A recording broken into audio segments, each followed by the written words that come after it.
Chapter 1, Shadow Fruit, Dominate the Sea. The salty sea breeze, carrying fine sand, swept across his cheeks.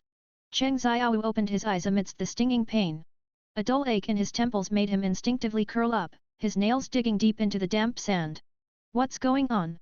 Where did this take me? The rhythmic sound of the tide reached his ears, and seagulls cried oh, oh, oh in the sky. These were definitely not sounds one would hear in an ICU. When his vision finally focused, his pupils contracted sharply. Beneath the indigo sky, flocks of albatrosses schemed over the pearl-scent sea. In the distance, the neon-colored halo refracted by the coral reef painted the entire shallows into a dreamlike palette. This scene was too familiar. The constantly looping opening sequence of One Piece was now enveloping him in a 6D surround experience. So, this is the afterlife. He joined the 996 Blessed Army right after graduating from college, only to die suddenly in the late hours of an overtime night. What kind of messed up life was this? He looked down at his intact palms. The bruises from all the needle insertions were gone without a trace. The sudden surge of ecstasy was interrupted by a sharp whooshing sound, and a hard object struck his forehead. Thud! A black fruit rolled to his feet, its spiral patterns glinting metallically in the sunlight. Cheng Xiao's breathing hitched as a casual fan who had only watched 2 episodes on Douyin. He would never mistake this forbidden form. The dark purple halo flowing on the fruit's skin was exactly like the close-up shot of Blackbeard displaying the dark fruit in the manga. Holy crap! A devil fruit! Even though every devil fruit has a different appearance, he recognized it at a glance. Just then, a voice boomed in his mind. Eat the shadow fruit to activate the Shadow Monarch system. The mechanical voice exploded deep within his brain, yet Cheng Xiao laughed until tears came to his eyes. What was this? A fruit in a system right from the start? Compensation for an office worker who died from overwork? A devil fruit, meaning this was the world of One Piece. Shadow, from the name, it should be a Logia-type devil fruit. He was also familiar with the Shadow Monarch, the protagonist of Solo Leveling, who shared his name. What if I don't eat it? I'll send you back, from wherever you came. Screw you. He tremblingly picked up the fruit and took a big bite. The moment his teeth pierced the skin, an indescribable taste shot straight to his head. It was like octopus tentacles soaked in formaldehyde, like Auntie Dongbei's sweaty size 43 feet, like a moldy takeout box in the corner of a rented room. All the nauseating smells detonated on his taste buds. Ugh! Cheng Xiao covered his mouth, gagging painfully a few times, his stomach churning. Host has eaten the shadow fruit and successfully bound the Shadow Monarch system. Agrees. Cheng Xiao instinctively called out the name. However, apart from the sound of waves and birds, there was only silence, and nothing happened. Host's level is too low. Please try again after increasing your strength. What level do I need? Level 100 will allow you to establish a link with another world, gain the Shadow Share skill, and summon all the Shadow Legion commanders extracted by the other party. Immediately after, a translucent panel appeared before Cheng Xiao's eyes. Name, Cheng Xiao. Level, 1 Strength, 5 Intelligence, 5 Agility, 5 Stamina, 5 Spirit, 5 Height, 1.78 Weight, 90 Length, 5 to 18. Devil Fruit, Shadow Fruit, Unawakened, Fruit Abilities 1. Shadow Extraction, extract the shadow from a deceased living being and turn it into a shadow soldier that is absolutely obedient to you. Note, extracted shadows retain all their strength from when they were alive and grow in strength as the protagonist's strength increases. The success rate of shadow extraction is only related to the host's level. Level 1, can extract the shadows of ordinary people. Shadow Combat Rating D.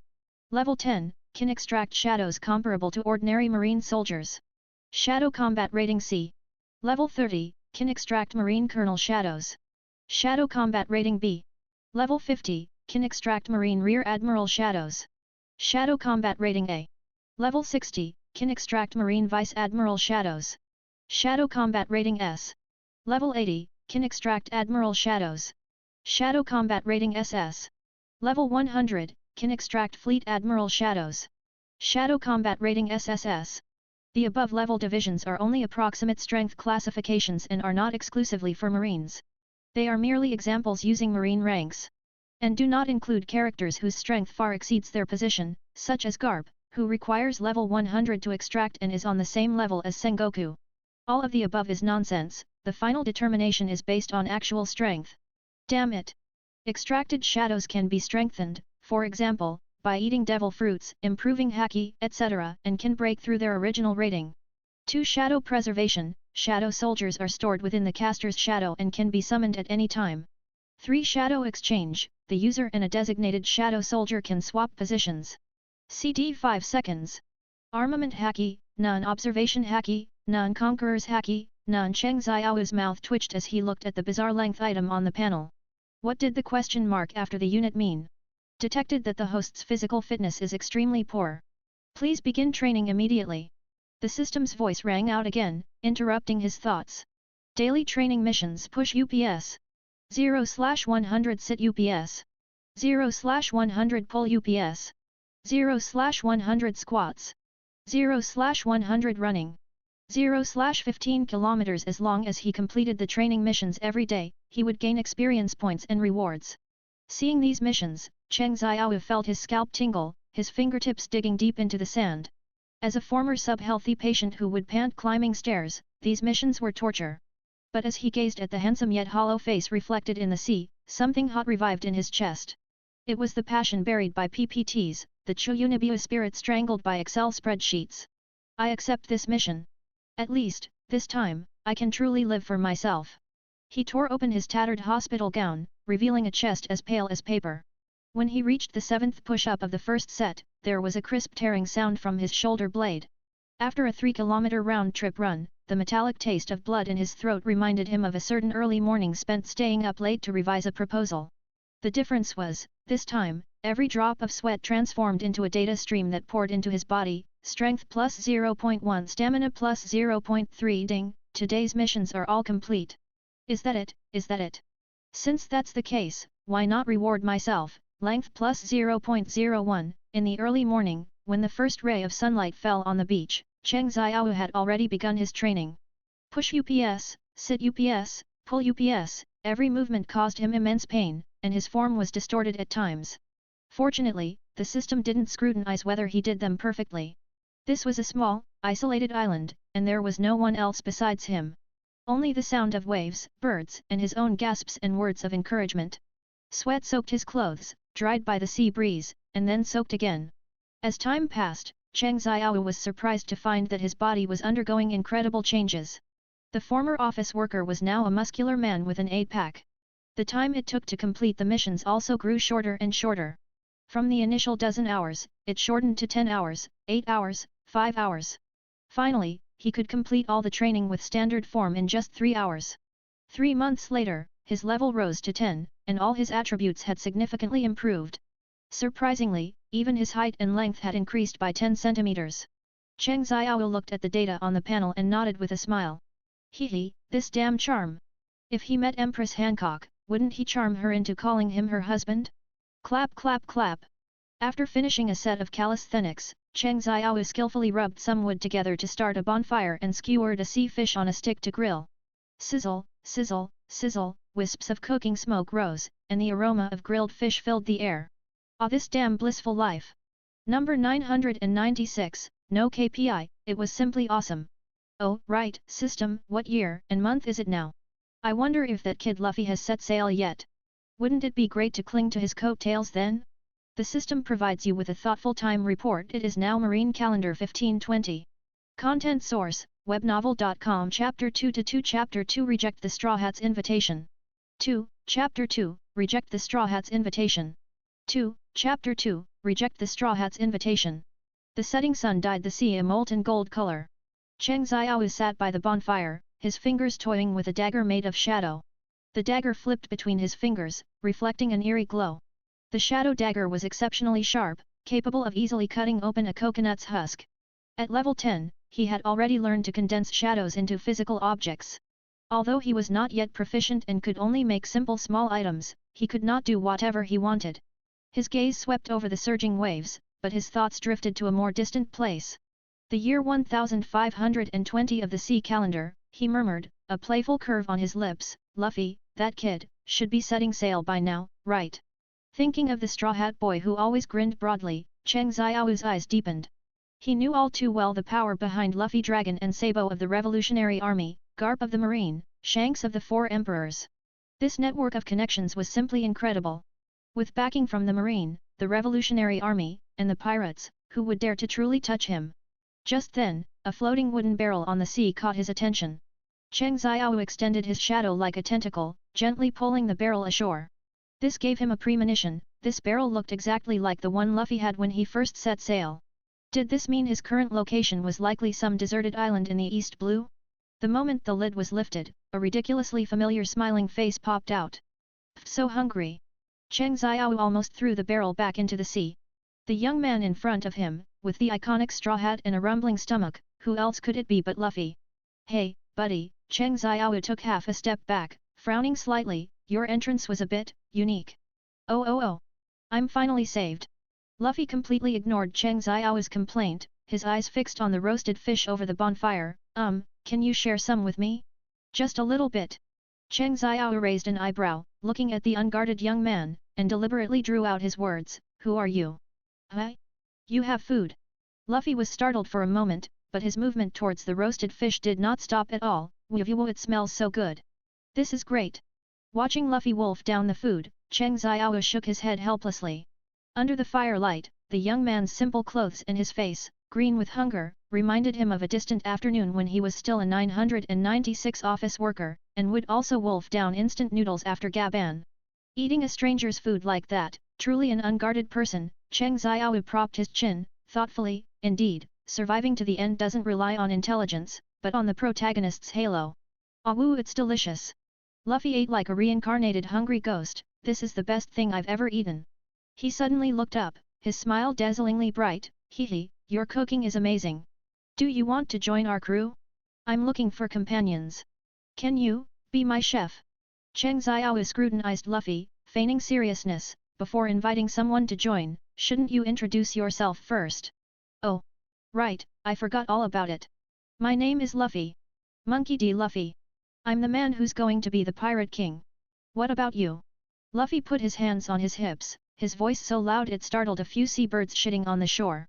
Upon hearing the reply, Cheng Xiao's mouth twitched, and he said in a subtle tone, oh classic, too classic. Just as he was about to agree, a system notification boomed in his mind, warning, as the Shadow Monarch, the host can only level up alone. Any companions must be shadow entities. Cheng Xiao's fervent gaze suddenly turned cold. He rubbed his temples, a complex expression flashing in his eyes. Luffy was still there, smiling like an idiot, waiting for his reply. Cough. My name is Cheng Xiao. Cheng Xiao cleared his throat. I won't join anyone's pirate crew. If I ever decide to go to sea, I'll definitely be the captain myself. Luffy's expression instantly fell. Oh, I see, but he quickly cheered up. It's okay. When you change your mind, you can always come find me. Hi. Luffy, full and satisfied, suddenly pointed at the shadow dagger Cheng Xiao had used earlier. That thing in your hand just now, why did it suddenly disappear? Are you also a devil fruit user? Cheng Xiao leaned against a reef, his gaze seemed unfocused, but a meaningful smile played on his lips. Oh? You can even tell that? He casually waved his hand, and the surrounding shadows instantly surged like flowing water, converging into a dark short blade. The sharpness of the shadow gleamed with a chilling luster under the faint firelight. That's right. Cheng Xiao answered softly, his tone unreadable, I'm a shadow man who ate the shadow fruit. Upon hearing this, Luffy's bright eyes instantly widened even more. Wow, can your ability be like this? Whoosh whoosh whoosh, the shadow directly sneaks behind the enemy to ambush. That's so cool. He gestured wildly, trying his best to express his admiration. Cheng Xiao was slightly taken aback, then chuckled, oh, you think quite a lot, but my ability is much more terrifying than you imagine. Then he squinted and smiled, if you die one day, maybe we can become companions, ha ha ha. So that's how it is. Then you just wait. Before I become the man who will be the Pirate King, I will absolutely not die. I'm full, thanks for the meal, I should get going. Hey, Luffy, are you in such a hurry to leave? Cheng Xiao asked with a smile. I don't know how long I've been at sea, but you're the first person I've met since I set sail. Since you don't want to leave here, then we'll meet again if fate allows. Oh, and later, could you please give me a hand and throw me back into the sea? The farther, the better. Watching Luffy grinningly stuff his overstuffed belly back into the barrel and carefully put the lid on, it was both comical and absurd. I'm ready, come on. Throw me far away. Cheng Xiao scoffed, waving his hand to control the shadows to wrap around the barrel, then flung it away with a powerful motion. Bang! The barrel tumbled and crashed into the sea. Luffy disappeared into the waves as he wished, his voice echoing from afar, "Thanks, Cheng Xiaowu. See ya." At this moment, the system interface unfolded before his eyes. Main quest activated. Establish the Shadow Legion quest requirement. Collect 10 shadows. Current progress 0/10. Quest reward 100,000 points. Activate shop access. It seems, he looked at Luffy's receding back, a cold smile on his lips. It's time to start hunting.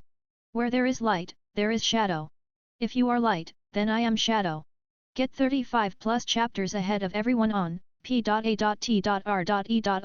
Ravenscott. Content source, webnovel.com. Chapter 3 to 3. Chapter 3, Shadow Isles 3, Chapter 3, Shadow Isles? Out to sea. 3, Chapter 3, Shadow Isles? Out to sea. He glanced at the crude shack behind him. He couldn't stand being in this wretched place for another second.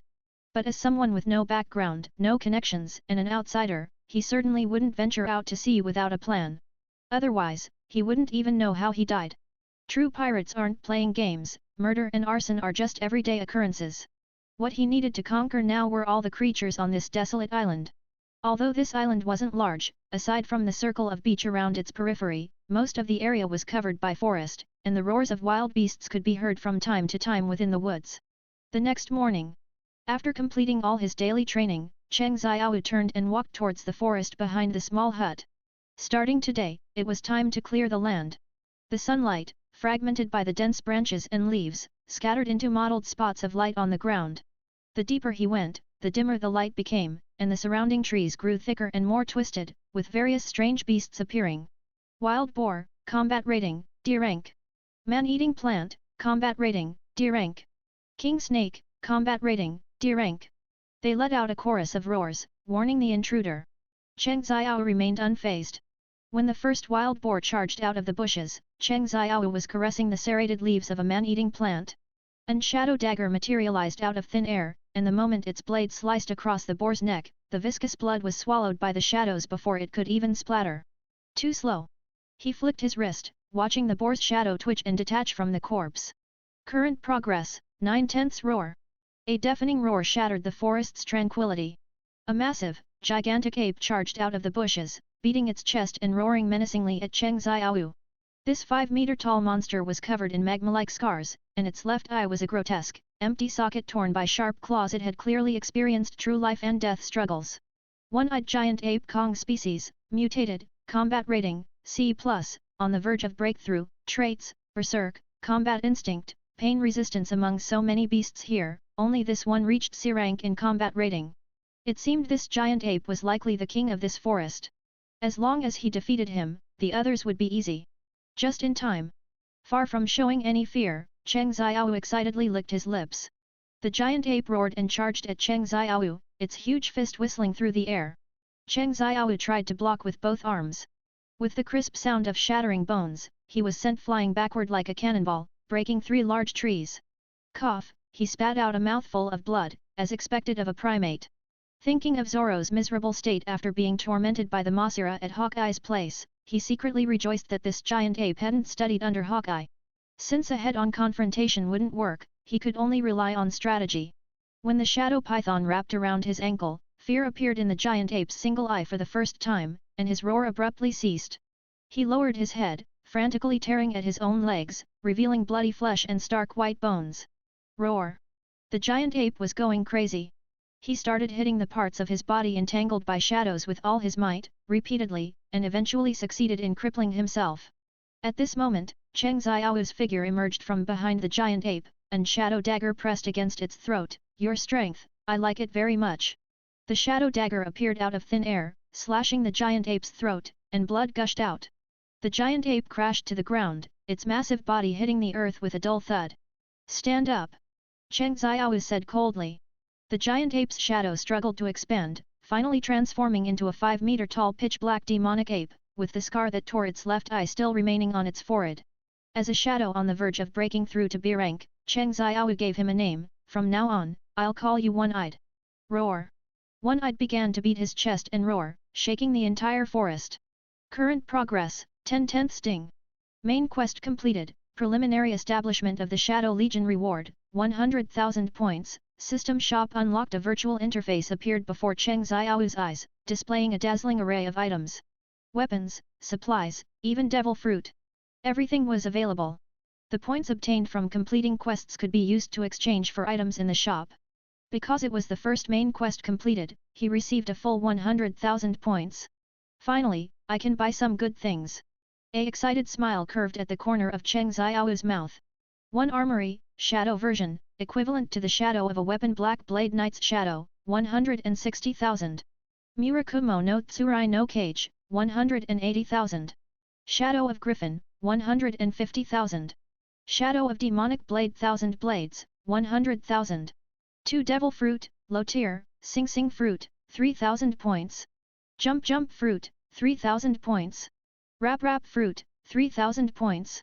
Ball Playing Fruit, 3,000 points. Lick Lick Fruit, 6,666 points. High tier, Mythical Zoan Kirin Fruit, 50,000 Logia Water Fruit, 30,000. 3 Ships, Alabama, 60,000 points / ship. Black Pearl, 70,000 points / ship. Shadow, 80,000 points / ship. 4 Daily Necessities, Law Fight from 1482, 500 points / bottle. Money, 1 point / 1,000 berries. T-shirt, 5 points / piece. Cheng Xiao's gaze remained fixed on the shadow, 80,000 points. It was entirely constructed from shadow energy, like a floating black mist. That's the one. The moment the points were deducted, a pitch-black sailboat slowly appeared by the shore. Dark purple patterns flowed across its hull, and the flag on its mast fluttered without wind. Although the price was a bit painful, the prestige instantly soared. This was his first ship. A week later, the island had completely transformed. The once lush forest was now reduced to bare tree trunks, and the ground was covered by a thick layer of black shadows, like a desolate, dead realm. All living creatures on the island had been killed by Cheng Xiao, and their shadows had become part of his Shadow Legion. From a distance, it looked just like Shadow Island. At the same time, Cheng Xiao also leveled up from level 10 to level 30 this month. System, Open Panel. Name, Cheng Xiao. Level, 30. Strength, 50. Intelligence, 50. Agility, 50. Stamina, 50. Spirit, 50. Height, 1.88. Weight, 130. Length, 8 to 23. Devil Fruit, Shadow Fruit, Unawakened, Fruit Abilities, 1 Shadow Extraction, currently extracted 50/50ths shadows. 2 Shadow Preservation, Shadow Soldiers are stored in the caster's shadow and can be summoned at any time. 3 Shadow Exchange, User and Designated Shadow Soldier swap positions, CD 5 seconds. Armament Haki, none yet. Observation Haki, none yet. Conqueror's Haki, none yet. Cheng Xiao stood on the deck of the shadow, with 50 shadows standing behind him. They were as silent as statues, only the flickering ghostly flames in their eyes revealed their bloodthirsty nature. At this moment, Cheng Xiao's appearance had undergone significant changes compared to when he first transmigrated. His face was resolute, his physique muscular, and his entire demeanor had become much handsomer. But then again, aren't all of you readers also handsome and talented? Now that his level had reached 30, according to the rules, he could extract shadows with a combat rating of B rank. While staying on this island as a lord would be comfortable, his strength would increase too slowly. Therefore, it was time to set sail to acquire more powerful shadows. As for the name of the pirate crew, it would be the Shadow Pirates. Because his pirate crew had no people, only shadows. Get 35+ chapters ahead of everyone on p.a.t.r.e.o.n. Ravenscott Creators Thoughts. Ravenscott like it? Add to library. Content source, webnovel.com. Chapter 4 to 4. Chapter 4 Stand Up. 4. Chapter 4, Stand Up. The Genius Who Died Young. 4. Chapter 4, Stand Up. The Genius Who Died Young. Cheng Xiao boarded the shadow, and the sea breeze brushed his cheeks, cold and sharp. He gazed at the distant horizon, having already planned his first destination. System, Open Map Navigation. Go to Shimatsuki Village. Shimatsuki Village held an unexcavated regret in a future core member of his Shadow Legion. Cheng Xiao's ship needed a great swordsman who could rival Zoro in the future. The first person he thought of was the sword prodigy Kuina, who had utterly defeated Zoro in his youth. Kuina, his whisper gently echoed in the darkness. I wonder what you would have been like at your peak. After a period at sea, the shadow finally arrived at Shimatsuki Village. This peaceful little fishing village was hidden among the mountains, and at the end of the small path at the village entrance was the Ashiin Dojo. This was founded by a swordsman and swordsmith from Wano country, named Shimatsuki Kozaburo, the great sword Inma and the Wado Ikimonji were both his masterpieces. This sword originally belonged to Kuina. After she died, Zoro took it and swore to become the world's greatest swordsman with it.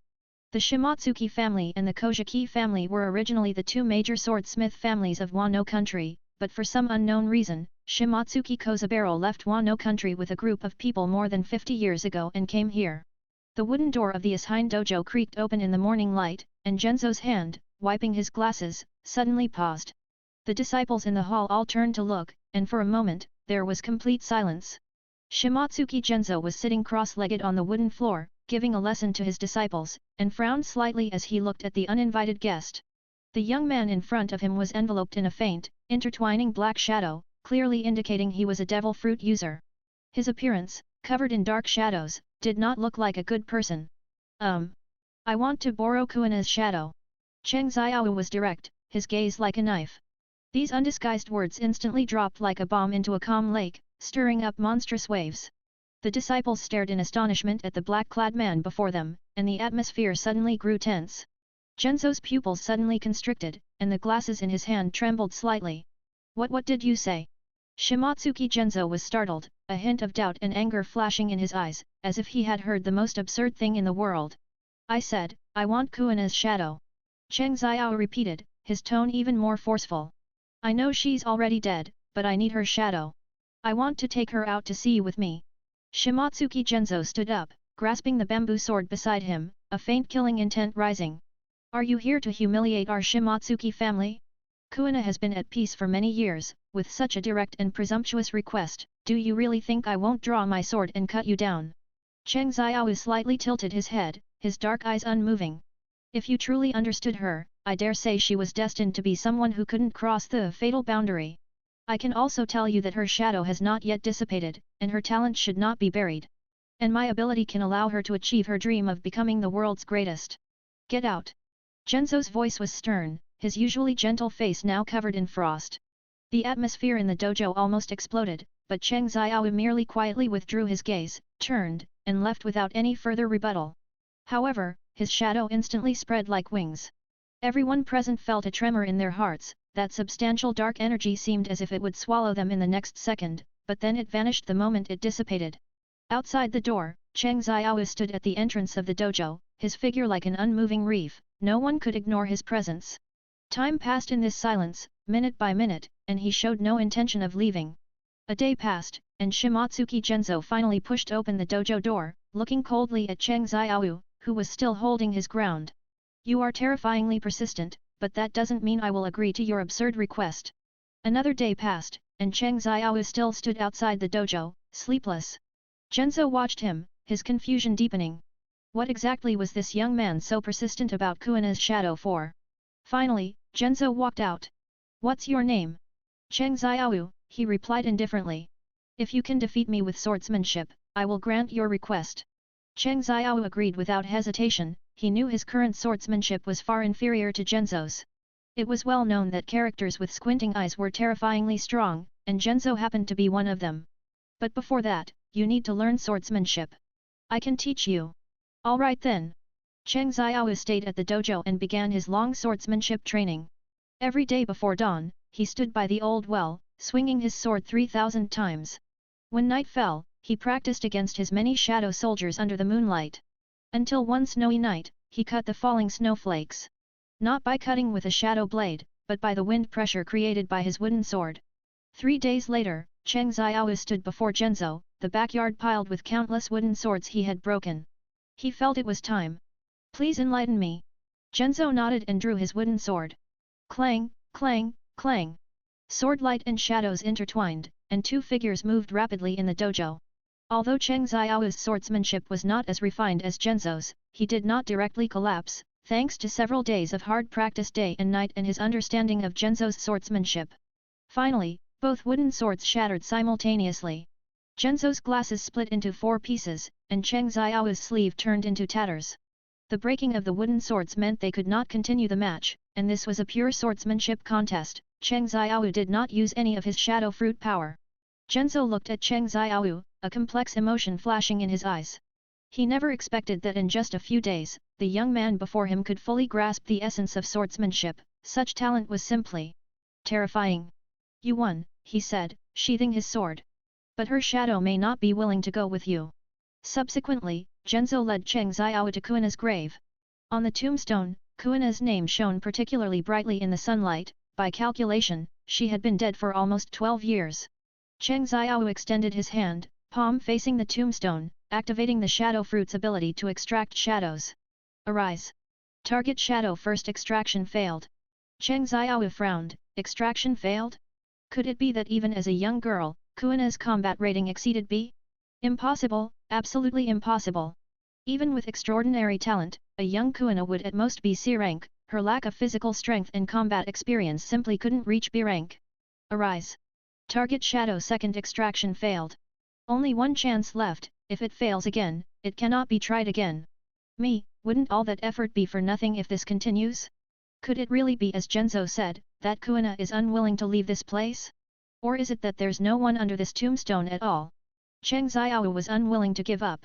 At this moment, he suddenly remembered the scene of extracting Igrisa's shadow in solo leveling, which was also this situation. He understood, at this point, he still had to use his words. Although he wasn't good at it, he had to try. Ahem, I heard Zoro has already set sail, and he keeps saying he wants to be the world's greatest swordsman. Your father said a female swordswoman couldn't become the world's greatest, did you accept that? Zoro, whom you defeated countless times, is still getting stronger, while you can only lie here. Are you content with that? Arise. This time, there was finally movement on the tombstone. A faint shadow slowly emerged, gradually solidifying and finally transforming into the appearance of a young girl. The girl had short, dark hair, delicate features, and a pair of eyes full of spirit. She stood there quietly, like an elf who had slept for many years. Kuina, Zhenzo looked at the shadow before him, his heart filled with mixed emotions, never expecting to see his daughter again one day. Suddenly, the girl opened her eyes. Get 35 plus chapters ahead of everyone on p.a.t.r.e.o.n Ravenscott Content Source, webnovel.com Chapter 5-5 Chapter 5 The Shadow of Wado Ikimonji 5. Chapter 5 The Shadow of Wado Ikimonji 5. Chapter 5 The Shadow of Wado Ikimonji. Young Kuina, Combat Power Rating C/Growable/Growth Talent, S Rank, Zhenzo excitedly called out, Kuina. The girl's gaze fell upon Zhenzo, her eyes gradually clearing as fragments of memory reassembled in her mind. Father? Kuina asked tentatively.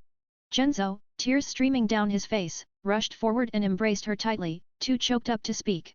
Father and daughter, reunited after a long separation, embraced and wept, a deeply moving scene. After a long while, Zhenzo finally released Kuina, scrutinizing her carefully, and said with relief, You're finally back, my daughter.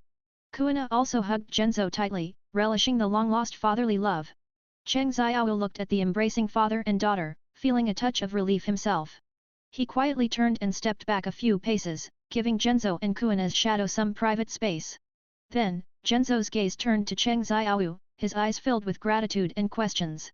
Thank you, how exactly did you do it? Cheng Xiao smiled faintly, explaining, I merely used my devil fruit ability to awaken her shadow, allowing her to return to this world. Zhenzo was even more astonished upon hearing this. He realized that Cheng Xiao's ability was extraordinary, and his heart was filled with awe. Although it was just a shadow, having the thoughts and memories from before life was no different from resurrection. At this moment, Kuina also noticed Cheng Xiao. She bowed to Cheng Xiao and said gratefully, Thank you for bringing me back to my father. Wrong, you are the shadow I awakened, you can only stay by my side. The atmosphere instantly grew cold, but for the young man who had brought her back from the dead, he could not control Kuina's departure or stay. Kuina, while you were asleep, Zoro has been getting stronger day and night, Cheng Xiao added. Hearing the name Zoro, Kuina's eyes instantly sharpened, and a fierce sword intent emanated from her. Zoro, that guy, she clenched her fists, her tone carrying a hint of stubborn unwillingness to admit defeat.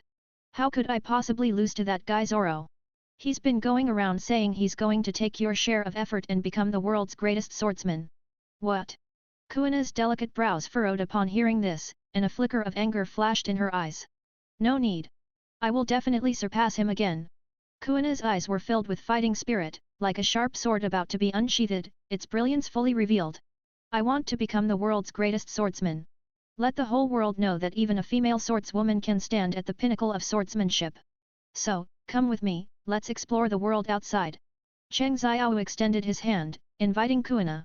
She looked at Cheng Xiao, her eyes full of anticipation. In this state, can I wield a sword? Cheng Xiao smiled, a hint of cunning in his grin. Of course you can. Under Kuina's fervent gaze, he nodded slightly, flipped his palm, and summoned the system interface. System, open the armory, he commanded softly. A translucent light curtain then appeared, unfolding before him like a vast starry sky. The dazzling array of weapons made him dizzy, but he had only one goal in mind: the shadow of Wado Ikimonji. Cheng Xiao's gaze was calm and sharp, his finger sliding rapidly across the interface. A few seconds later, his eyes lit up. The shape of that sword appeared on the screen, the projected form of Wado Ikimonji. The entire blade was enveloped in a deep, dark shadow, yet its gleaming edge still retained a cold glint amidst the devouring darkness. Shadow of Wado Ikimonji, value 20,000 points. Exchange. Exchange. Cheng Xiao said without hesitation. As he spoke, a low hum resonated, and the dark shadow beside Cheng Xiao condensed and surged, finally revealing the outline of a blade. The next second, the shadow of Wado Ikimonji appeared steadily in his right hand. Wado Ikimonji, Genzo's pupils constricted slightly, his breathing becoming rapid and erratic. He recognized the outline of this blade at a glance, and a mixture of emotion and shock surged through his heart, his voice even trembling slightly. Is this Wado Ikimonji? It actually recreated one through your devil fruit ability. This is impossible, absolutely impossible. Our family spent 100 years of effort forging Wado Ikimonji. Its craftsmanship has been completely lost since then. This is one of the 21 great swords, there aren't many in the entire world, but now, this sword before me, it's so incredibly close to the original. He shook his head in disbelief, his eyes filled with shock and incredulity. Cheng Xiao did not reply. He simply tossed the shadow of Wado Ikimonji in his hand casually, the blade tracing a graceful arc in the air before accurately landing in Kuina's hand. Try out your new partner, see if you're used to it. Kuina was slightly stunned. The moment the hilt met her fingertips, a cold yet familiar sensation quickly enveloped her palm. At that very instant, deep within her mind, it was as if a long-sealed bellows had suddenly opened, and years of memories surged forth like a flood.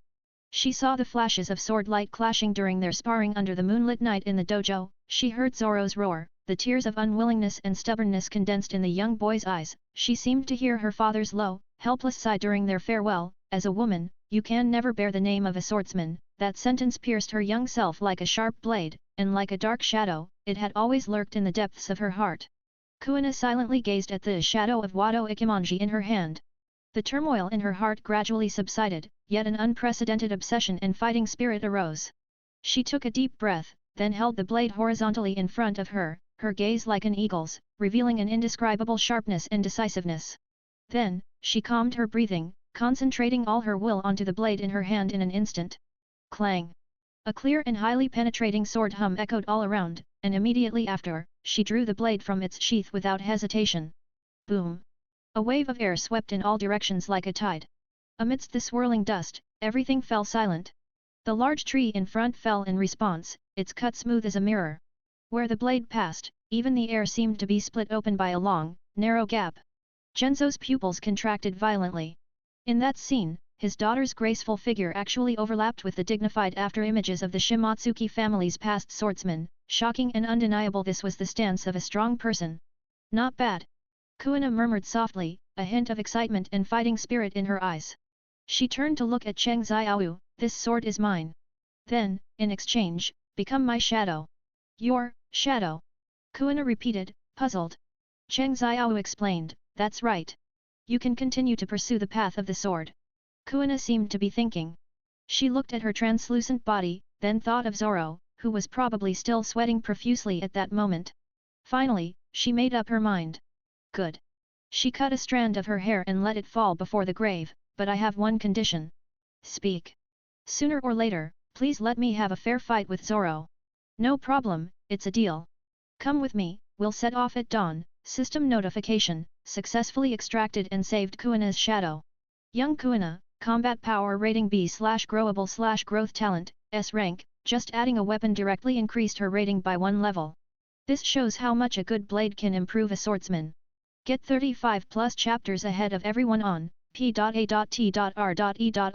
Raven Scott Content Source, webnovel.com Chapter 6-6 Chapter 6 A Trial Run 6, Chapter 6, A Trial Run 6, Chapter 6, A Trial Run. It was just dawn on the day he left Shimatsuki village. A thin morning mist enveloped the sea, and the air was filled with a damp, salty smell. Cheng Xiao stood at the bow of the ship, gazing at the endless sea in the distance, his hands clasped behind his back, his black suit gently fluttering in the breeze. He had borrowed money from Genzo to buy it when he set sail, and it certainly gave him that look. Of course, he never intended to pay it back. His figure appeared calm and composed, yet in this silent atmosphere, an undeniable sense of oppression emanated from him. Kuina's shadow stood beside him, her form still a transparent, semi-solid state, but the Wado Ikimonji of shadow she held in her hand emitted a palpable cold gleam. She silently watched the village gradually recede, a hint of undetectable sadness in her eyes.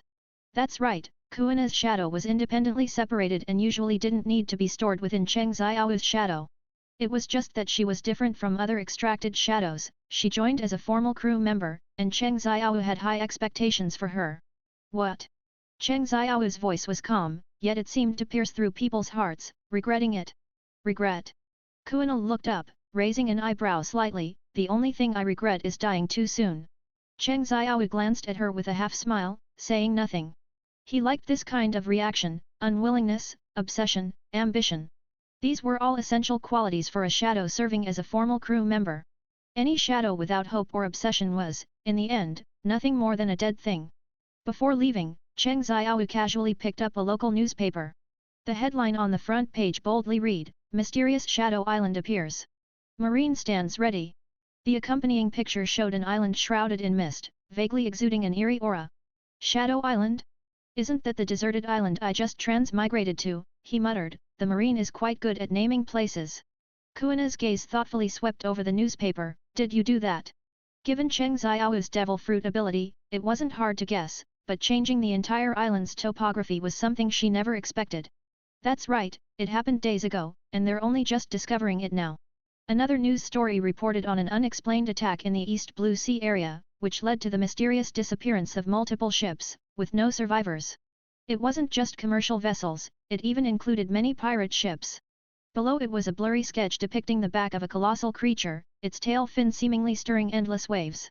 The local marine stationed there suspected it was related to the formation of Shadow Island and warned the public not to go out to sea recently. Cheng Xiao scoffed, crumpling the newspaper into a ball. Shadow Island? Those marine idiots, they get startled by every little thing. However, he was quite interested in the other news story. The East Blue Sea area isn't peaceful? He didn't do that. It seems there are other interesting guys hidden in this sea area. A playful smile curved Cheng Xiao's lips, and instead of avoiding the so-called dangerous sea area, he made the shadow actively wander in those areas where incidents occurred. A high-level hunter often appears in the form of prey. At night, the sea was as black as ink, with only scattered starlight dotting it. Cheng Xiao lay on the deck, letting the sea breeze ruffle his hair. At this moment, he was still pondering who in this world was qualified to be his second formal crew member?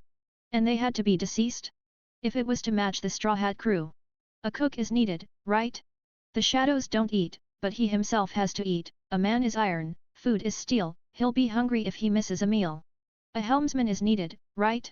It's too undignified for the captain to steer the ship himself, and even with a system map for long journeys, it's still very tiring without a professional navigator.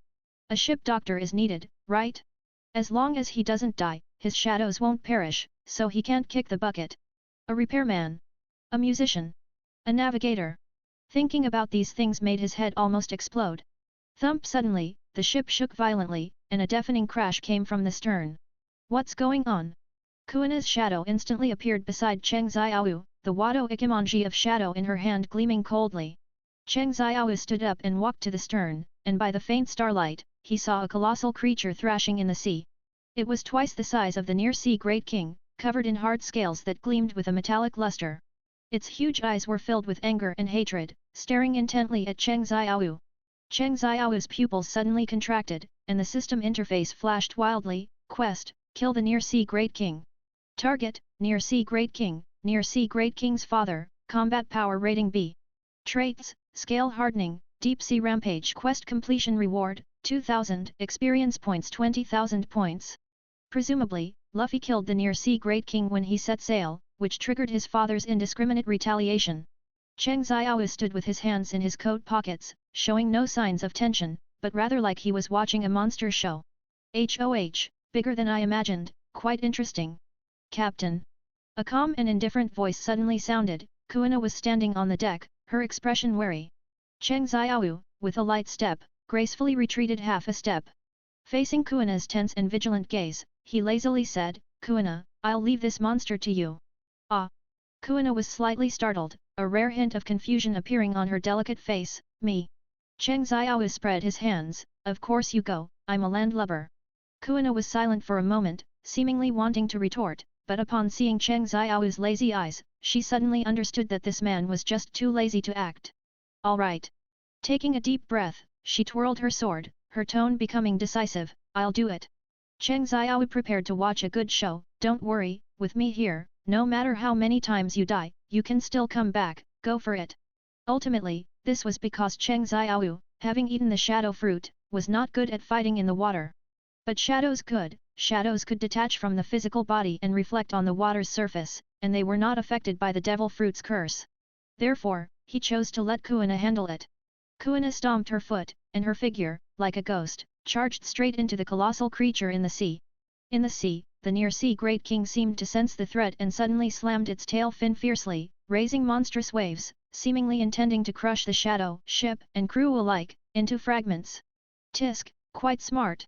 Cheng Xiao's shadow expanded, enveloping the entire deck, forming a thick layer of shadow protection, as he calmly watched the seawater impact the shadow curtain like a waterfall.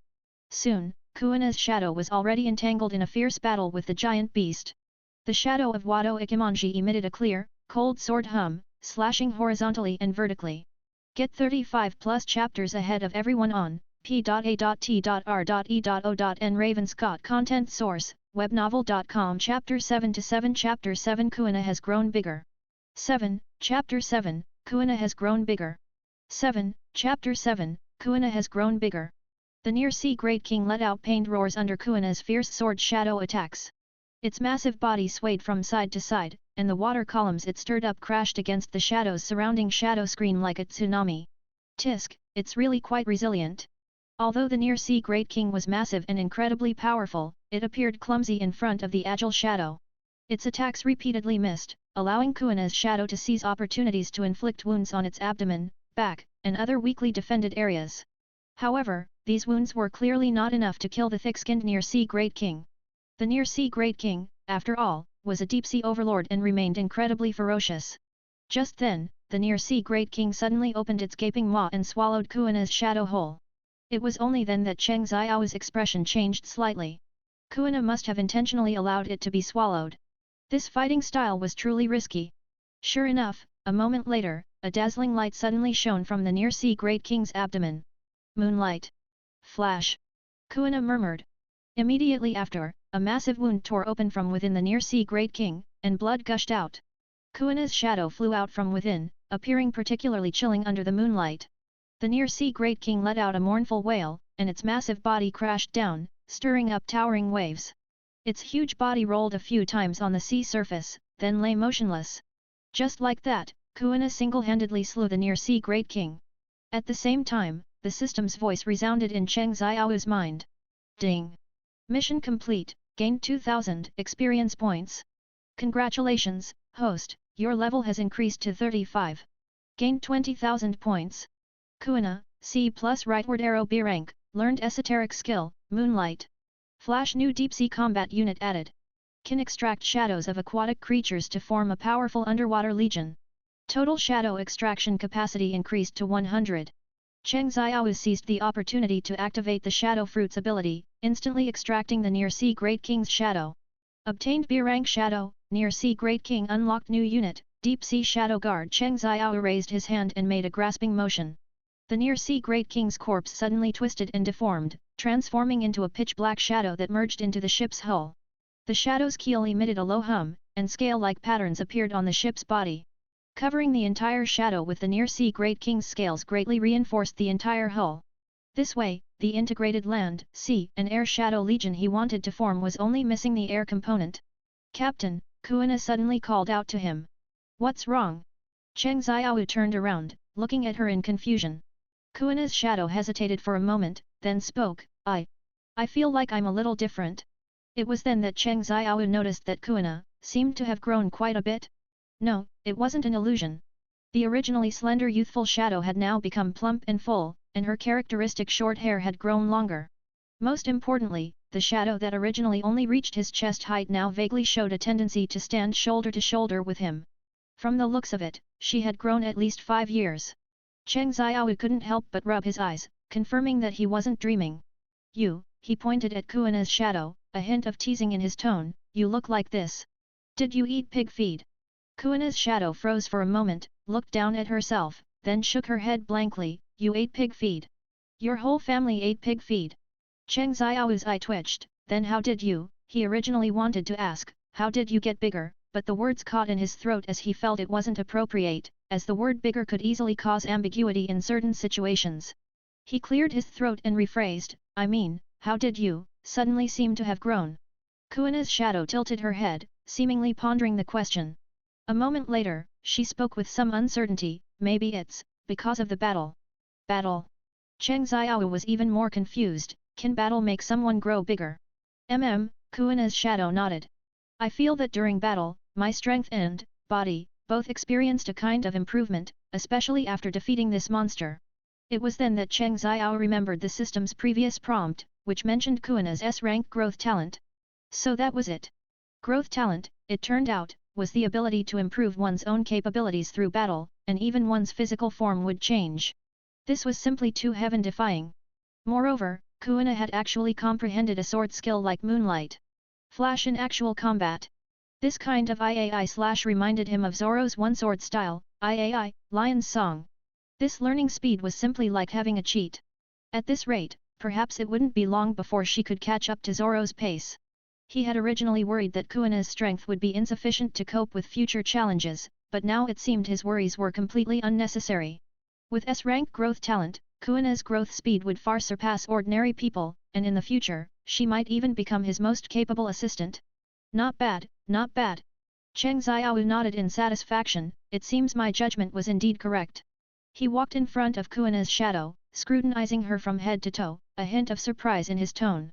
Tisk tisk, in just a short while, you've become so well endowed. Kuina's shadow felt a little uncomfortable under his gaze, instinctively taking a step back, her pretty face slightly flushed. Captain, you pervert, ha ha ha ha, just kidding. Cheng Xiao laughed. However, your strength has indeed improved a lot now. You must continue to work hard in the future and strive to become my right-hand person as soon as possible. Nonsense. Of course. Kuina nodded vigorously. Kuina's rapid growth made Cheng Xiao realize a problem, his own strength had already reached a bottleneck. Currently, daily quests only gave 100 experience points per day, and just to level up to 36 required a whopping 1000 experience points. Moreover, the further he leveled up, the more experience he needed, which led to his level progression becoming very slow. It was important to know that no matter how strong his shadows were, as long as his main body was instantly killed, all shadows would disappear with him. This couldn't go on, he had to find a way to become stronger. Furthermore, based on his understanding of the plot, it was now the year 1520 of the sea calendar, which meant that if there was no artificial intervention, the Marineford War would break out by the end of this year. With his current strength, he would only be treated as an appetizer by the admirals during the Marineford War. He had to continuously level up within a limited time, and relying solely on the Devil Fruit's ability was far from enough, he also had to cultivate Haki. Top-tier powerhouses might not have eaten a devil fruit, like Roger, Shanks. But they absolutely had to possess top-tier 3 colors Haki. That is, Armament Haki, Observation Haki, and House Hoku.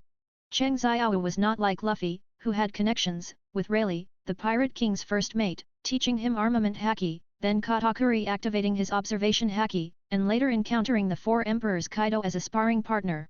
He had someone to teach him everywhere he went. He couldn't compare, truly couldn't compare. So, how was he to break this deadlock? Get 35 plus chapters ahead of everyone on P.A.T.R.E.O.N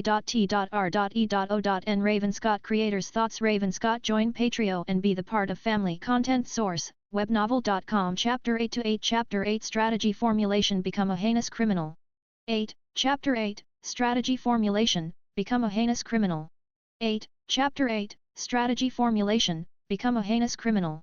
System, is there any way to level up quickly? Cheng Xiao sat cross-legged on the deck, the sea breeze gently caressing him, making his clothes flutter. At this moment, his eyes were filled with a desire for strength. In this cruel pirate world, strength was the foundation for survival. The strong had absolute say, while the weak could only be beaten. Ding! Detecting the host's need for rapid leveling, 2 upgrade plans are now available. The system's cold, electronic voice echoed emotionlessly in his mind, breaking the brief silence. Tell me about them. Cheng Xiao raised an eyebrow, a flicker of anticipation in his eyes. Plan 1, by killing Sea Kings, you can directly gain a large amount of experience. Sea Kings? Cheng Xiao scoffed, his face full of disdain and helplessness. What kind of joke is that? Sea Kings range from a few hundred meters to over 5,000 meters. Are you telling me to go commit suicide? That old guy really can swim through the calm belt, but I can't. He knew the terror of Sea Kings. Those behemoths could instantly capsize his ship with a single movement. This plan was undoubtedly a fantasy to him. System, open the global map. Cheng Xiao said loudly. A massive virtual map appeared out of thin air before him, its detailed graphics making him feel as if he were truly there. Various sea areas and islands were clearly marked, even the weather conditions were indicated. The red line stretched across the map like a winding giant dragon, and the grand line resembled a mysterious passage. The latter half, the New World, exuded an aura of unknown danger. Everything was laid out before his eyes. His gaze was fixed on the edge of the red line, the entrance to the New World, where key locations like Fishman Island and Sabayati Archipelago shimmered faintly. However, his current location was merely the East Blue, a calm yet somewhat insignificant small pond. He gestured towards the calm belt, the closest area to him in a straight line, marked red as dangerous, and Cheng Xiao decisively shook his head. Forget it, I'm not doing anything suicidal. System, are there any other plans? Cheng Xiao asked, unwilling to give up. Plan 2, killing pirates with bounties from the world government can convert their bounty into experience points, 1000 berries equals 1 experience point, dot. There's such a good thing. Cheng Xiao's eyes instantly lit up, and he almost leaped off the deck in excitement. Why didn't you say so earlier? If I had known, I would have become a bounty hunter like Zoro long ago. Being able to level up and earn money at the same time, what could be better? In the pirate world, bounties are closely linked to the degree of threat pirates pose to the world government. Existences at the pinnacle of the pirate world, like the Four Emperors, have bounties in the billions, and the Shishibukai's bounties are also in the hundreds of millions. Further down, notorious pirate crews also have considerable bounties. So, that means I just need to follow that kid Luffy and pick up the scraps. Cheng Xiao stroked his chin, a sly smile on his face. He couldn't help but recall the high bounty pirates Luffy had defeated along the way, Crocodile, Eneru, Mariah. These powerful individuals were all defeated by Luffy, but because Luffy never delivered a finishing blow, they were merely beaten, not truly killed. He wouldn't be so merciful. Pirates, at the end of the day, were still thieves and not good people. Thinking about how he could take the opportunity to deliver the finishing blow and gain a large amount of experience, he couldn't help but laugh out loud. Other transmigrators properly followed the ship and acted as nannies, but Cheng Xiao transmigrated and treated Luffy as his own nanny. Luffy, oh Luffy, you truly are my chosen lucky star. And the kind where I can steadily reap the rewards. Captain, what are you laughing about? Kuina's clear voice came from behind him, tinged with curiosity. Her bright eyes were full of confusion, not understanding why Cheng Xiao was suddenly so happy. Cheng Xiao's laughter abruptly stopped. He awkwardly turned around, looking at the confused Kuina, and waved his hand. Nothing, I just thought of something interesting. After speaking, he stretched, stood up, and stretched his limbs, emitting cracking sounds, trying to cover up his gaffe. Oh, by the way, have you heard an old saying? Cheng Xiao asked mysteriously. Kuina tilted her head, her adorable appearance making it hard not to laugh. She looked at Cheng Xiao in confusion, what old saying? The mantis stalks the cicada, unaware of the aureole behind it. Cheng Xiao's lips curved slightly, revealing a meaningful smile. As if he could already see his bright future of easily gaining experience and rapidly increasing his strength behind Luffy. I don't understand, Kuina shook her head. You'll know when the time comes. Cheng Xiao smiled mysteriously, secretly planning his next move. He had already decided to closely follow Luffy's route, looking for opportunities to pick up scraps. This way, the problem of slow leveling would be perfectly solved. However, Cheng Xiao then thought of another crucial issue, which was haki training. In this pirate world, where experts were as numerous as clouds, it would be impossible to advance later without haki. Even if he had a Logia Devil Fruit, he wouldn't be able to elementalize in time in front of someone with a higher haki level than his own. To be precise, as long as armament haki plus observation haki are strong enough, they can pose a threat to Logia Devil Fruit users. According to the host's needs, the haki training module has been loaded. Armament haki, 5,000 points/beginner, 50,000 points/intermediate, 150,000 points/advanced, 300,000 points/ryuo. Observation haki, 8,000 points/beginner, 80,000 points/intermediate, 150,000 points/advanced, 250,000 points/observation kill. House Hoku, 10,000 points/awakening, 100,000 points/intermediate, 150,000 points/advanced, 250,000 points/House Hoku infusion. Cheng Xiao looked at the haki training information displayed on the system panel and couldn't help but exclaim repeatedly, this is good, but then, he frowned, but where do I get points from? The points required for haki training were not a small sum, and given his current situation, it would be difficult to obtain enough points. Points can be acquired in two ways, active and passive. First, actively complete main quests to gain a large amount of points. Second, passively gain points as the host's personal bounty increases, 1000 berries equals 1 point, dot. Interesting, my personal bounty. Does that mean I have to become an extremely vicious criminal to attract the world government's focused attention? It doesn't matter. To become stronger, one must pay the corresponding price and bear the corresponding risks. From this moment on, Cheng Xiao decided to stir up his own storm in this pirate world. To level up, to gain points for haki training. He chose to become that extreme villain. Get 35 plus chapters ahead of everyone on p.a.t.r.e.o.n Ravenscott Content Source, webnovel.com Chapter 9-9 Chapter 9 The Murderer Song Jinwoo 9, Chapter 9, The Murderer, Song Jinwoo 9, Chapter 9, The Murderer, Song Jinwoo. Time-wise, it had been a month since he and Luffy went their separate ways. By now, Luffy should have already defeated Axe Hand Morgan and Buggy the Clown, these two leaks were missed opportunities. Luffy should currently be in Syrup Village. And his opponent there would be Kuro, captain of the Black Cat Pirates. How much was his bounty again? 16 million berries. Kuro, captain of the Black Cat Pirates in Syrup Village, a character with extremely high intelligence, known as 100 Plans. Kuro was definitely an excellent target for shadow extraction. However, this incredibly clever and cunning fellow was about to be severely injured by the unreasonable Luffy. Cheng Xiao's lips curled into a cold smile. He didn't need to waste any effort, he just needed to easily pick up the scraps. Sea mist broke into silver threads beneath the shadow's keel. Cheng Xiao's fingertips rested on the bronze steering wheel. Captain, the sea chart shows a cluster of reefs ahead. Kuina's shadow leaped from the mast, condensing into a translucent form on the deck. The Wado Ikimonji, shadow, hanging at her waist glowed with a faint blue light, and a corner of the bandage wrapped around its hilt fluttered in the sea breeze. Never mind, accelerate and charge through them. The shadow's hull was not brittle to begin with, and with the reinforcement from the near-sea Great King, dealing with these reefs would be no problem at all. As he tapped the steering wheel with his finger, the entire ship suddenly let out a roar like a leviathan from the abyss. Shadow vines burst from the cracks in the keel, instantly wrapping around the three main masts. The originally bulging sails suddenly collapsed into a black hole-like vortex, sucking in all the sea wind within 100 meters, then jetting it out to accelerate. The shadow cut through the waves like an arrow released from a bowstring. Kuina's phantom flickered amidst the violent tremors. This speed will expose us, we want the marine to see us. Cheng Xiao licked his lips, which were wet with sea salt. By the time they chase the shadow's afterimage and arrive, Captain Kuro's corpse will make a perfect greeting gift. The coastline rapidly expanded in his vision.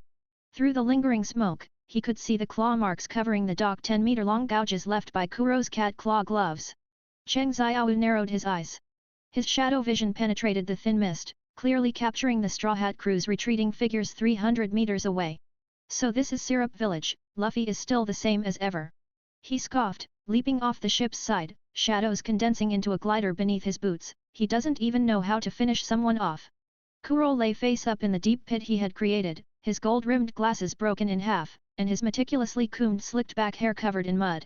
He lightly tapped the ship's rudder in front of him with his finger.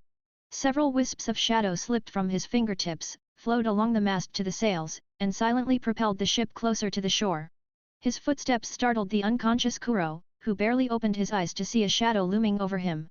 Beneath the shadow, that stern face resembled a grim reaper. Kuro struggled to speak. "You, who are you?" His hoarse voice carried an undisguised terror. It was as if one overlord had just left and another living demon king had arrived. Looking at Kuro, who was too beaten to even stand, Cheng Xiao's mouth stretched to his ears. Cheng Xiao did not reply. He slowly crouched down, tapping the ground with his fingers. The black shadows writhed as if alive. Gradually emerging from Kuro's shadow, they tightly wrapped his half-dead body. "Captain Kuro," Cheng Xiao's voice was low and playful, "you're a smart man, you should know very well what today's outcome will be." Kuro's face stiffened, the fear from the depths of his soul almost crushing him. He used his last ounce of strength to roar, "Don't kill me! I am Kuro, captain of the Black Cat Pirates. You only need to hand me over to the marine to get 16 million berries." However, before his words finished, the shadows had already quietly condensed into a sharp, black spike, pointing directly at his chest. "Too bad, I don't need money for now." "Don't need money? Then what do you want?" "Good night, Kuro." Cheng Xiao uttered a few words casually, as if delivering a final judgment. Chua!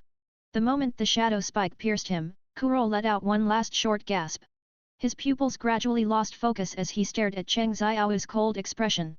Blood should have gushed from the wound, but it vanished into nothingness within the shadows, completely devoured. Killed Kuro, gained 16,000 experience points. Extracted Shadow, Kuro, B rank/S rank intelligence. The system's voice arrived as promised, and Cheng Xiao raised his head, a satisfied smile appearing on his face. Harvest time! Cheng Xiao felt like he was a genius right now. As for Kuro, Cheng Xiao couldn't be bothered to turn him into an ordinary shadow soldier. Those shadow soldiers only knew how to obey orders, they had no thoughts of their own. He directly allowed Kuro's shadow to become independent, just like Kuina, so he could offer advice and strategies when needed. Although Kuro's combat strength was not high, and his potential was limited due to his age, his mind was excellent. Such a strategist was exactly what he needed most at the moment. "Kuro," Cheng Xiao said to the gradually solidifying shadow, "from now on, you are my strategist." Kuro's shadow bowed slightly, a glint flashing across his non-existent glasses. "Glad to be of service, Captain. Let's go." Judging by the time, the marine stationed nearby should be arriving soon. Shortly after, at the Syrup Village dock. With a rush of hurried footsteps, a group of people in marine uniforms charged onto the dock. Leading them was a short, mustachioed marine colonel, his face ashen, veins throbbing on his forehead. The scene before him was unbearable. Kuro, the infamous captain of the Black Cat Pirates, lay in a pool of blood, his death gruesome. "Damn it! Kuro, captain of the Black Cat Pirates, has been killed. Who is the culprit? Are there any clues?" Colonel Nezumi shrieked, spitting saliva, scaring the surrounding marine soldiers into trembling. A marine soldier carefully handed over a sketch covered in shadows. "Report, Colonel, we found this at the scene." Colonel Nezumi snatched the sketch, squinting to decipher the blurry handwriting on it. "Killer, Cheng Xiao. Captain of the Shadow Pirates, bounty? Berries." He slammed the sketch onto the table, roaring, "What the hell is this? The bounty is question marks. Is this a blatant provocation to the marine?" "Co-colonel," another marine soldier tremblingly pointed at the shadows on the sketch, This seems to be some kind of devil fruit ability." "A devil fruit?" Colonel Nezumi's face changed, and a faint sense of unease rose within him. "It seems we've encountered no ordinary fellow this time." He took a deep breath, forcing himself to calm down. "Immediately report this to Marine Headquarters. Put a bounty on Cheng Xiao. Also, strengthen patrols in the nearby sea areas. We must nip this shadow pirates in the bud." "Yes." The marine soldiers responded in unison, quickly dispersing to carry out the orders. After all, he didn't want his cooperation with the Arlong pirates to break down. He had already tasted many benefits from the collaboration. Cheng Xiao stood at the shadow's bow, his black trench coat flapping in the wind, with Kuro's shadow respectfully standing with hands clasped behind him. "By the way, Captain," Kuro's shadow suddenly asked, "why did you leave that sketch? Doesn't that just tell the marine about our existence?" Cheng Xiao laughed heartily, "Of course, it's to let them know I exist. Only then will they put a bounty on me. I want the whole world to remember my name. My name is Cheng Xiaowu. Kuro, how much bounty do you think the marine will put on me? Cheng Xiaowu asked faintly, gazing at the gradually receding coastline. Kuro pushed his non-existent glasses, his tone calm, based on the strength Captain has shown so far, plus the Black Cat Pirate's original bounty, a preliminary estimate would be around 20 million berries. 20 million? That's too little. Cheng Xiaowu scoffed disdainfully, that meager bounty only converts to 20,000 points, which is far from enough. Captain's ambition is admirable, Kuro complimented without a trace of emotion, however, the marine is always cautious in assessing bounties for newcomers. To quickly increase your bounty, some big actions are still needed. Get 35 plus chapters ahead of everyone on p.a.t.r.e.o.n. Ravenscott Content Source, webnovel.com Chapter 10 to 10 Chapter 10 See Restaurant 10, Chapter 10 See Restaurant 10, Chapter 10 See Restaurant Big Moves. For example, defeating notorious great pirates, exposing military corruption, overthrowing the regimes of world government member nations, and so on. Corruption. Cheng Xiaowu snorted, a cold glint flashing in his eyes. That's indeed a good starting point. Speaking of corruption in the East Blue, a certain person instantly jumped into my mind. The infamous Arlong pirates, and that useless marine colonel who colludes with them behind the scenes. Colonel Nezumi, true to his name, was weak and foul. Next, are we heading to Kokoyashi village? Kuro asked. Cheng Xiao recalled for a moment then immediately nodded, that's the Arlong pirates' territory. As long as Arlong is affected, the colonel's scandal will surely be exposed. Oh, right, before that, we need to go to the sea restaurant. The next day. The sea breeze gently caressed, and sunlight sprinkled on the shimmering sea surface. A peculiar, all-black sailboat quietly docked near the sea restaurant Baratai. Cheng Xiao leaped from the ship, landing lightly on Baratai's deck. He left Kuina and Kuro on the ship because shadows don't need to eat. Moreover, Zoro was also here at this time, and he was afraid Kuina wouldn't be able to resist challenging Zoro to a duel. Now was not the time. Days of sea travel had already left him ravenous. The shadow was empty, with nothing but shadows. Although there were plenty of delicious foods in the Points Mall, using points for food? What a waste! Baratai's glass dome refracted the midday sun, and the clinking of cutlery mixed with the clamor of patrons, forming a symphony unique to the pirate world. When Cheng Xiaowu pushed open the carved wooden door, the aroma of grilled meat mixed with the smell of rum wafted over him. He found a corner and sat down, his black trench coat covering most of his face. His gaze swept past the bar. The blonde chef was flipping a wok with a cigarette dangling from his lips, and Straw Hat Luffy had just broken his third plate in the kitchen, making his companions giggle. I want fried rice. Cheng Xiao's low voice sounded particularly out of place in the noisy restaurant. Sanji heard this and soon brought it to him. Sanji's special seafood fried rice. Sanji placed the plate down. 50 berries. Cheng Xiao was not someone who ate without paying. He still had some money Genzo had lent him. Finally, I can have a good meal. After eating his fill, Cheng Xiao leaned back in his chair, closing his eyes to rest. At the next table, several pirate-dressed guys were spitting as they chatted, occasionally bursting into crude laughter. Cheng Xiao initially paid no attention until he heard the words Black Cat Pirates, then he slightly cocked his ear to listen. Did you hear? The Black Cat Pirates were wiped out. Captain Kuro was taken down by someone called the Shadow Pirates. Really? Kuro was a tough guy. Absolutely. I even saw the bounty poster. That kid is named Cheng Xiaowu, and his bounty is 20 million berries. 20 million? A newcomer with such a high bounty, what's this kid's background? One of the pirates pulled out a crumpled bounty poster, on which was clearly printed a shadowed portrait. Although the facial features were unclear, it was very handsome. It read, Dead or Alive, Shadow Pirates Captain Cheng Xiaowu, Bounty, 20 million berries. It really was as Kuro had predicted, 20 million, not a single berry less. Bounty updated, 20 million berries. Points plus 20,000, current, 40,000, dot. The system's voice sounded in his mind. Cheng Xiao's lips curled slightly. Now he could exchange for the 3 types of haki. He opened the system wall and found the exchange options for the 3 types of haki. Armament haki, beginner 5,000 points, can resist ordinary cannonballs, swords. Observation haki, beginner 8,000 points. Conqueror's haki, beginner 10,000 points. Successfully exchanged for beginner armament haki, 5,000 points. Successfully exchanged for beginner observation haki, 8,000 points. Successfully exchanged for beginner conqueror's haki, 10,000 points. Remaining, 17,000 points. Current attribute panel name, Cheng Xiaowu. Level, 36, experience bar, 86%. Strength, 60. Intelligence, 60. Agility, 60. Stamina, 60. Spirit, 60. Height, 1.88. Weight, 129. Length, 8 to 23. Devil Fruit, Shadow Fruit, Unawakened. Fruit abilities 1. Shadow Extraction, currently extracted 51/100 shadows. 2. Shadow Preservation, shadow soldiers are preserved in the caster's shadow and can be summoned at any time. 3. Shadow Exchange, user and designated shadow soldier swap positions, requires CD of 5 seconds. Armament Haki, beginner. Observation Haki, beginner. Conqueror's Haki, beginner. Beginner level for all 3 Haki types. He should try them out when he gets the chance. Burp. Cheng Xiaowu let out a satisfied burp, casually tossing 50 berries onto the table. Just as he was about to get up and leave, the restaurant door was violently thrown open.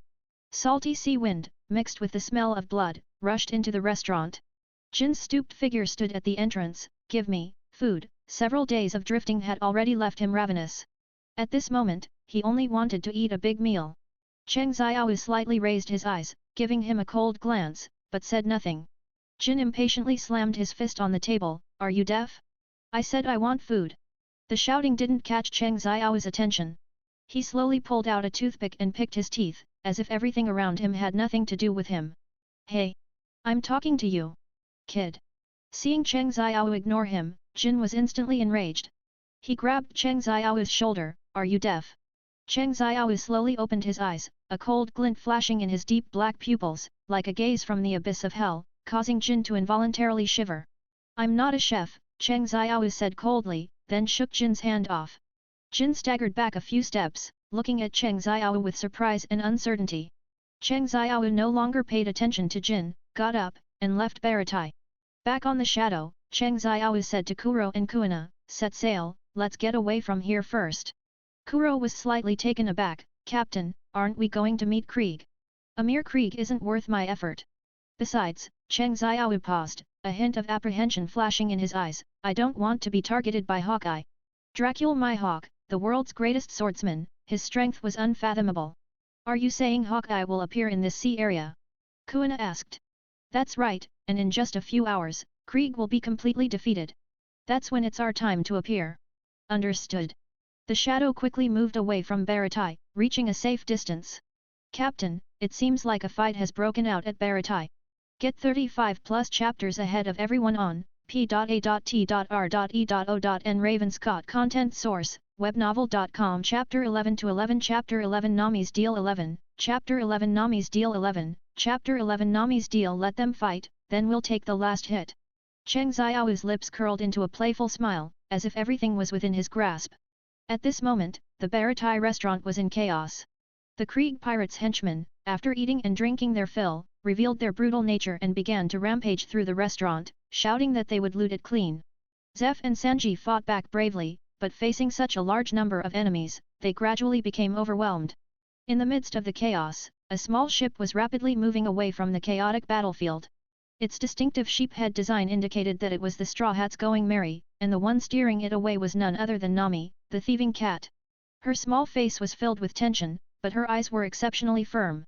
At this moment, she only had one thought, to gather 100 million berries to buy back Kokoyasi village. Just then, a peculiar ship appeared on the sea. It was a small boat resembling a coffin, with 2 candles lit even in broad daylight. Standing on the boat was a tall man with sharp eyes, none other than the world's greatest swordsman, Dracul my hawk. He merely swung his sword casually, and Krieg's proud flagship, the dreadnought saber, was cut in half. Oh my goodness! One slash, just one slash! It's that man, Zeph, the head chef of the Baratai restaurant, almost dropped his jaw. Is that guy a monster? Sanji leaned on a damaged dining table, his golden hair scattered messily across his forehead. Even he, usually so composed, couldn't help but exclaim in surprise. Zoro was completely stunned at this moment. He suddenly looked up, his gaze fixed on Hawkeye in the distance, tightly gripping Wado Ikimonji, veins bulging on the back of his hand, his eyes burning with intense fighting spirit. The remaining henchmen of the Krieg pirates were scared out of their wits. They had witnessed their leader's flagship being cut in half. It was as easy and effortless as cutting tofu, which was beyond their understanding of combat. Run! Run away! Someone shouted, and the Krieg pirates' henchmen scattered like birds and beasts, jumping into the sea and desperately swimming away. Is this the power of the world's greatest swordsman? Kuina stood on the deck of the Shadow, her eyes filled with shock and longing. She had dreamed of becoming the world's greatest swordsman since childhood. Now, witnessing Hawkeye's strength firsthand, she felt both awe and an even more determined goal. Do you see, Kuina? This is the goal you must pursue. One day, you will reach such heights, and even surpass him. I will. Krieg asked Hawkeye unwillingly, why did you cut my ship? Hawkeye, just passing by, killing time. It seems the show is about to begin, but I have other things to do. Cheng Xiao was not in a hurry to join the melee, his target was someone else. The Shadow's engine roared, shooting forward like an arrow from a bow, its target precisely Nami and her Going Merry. Nami desperately spun the rudder, and the Going Merry carved white waves on the sea. She knew she was being targeted. But she didn't understand who was chasing her. Did they also want to claim the Going Merry for themselves? Damn it! Why is this ship so fast? Nami gritted her teeth, and large beads of sweat dripped from her forehead. However, no matter how hard she tried, she couldn't shake off the Shadow behind her. The Shadow easily caught up with the Going Merry, performing a beautiful sea drift and stopping in front of Nami, blocking her path. Nami looked at the unfamiliar black sailboat in panic, the ferocious shadow pattern on its bow filling her with a hint of fear. Who are you? A tall figure jumped down from the Shadow, landing steadily on the deck of the Going Merry. He had short black hair, deep eyes as mysterious as the night sky, and a faint smile on his lips. Nice to meet you. My name is Cheng Xiao, captain of the Shadow Pirates, Cheng Xiao introduced himself. Nami's eyes widened. She was not unfamiliar with this name, recent news had been reporting on this emerging pirate crew. You're the Cheng Xiao from the news. Nami's voice trembled slightly. Yes, Cheng Xiao smiled, taking advantage of the chaos to steal something, it's just like you, little thieving cat Nami. How do you know my name? Nami asked warily. Of course, a hint of cunning flashed in Cheng Xiao's eyes, I also know why you stole Luffy's ship. Nami's heart sank. She instinctively took a step back. Why did this person know so much about her? Is it because of the Arlong pirates? Cheng Xiao revealed Nami's secret in one sentence. Nami looked at Cheng Xiao in shock. She didn't understand who this man was. Why did he know everything about her? I can help you get rid of them, make them disappear from this world forever. Cheng Xiao's voice was low and powerful, provided you cooperate with me, or rather, collaborate. Nami was stunned. She looked at the handsome man in front of her, her heart filled with doubt and hesitation. She didn't know whether to believe him, but if he could really help her deal with the Arlong pirates, then... Why do you want to help me? Nami asked. Cheng Xiao smiled, a hint of mystery in his expression, because I'm very interested in your story, and, he paused, leaned closer to Nami's ear, and whispered, I like working with smart people. Nami's cheeks flushed slightly. The man's presence made her feel a little nervous, yet also a strange excitement. So? Do you want to make a deal with me? Cheng Xiao looked directly into Nami's eyes. No need to rush your answer, Cheng Xiao interrupted Nami, I can give you time to think, but the Arlong pirates are not so easy to deal with, you'd best make a decision soon. Nami took a deep breath, her heart pounding. Arlong's atrocities flashed through her mind repeatedly, the oppressive fear and anger almost consuming her. Undoubtedly, this was her nightmare. She clenched her fists tightly, her nails almost digging into her flesh. Okay, I agree. Tell me, what do you want me to do? Cheng Xiao smiled faintly, as if he had already anticipated Nami's answer. Officially join the Straw Hat, I mean truly integrate with them. Nami was stunned, this was completely different from what she had expected. She had originally thought Cheng Xiao would propose some harsh conditions, such as joining his pirate crew, or something else, but she didn't expect such a simple request. That's it. Yes, Cheng Xiao replied affirmatively. Luffy already considered you a comrade. What I mean is, you should just steer the ship back now and directly tell Luffy about your difficulties. Luffy will defeat Arlong, and I will kill him completely. The true purpose of Cheng Xiao's transaction with Nami was actually to accelerate the progression of these events. Only in this way could he become stronger in the shortest amount of time. Of course, he wouldn't always follow behind the Straw Hat crew killing people. Once he felt strong enough, he would explore on his own. A complex emotion flashed in Nami's eyes. She didn't understand why Cheng Xiao would do this. Did he really just want to help her? Or did he have another motive? Why are you helping me? Cheng Xiao turned around, his deep gaze falling on Nami's face, carrying a playful smile. I'm not helping you, it's just a transaction. I want their shadows. As he spoke, he snapped his fingers and Kuina and Kuro instantly appeared at the bow of the shadow. Behind them was a dense mass of gigantic shadow soldiers, their eyes glowing eerily. The moment Nami looked up, she was completely numb. Such a scene was simply horrifying. Cheng Xiao paused, then leaned closer to Nami, whispering in her ear, I like working with smart people. The warm breath brushed Nami's earlobe, making her shiver involuntarily. Nami's cheeks flushed slightly, and she instinctively took a step back, increasing the distance between herself and Cheng Xiao. All right, I understand. She tried to make her voice sound calm, but her slightly trembling voice still betrayed her nervousness. Cheng Xiao looked at Nami's reaction, his smile deepening. Then, a pleasant cooperation. He extended his hand. Nami hesitated for a moment, but finally extended her hand and lightly shook Cheng Xiao's. His palm was broad and warm, a stark contrast to his cool demeanor. Now, go back. Your comrades are waiting for you. Nami nodded, turned, and walked towards the rudder, steering the ship around and heading back in the direction she came from. Get 35 plus chapters ahead of everyone on p.a.t.r.e.o.n. Ravenscott Content Source, webnovel.com. Chapter 12-12 Chapter 12 Accepting the Ghost Managin 12, Chapter 12, Accepting the Ghost Managin 12, Chapter 12, Accepting the Ghost Managin. By this time, the battle had long concluded. The battered deck was empty, with only a few scattered chefs cleaning up the mess. Zeph sat at a table, puffing on a cigarette, his face terribly grim. Zoro was severely injured in his duel with Hawkeye, looking as if he had lost too much blood and could die at any moment. Even more ironically, Hawkeye had only used a small knife from beginning to end. Despite that, the current Zoro was completely outmatched. Everyone! I'm back! Nami waved, her voice carrying a hint of fatigue but still full of vitality. Luffy turned his head, a characteristic goofy grin on his rubber-like face. Nami! Where did you go? We almost thought you ran away. Ah? I just went to see the scenery, Nami replied somewhat guiltily, her gaze flickering. Oh, I see. I understand. Luffy grinned, completely oblivious to Nami's unusual behavior. Zoro leaned against the mast, bandages wrapped around his injured body. He had woken from unconsciousness, but his eyes were still cold, though his breathing was noticeably rapid, clearly indicating he was enduring intense pain. It was evident that he detested his current weakness. What happened just now?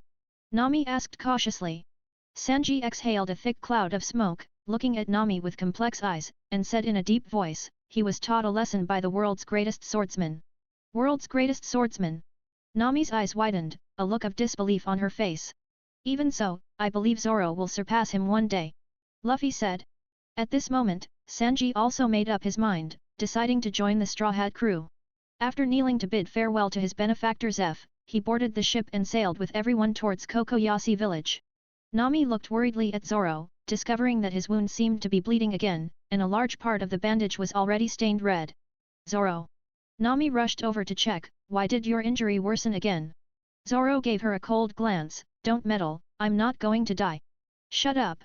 How can you speak to the beautiful Miss Nami like that? Sanji fumed. At this, Nami suddenly started to cry. She looked at her companion's concerned eyes, her heart filled with mixed emotions. Her eyes welled up, tears streamed down, and she choked out, I'm sorry. I'm sorry everyone. I lied to you. Luffy looked bewildered, scratching his head. Nami? What's wrong? What happened? Nami cried even harder, intermittently revealing Arlong's evil deeds and her deal with Arlong. She even confessed her original intention to steal the Going Merry, crying like a helpless child.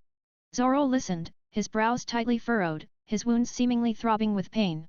Sanji was utterly shocked, his cigarette falling to the deck unnoticed. Usopp's mouth hung open, unable to speak for a long time.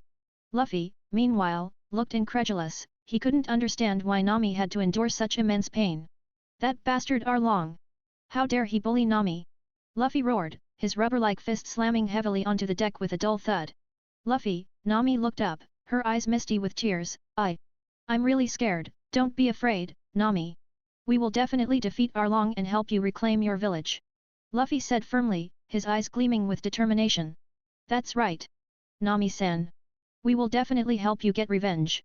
Sanji also said excitedly, his eyes filled with fury. Yes, Nami. We are all your companions. We will always support you. Usopp also bravely stated. Although Zoro did not speak, his clenched fists and resolute gaze already conveyed his stance. On a small boat not far away, Jin, poisoned and pale-faced, was laboriously rowing, carrying the unconscious Krieg on his back. The small boat was packed with Krieg's remaining subordinates, each one dejected, like stray dogs.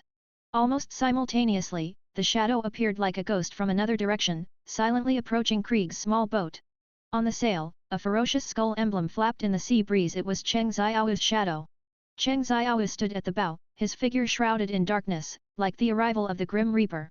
Demon Jin, you are indeed quite loyal. Cheng Xiao's tone carried a hint of appreciation. Who's there? Jin shouted in terror, but he was already powerless to resist. When he saw Cheng Xiao's face clearly, he instantly recalled their encounter at the restaurant that morning, where they had almost clashed. It's you, Jin's voice was filled with disbelief. Yes, we meet again. Cheng Xiao replied. Kuina, Kuro, are you ready? Ready at any moment.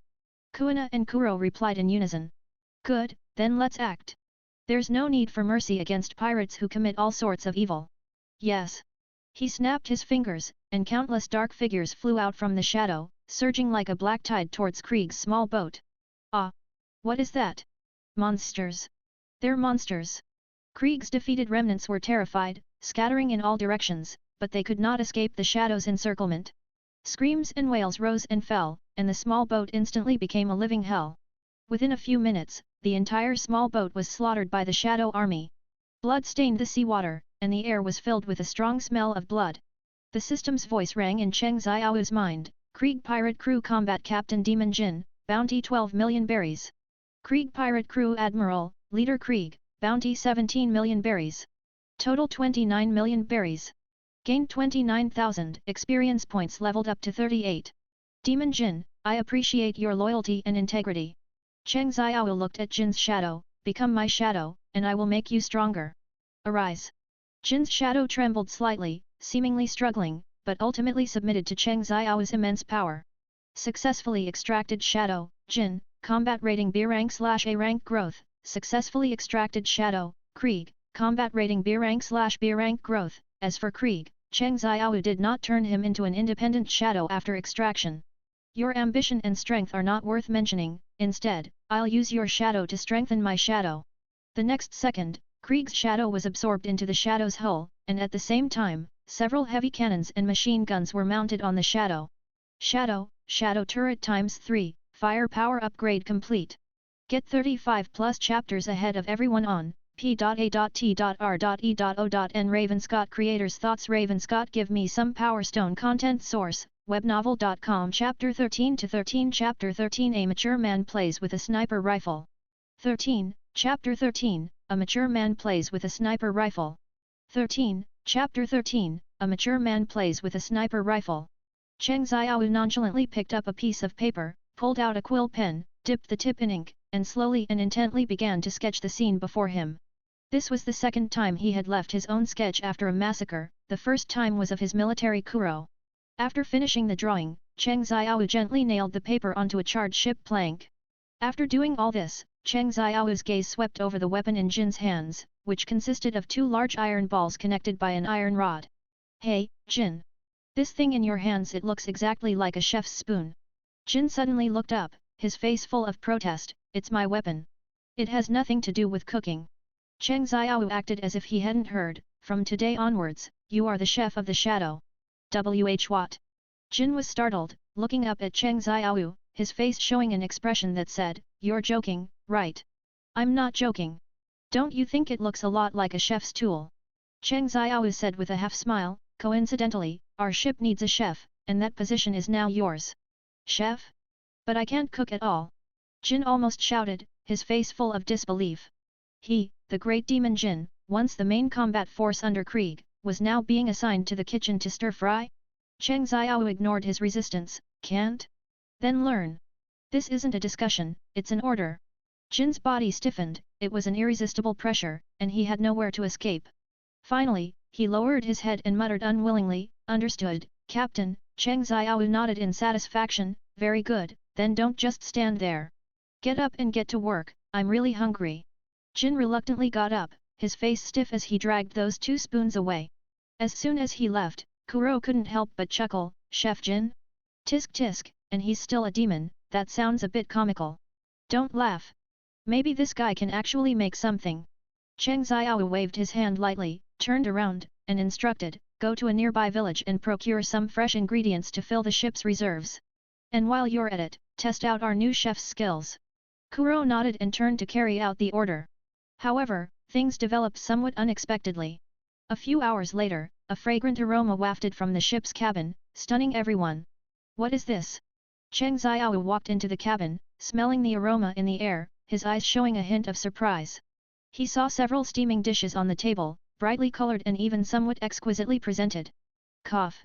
"I just made them casually while I was free." Jin stood expressionlessly to the side, but his slightly trembling eyelids betrayed his inner nervousness. Cheng Xiao picked up a piece of meat with a fork and put it into his mouth, tasted it, then slightly raised an eyebrow, revealing a satisfied expression. After swallowing a bite, he said faintly, "Not bad." Delicious. Jin's steady hands and precise control allowed him to perfectly manage the heat, and every spoonful of seasoning was just right. "Isn't this a natural-born chef's physique? I knew you could do it. It seems your potential as a chef might even be stronger than your potential as a combatant," Cheng Xiao praised. Jin's lips moved slightly, and he could only swallow all his emotions, nodding. After dinner, Cheng Xiao returned to his room and lay down. He casually waved his shadow ability, condensing a black dagger from his palm, with black mist swirling around the blade, looking intimidatingly cold. But as he held the dagger, his brows furrowed slightly, and he was still not entirely satisfied. Although this thing was very convenient for sneak attacks, when facing strong enemies head-on, the shortcomings of the shadow dagger were completely exposed. Not only did it lack weight and texture, but it was also very difficult to cover with armament haki. Cheng Xiao began to think, it was time to get himself a weapon. His gaze swept across the weapon store, and several options had already appeared in his mind. Swords? He didn't like these traditional weapons, although his swordsmanship had greatly improved at his Hein dojo. Kuina was a genius swordswoman. With her around, there was no need to duplicate. Barehanded? Still too dangerous. Finally, Cheng Xiao's gaze settled on a weapon deep within the interface. It was a modern-looking sniper rifle, with dark patterns engraved on its black body, cold and full of murderous intent. Chief Cheese model. Cheng Xiao's lips curled into a slight, cold smile. He confirmed the purchase without hesitation. -5,000 points, weapon Shadow Raid Sniper purchased successfully. Shadow Raid Sniper magazine capacity, infinity, shadow energy, special ability, bullets can be imbued with armament haki. The next second, a dark, heavy sniper rifle appeared in his hand, the grip feeling cold and solid. He raised the gun and looked through the scope at the dark sea outside the window. The scene seemed to merge with him, and the sniper rifle felt like an extension of darkness itself. This Shadow Raid Sniper was even handier than he had imagined, and the infinite bullet setting saved him a lot of trouble. Through the scope, his vision seemed to extend into endless darkness. The sea under the night sky was like a huge hunting ground in his eyes, waiting for prey to appear. Suddenly, a black dot appeared at the edge of the scope, slowly approaching the shadow. It wasn't Hawkeye's iconic coffin boat, but an ordinary wooden boat, swaying in the waves, looking particularly small. There was only a blurry figure on the boat, difficult to discern in the night. As the small boat got closer, the figure on board gradually became clearer. That tall and burly figure, that distinctive iron jaw, who else could it be but Axe-Hand Morgan? Former Marine Colonel, Morgan, bounty 5 million berries. The system also promptly provided the bounty amount at this moment. Daring to go out to sea in a prison uniform. It looks like he's already escaped from Garp's custody after breaking out of prison? Quite bold. Cheng Xiao muttered to himself, a hint of mockery in his tone. He opened the cabin window, and the sea breeze, mixed with a salty smell, blew in. Even though the shadow was still sailing, he steadily raised the sniper rifle and began to aim. How can I not accept food delivered to my doorstep? He held his breath and gently pulled the trigger. Bang! A deafening gunshot broke the silence of the night, and the powerful recoil made Cheng Xiao pause slightly. The flash of fire from the sniper rifle disappeared in the darkness, and then, a burst of blood mist exploded on the distant wooden boat. Morgan, still in his prison uniform, hadn't even reacted to what happened before he was shot in the head, falling headfirst onto the boat deck. Cheng Xiao nodded in satisfaction, whispering, "From now on, this is my true fangs." At this moment, a soft knock came from the door. He didn't turn around, simply saying, "Come in." Get 35 plus chapters ahead of everyone on p.a.t.r.e.o.n Ravenscott content source, webnovel.com Chapter 14 to 14 Chapter 14 Take It 14, Chapter 14, Take It 14, Chapter 14, Take It After another day drifting at sea, finally, as the sun set, their destination came into view Kokoyasi village. Cheng Xiao stood on the deck, and the island quickly appeared before his eyes. Kokoyasi was known for its emerald jungles and azure coastline, but all this beauty was overshadowed by the plunder of the Arlong pirates. Before the ship could dock, his figure had vanished into the darkness, silently blending into the shadows of the land. The ruins in the center of the village already spoke of the recent battle. The Arlong pirates' iconic building was now crumbling, and its gate was in tatters. The cotters of the Arlong pirates lay scattered on the ground, each with a look of pain on their faces. As agreed, after Nami returned the treasure the Arlong pirates had stolen over the years to the villagers, she eagerly urged Luffy and the others to board the ship and leave. So, by the time Cheng Xiao arrived, they were already on their way to Logue Town. He slowly walked in front of Arlong, looking down at the fisherman with no trace of pity in his eyes. "Arlong, your era is over." Before his words finished, Cheng Xiao's shadow transformed into countless sharp blades, instantly cutting Arlong's body into pieces. Captain Arlong, bounty 20 million berries. Gained 20,000 experience, level increased to 39. After extracting Arlong and his cotter's shadows, Cheng Xiao did not leave immediately but waited in place for Colonel Nezumi's arrival. He knew that this greedy and corrupt marine colonel had colluded with the Arlong pirates for many years, profiting immensely from it. What he had to do today was to reclaim all that ill-gotten wealth. Not long after, Colonel Nezumi arrived at Arlong Park with a team of marine soldiers, full of bluster. "Who did this? Who dares to cause trouble on my territory?" Colonel Nezumi shouted arrogantly, completely oblivious to the Arlong pirates' members lying all over the ground. Cheng Xiao slowly stood up, a cold smile playing on his lips. "It was me." Only then did Colonel Nezumi notice Cheng Xiao's presence in the shadows. He looked Cheng Xiao up and down, then snorted disdainfully, "Where did this brat come from? Daring to cause trouble here, are you tired of living?" Cheng Xiao said nothing more, his figure flickered, instantly appearing in front of Colonel Nezumi, grabbing his collar, and lifting him up. "You," Colonel Nezumi's face changed drastically, looking at Cheng Xiao in horror. The marine soldiers he brought, seeing this, drew their weapons and aimed them at Cheng Xiao. Bang bang bang! A series of gunshots rang out, but the bullets all passed through Cheng Xiao's body. Clearly, ordinary bullets had no effect on a Logia devil fruit user. A person's fame precedes them. Colonel Nezumi quickly realized who the person in front of him was through his ability. It was Cheng Xiao of the Shadow Pirates. Cheng Xiao sneered, casually throwing the Colonel Nezumi in his hand like trash. Colonel Nezumi scrambled to his feet. "What are you useless fools still standing around for? All of you, attack!" While ordering his subordinates, he secretly ran towards the warship. The next second, a dozen marine soldiers rushed towards Cheng Xiao, but before they could react, they were entangled by Cheng Xiao's shadows, unable to move.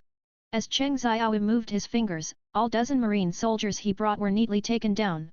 The cunning Colonel Nezumi ultimately failed to escape and was tied up and brought back by Kuro. Cheng Xiao walked up to the trembling Colonel Nezumi, looking down at him. "Tell me, how much money did you and the Arlong pirates illegally gain over the years?" Colonel Nezumi's face was pale, and cold sweat had begun to stream down his temples. "Si, 60 million berries, this is all the money I've accumulated over the years after clearing it. I'll hand it all over, please, I beg you, spare my life." Cheng Xiao's eyes narrowed slightly, his cold gaze piercing Colonel Nezumi's heart like an ice pick. He said softly, "I'll ask again, is it really only 60 million berries, or more?" Colonel Nezumi felt an irresistible sense of oppression and hastily corrected himself. It's 190 million berries. And some gold jewelry and other valuables. Absolutely no concealment. I swear. There's really only this much." "Very good." Cheng Xiao curled his lips, his voice low and calm, yet imbued with a bone-chilling coldness. "Since that's the case, let's go see where you've hidden that 190 million berries." "Yes. Yes." Colonel Nezumi nodded repeatedly, stood up clumsily, and, while chuckling awkwardly, led the way with trembling steps. He dared not utter another word of nonsense, the corpses of the marine soldiers on the ground had already made him understand. The person in front of him was a true pirate. A being utterly devoid of mercy. Colonel Nezumi led Cheng Xiao and his group from Arlong Park to a hidden reef area. Here, there was an entrance to an underground chamber spanning over 100 square meters, concealed by a thick spiral wooden door. The items are all down here, guaranteed not a single berry less. Cheng Xiao raised a hand, and his shadow shot out, whirling open the heavy wooden door like a tornado, revealing the steps to the secret chamber below. The secret chamber was neatly stacked with boxes, all filled with various forms of wealth. Gold, silver, jewels, diamond berries, and even a few precious artifacts were casually tossed aside. The glittering light illuminated the dim space, creating a paradoxical sense of prosperity and desolation coexisting. It seems you put a lot of effort into hiding it, you truly live up to the name Nezumi, mouse. Cheng Xiao merely glanced, showing no surprise or excitement. He waved his hand, instructing Kuro and the other members to move everything out of the secret chamber. Colonel Nezumi watched helplessly as the wealth he had painstakingly accumulated over many years was completely cleared out, his face turning ashen. He nearly collapsed to the ground but dared not utter any protest. Cheng Xiao turned to him, his tone like a verdict, "I confiscate this money, your life is spared." Upon hearing this insulting pardon, Colonel Nezumi, far from daring to get angry, instead nodded frantically like a pounding garlic, "Yes, yes, yes.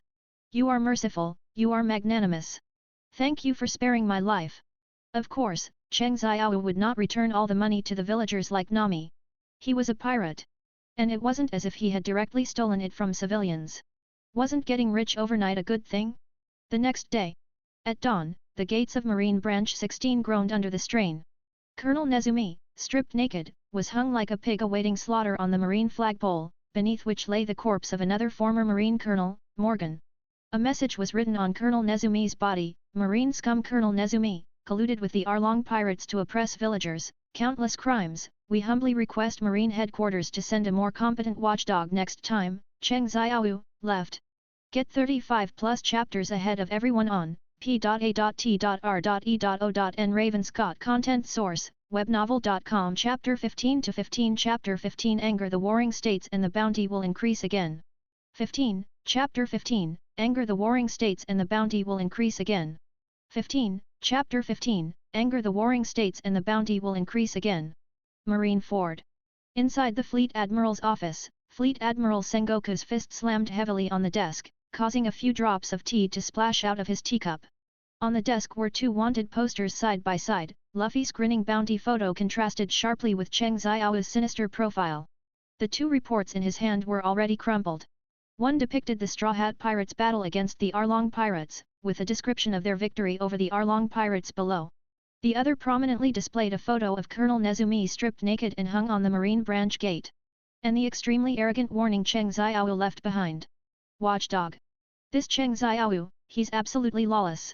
Fleet Admiral Sengoku's voice was low and furious, veins bulging on his forehead. A rookie pirate dares to provoke us so brazenly. Garp, who was sitting on the sofa eating senbei, looked up when he heard this and laughed indifferently. "Ha ha ha, Sengoku, why are you so angry? He's just a rookie. There are at least 800 to 1,000 rookies sailing out every year. Just let the subordinates handle it, right?" Garb. Fleet Admiral Sengoku turned sharply, glaring at his old comrade. "Do you know what he did? In just 1 week, he not only wiped out 2 pirate crews, killed over a dozen marines, but also stripped our men naked and hung them on the branch gate. Now, the entire East Blues Marine branches are talking about this, and the Marines' prestige is completely gone." Garp chewed his senbei, mumbling, "Isn't that good? That Nezumi fellow was a parasite anyway, he should have been dealt with a long time ago." "You!" Fleet Admiral Sengoku was so angry he almost tore the report in his hand. "That's not the point. The point is that Cheng Xiao's actions have severely challenged the Marines' authority. If we let it go, other pirates will definitely follow suit, and then the entire Marine will be in chaos." The door to the Fleet Admiral's office was pushed open, and Kizaru lazily walked in, holding a steaming cup of coffee. He pushed up his sunglasses and slowly said, "Oh my, Fleet Admiral Sengoku, getting so angry first thing in the morning isn't good for your health, you know Kizaru." Fleet Admiral Sengoku glared at him. "You've come just in time. You've heard about that Cheng Xiao, haven't you?" Kizaru took a sip of coffee and nodded casually. Heard about him, heard about him. That rookie pirate from the East Blue, what was his name, the Shadow Pirates? Seems quite interesting. Fleet Admiral Sengoku was so angry he almost flipped the table. He's slapping the marine's face. As an admiral, don't you think you should do something? Kizaru shrugged, his tone still lazy. Fleet Admiral Sengoku, you know, I've been busy handling matters in the New World recently, and I really can't spare the time. Why don't you let Akainu go? Isn't he quite free lately? Akainu. Fleet Admiral Sengoku snorted. If he goes, the East Blue will probably be burned to a scorched earth. I don't want to clean up that kind of mess again. Garp, hearing this, suddenly burst into laughter, ha ha ha. Sengoku, aren't you making things difficult? Kizaru doesn't want to go, and you're afraid Akainu will mess things up if he goes. So what do you plan to do? You can't possibly make my old bones go, can you? Fleet Admiral Sengoku stared at Garp, a glint flashing in his eyes. Garp, you're right. Garp's smile instantly froze, and the senbei in his hand almost fell to the ground. Wait, Sengoku, you're not serious, are you? Of course. Fleet Admiral Sengoku slammed the table, his tone resolute. Monka already escaped from your hands, and the East Blue is your old stomping ground. It's most suitable for you to handle this matter. Garp quickly waved his hand. No, Sengoku, I'm almost retired. Let the young people handle such troublesome matters. Retired? Fleet Admiral Sengoku sneered. When have you ever officially retired? Is it because your grandson Luffy is also there? You can't hide this time. Garp, ha ha ha. That Luffy fellow is just like his brother, he still doesn't listen to me. I originally wanted him to join the marine. Kizaru, standing by, laughed gleefully. Vice Admiral Garp, it seems most suitable for you to handle this. Garp glared at Kizaru and said irritably, you brat, stop making sarcastic remarks. Garp. This matter is no small thing, you must take it seriously. Regardless of Cheng Xiao's strength for now, just his ability to use public opinion to undermine the marine's prestige is a huge threat. He's a ticking time bomb. And no one knows what he'll do next. By the time we deal with him then, it might be too late. Garp sighed, shaking his head helplessly. All right, I'll go. But Sengoku, you have to promise me one thing. What is it? Fleet Admiral Sengoku asked, frowning. Garp grinned, revealing a mouthful of white teeth. When I come back, you have to treat me to a month's worth of senbei. Fleet Admiral Sengoku was stunned for a moment, then smiled helplessly. All right, as long as you bring Cheng Xiao back, let alone a month's worth of senbei, 2 months' worth is fine. You're really stingy. I thought you were going to say a year. Garp said disappointedly. Kizaru interjected from the side, Vice Admiral Garp, don't be careless. It's said that Cheng Xiao is a bit strange, and his strength shouldn't be underestimated. Garp waved his hand, saying indifferently, don't worry, a mere rookie can't stir up much trouble. Besides, my iron fist isn't just for show.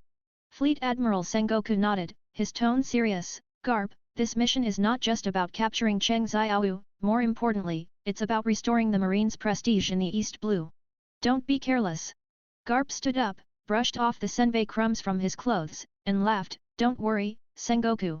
I'll let that kid know what happens when you provoke the marine. With that, he strode out of the office, humming a tune. Kizaru watched Garp's retreating back, shook his head, and muttered softly, Vice Admiral Garp is truly still going strong. Fleet Admiral Sengoku sat back in his chair, rubbed his temples, and let out a long sigh. I hope this can be resolved smoothly. Fleet Admiral Sengoku sending Garp to handle the East Blue incident was also a way of showing him respect. If it were anyone else, they wouldn't treat Straw Hat Luffy so kindly. Tell his aide, Bogart, to inform that old scoundrel to write a self-reflection on grandchild education before he departs. If he lets the family disgrace drift into the Grand Line again, then it won't be easy to handle. Kizaru picked up his coffee, took a slow sip, and a meaningful smile played on his lips. Fleet Admiral Sengoku, do you think Cheng Xiao might be more troublesome than we imagine? I just checked, his bounty is now 20 million berries. Although 20 million berries is already quite high for a rookie who just set sail. But compared to Luffy, whose bounty is 30 million berries, his threat seems greater, and he's an unstable factor. Fleet Admiral Sengoku didn't answer, only stared at the report and wanted poster on the desk, his brows tightly furrowed. I understand what you mean. From today onwards, triple his bounty. 60 million berries. Yes. And dead or alive. Get 35 plus chapters ahead of everyone on P.A.T.R.E.O.N Ravenscott Content Source, webnovel.com Chapter 16 to 16 Chapter 16 Practice more if you are not good at it. 16, Chapter 16, Practice more if you are not good at it.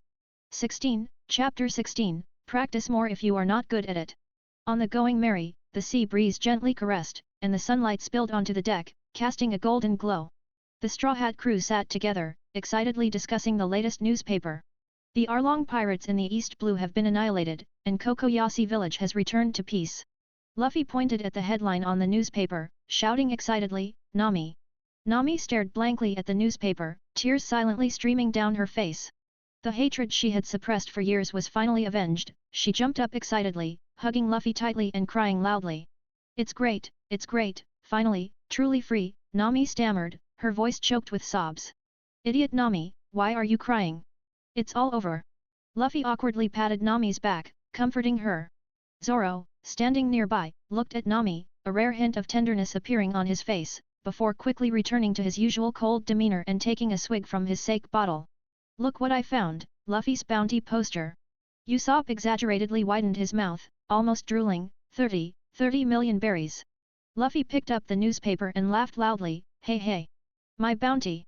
Haha, 30 million berries. Sanji. Can we buy lots of meat? He proudly spread his large head shot in front of everyone, his mouth stretched into a grin almost splitting his face, just like the picture. Zoro crossed his arms, leaning against the mast, and snorted coldly, don't celebrate too early. A high bounty also means more trouble. Sanji, with a cigarette in his mouth, glanced at the newspaper, his brow slightly furrowed, yes, Captain. A high bounty might attract unnecessary trouble. Well, then let them come. Luffy waved his fists, shouting indifferently, I'll beat as many as come, just send them flying. Nami knew in her heart that the newspaper's mention of annihilation meant not that they were captured and imprisoned by the marine, but that they all died. Her thoughts were quickly pulled back to the transaction she had made with Cheng Xiao not long ago, and a brutal image appeared in her mind. When the Arlong pirates' base completely fell, that man, Cheng Xiao, stood in the shadows, indifferently observing everything. His eyes were deeper than the night, colder than the sea breeze, and the countless surging shadows behind him were like prostrating devils.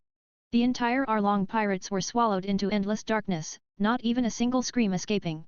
He, using violence to curb violence, completed a thorough massacre. Cheng Xiao once told her, in this world, the dead are the safest. Nami? Usopp tentatively pushed Nami's shoulder. Nami snapped back to reality, pulling her gaze from the newspaper, but her face was still somewhat pale, nothing. Hey, look, this guy's bounty. Usopp pointed to another news item on the newspaper, exclaiming. On the bounty poster, a stern-faced man was clearly visible, it was Cheng Xiao. The bounty was clearly marked, 60 million berries. 60 million berries. Who is this guy, so powerful? Sanji asked in surprise, a cigarette in his mouth. I remember now. He's that grilled fish master we met at sea before. Luffy suddenly realized, pointing at Cheng Xiao's bounty poster. His grilled fish was really, super delicious. Everyone was speechless, Luffy's focus was always so peculiar. This guy actually went from 20 million to 60 million directly. That's too fast, isn't it? What exactly did this guy do? Zoro frowned, a hint of fighting spirit flashing in his eyes, I really want to fight him if I get the chance. His bounty tripled, so it seems the marine values him highly, Nami said, wiping away her tears and analyzing, perhaps he's even more dangerous than we imagine. Meanwhile, Cheng Xiao, far away in another sea area, also saw his bounty poster. 60 million berries? Following Kuro's advice really made it multiply several times, but it's still far from enough. Cheng Xiao sneered, throwing the newspaper aside. Ding!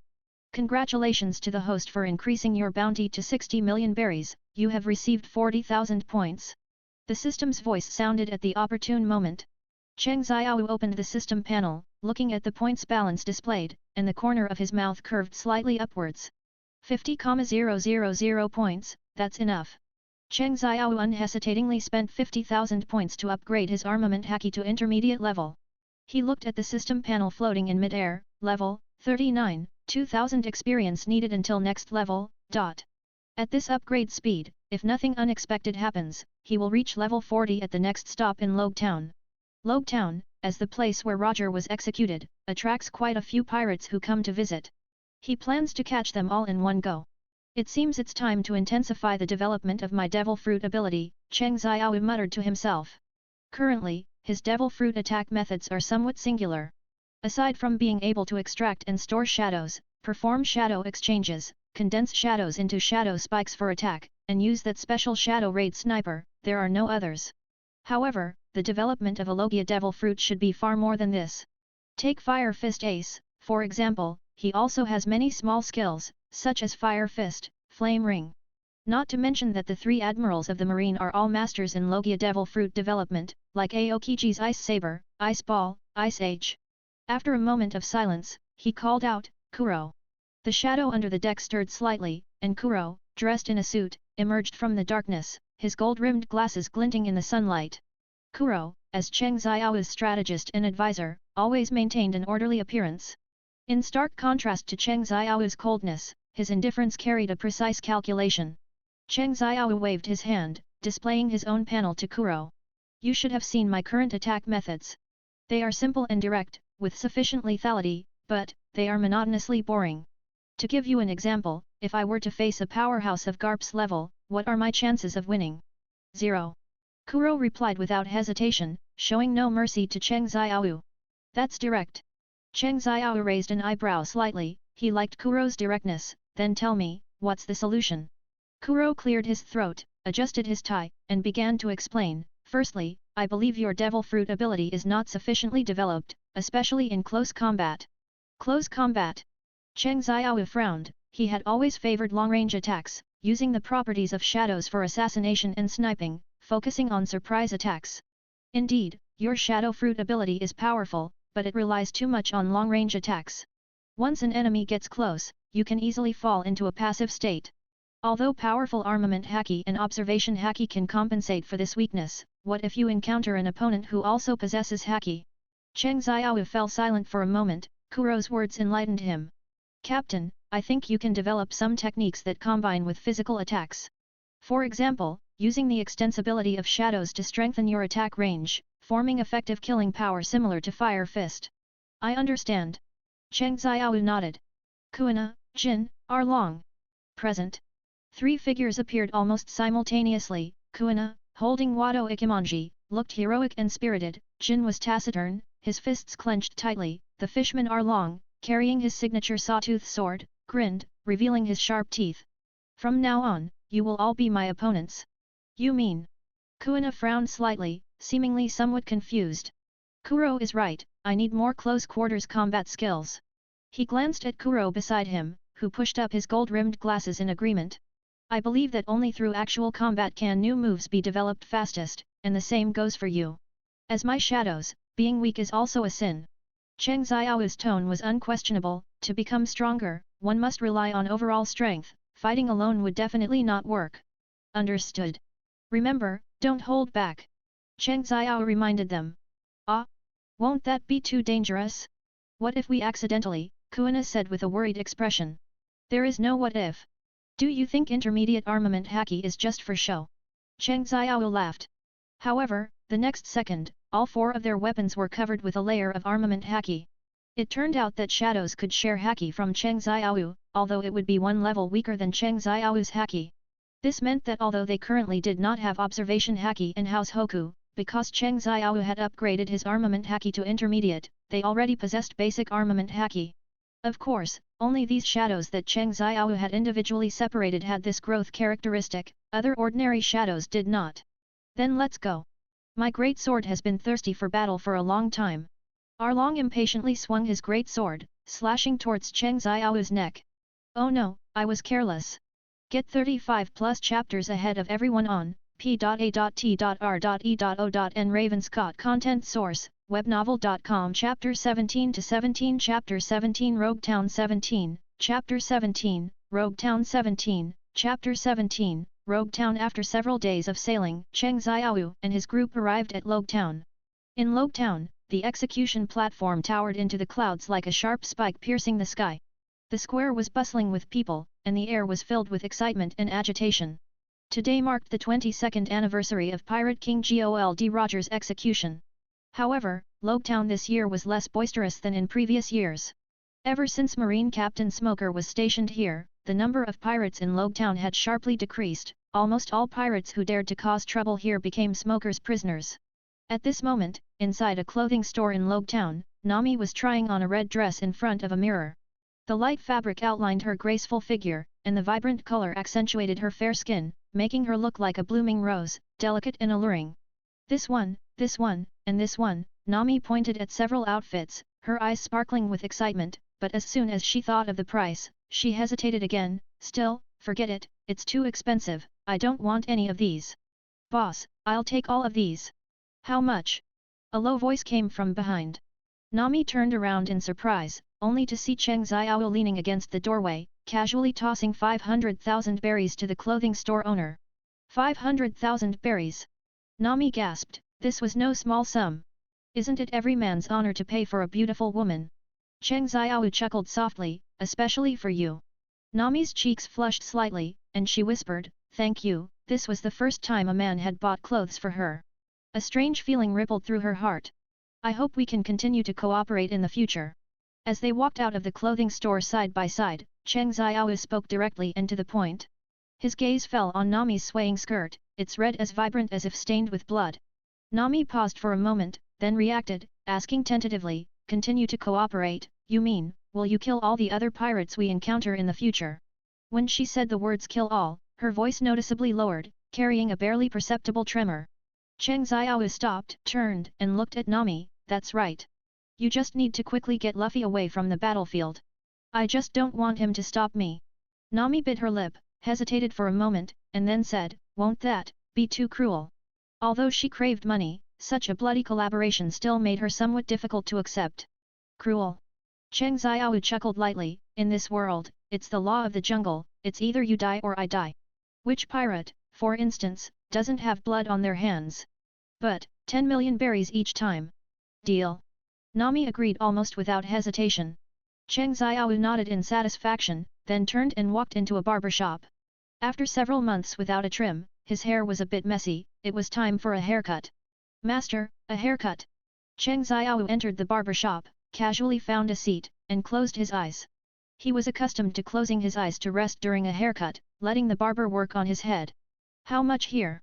39,800 berries, the barber replied with a smile. Cheng Xiao suspected he had misheard, how much? What kind of haircut costs 39,800? Wash, cut, and blow dry. How much is a wash here? Cheng Xiao asked, enunciating each word. 3,000 berries. And a cut. 6,800 then, oh, Cheng Xiao instantly understood. 3,000 plus 6,800, that only leaves 30,000. This was not a legitimate barber shop. Who's doing the blow dry? I am. Holy crap!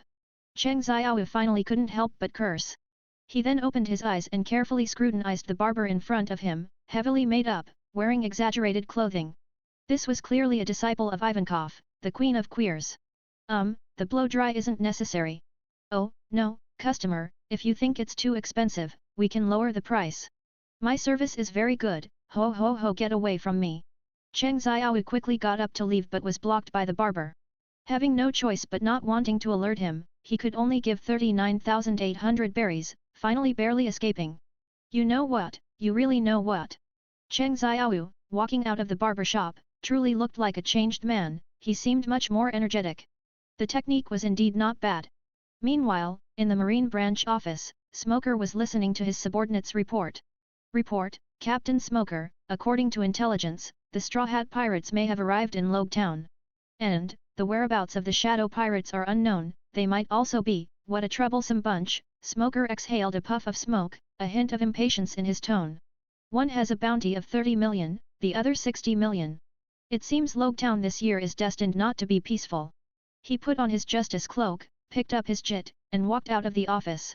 Smoker went directly to patrol the docks, and the sight before him greatly astonished him. A dozen pirate ships were docked around the pier, yet there was not a sound, a deathly silence enveloped the entire dock. An ominous premonition rose in Smoker's heart. He leaped onto a pirate ship, and a strong smell of blood assailed him. The sight before him made his pupils contract sharply. Bodies lay scattered across the deck, each face bearing an expression of terror, as if they had seen something horrifying. Blood stained the wooden planks, and the air was thick with the heavy smell of blood. These pirates were all dead. Damn it, this must be that guy's doing. Smoker's face was grim. He looked around, and a chilling killing intent permeated the air. He knew this was Cheng Xiao's doing.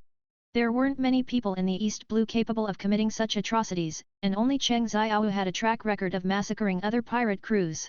Like a god of slaughter, he not only steals all your wealth but also takes your life.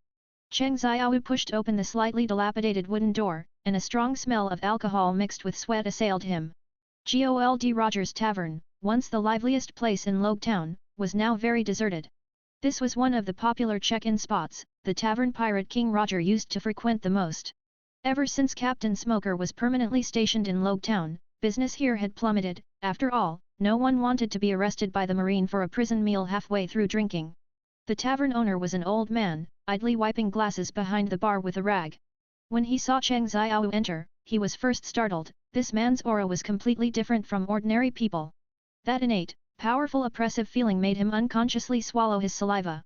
Boss, a glass of the rum Roger loved most in his lifetime. Get 35+ chapters ahead of everyone on p.a.t.r.e.o.n. Ravenscott Creators Thoughts. Ravenscott need your support. Patreon content source, webnovel.com. Chapter 18 to 18. Chapter 18 Smoker 18, Chapter 18, Smoker 18, Chapter 18, Smoker. The boss sighed helplessly, then, with trembling hands, retrieved a bottle of dark brown rum from the liquor cabinet and placed it in front of Cheng Xiao. Captain Roger liked this kind, he said, claiming it reminded him of home.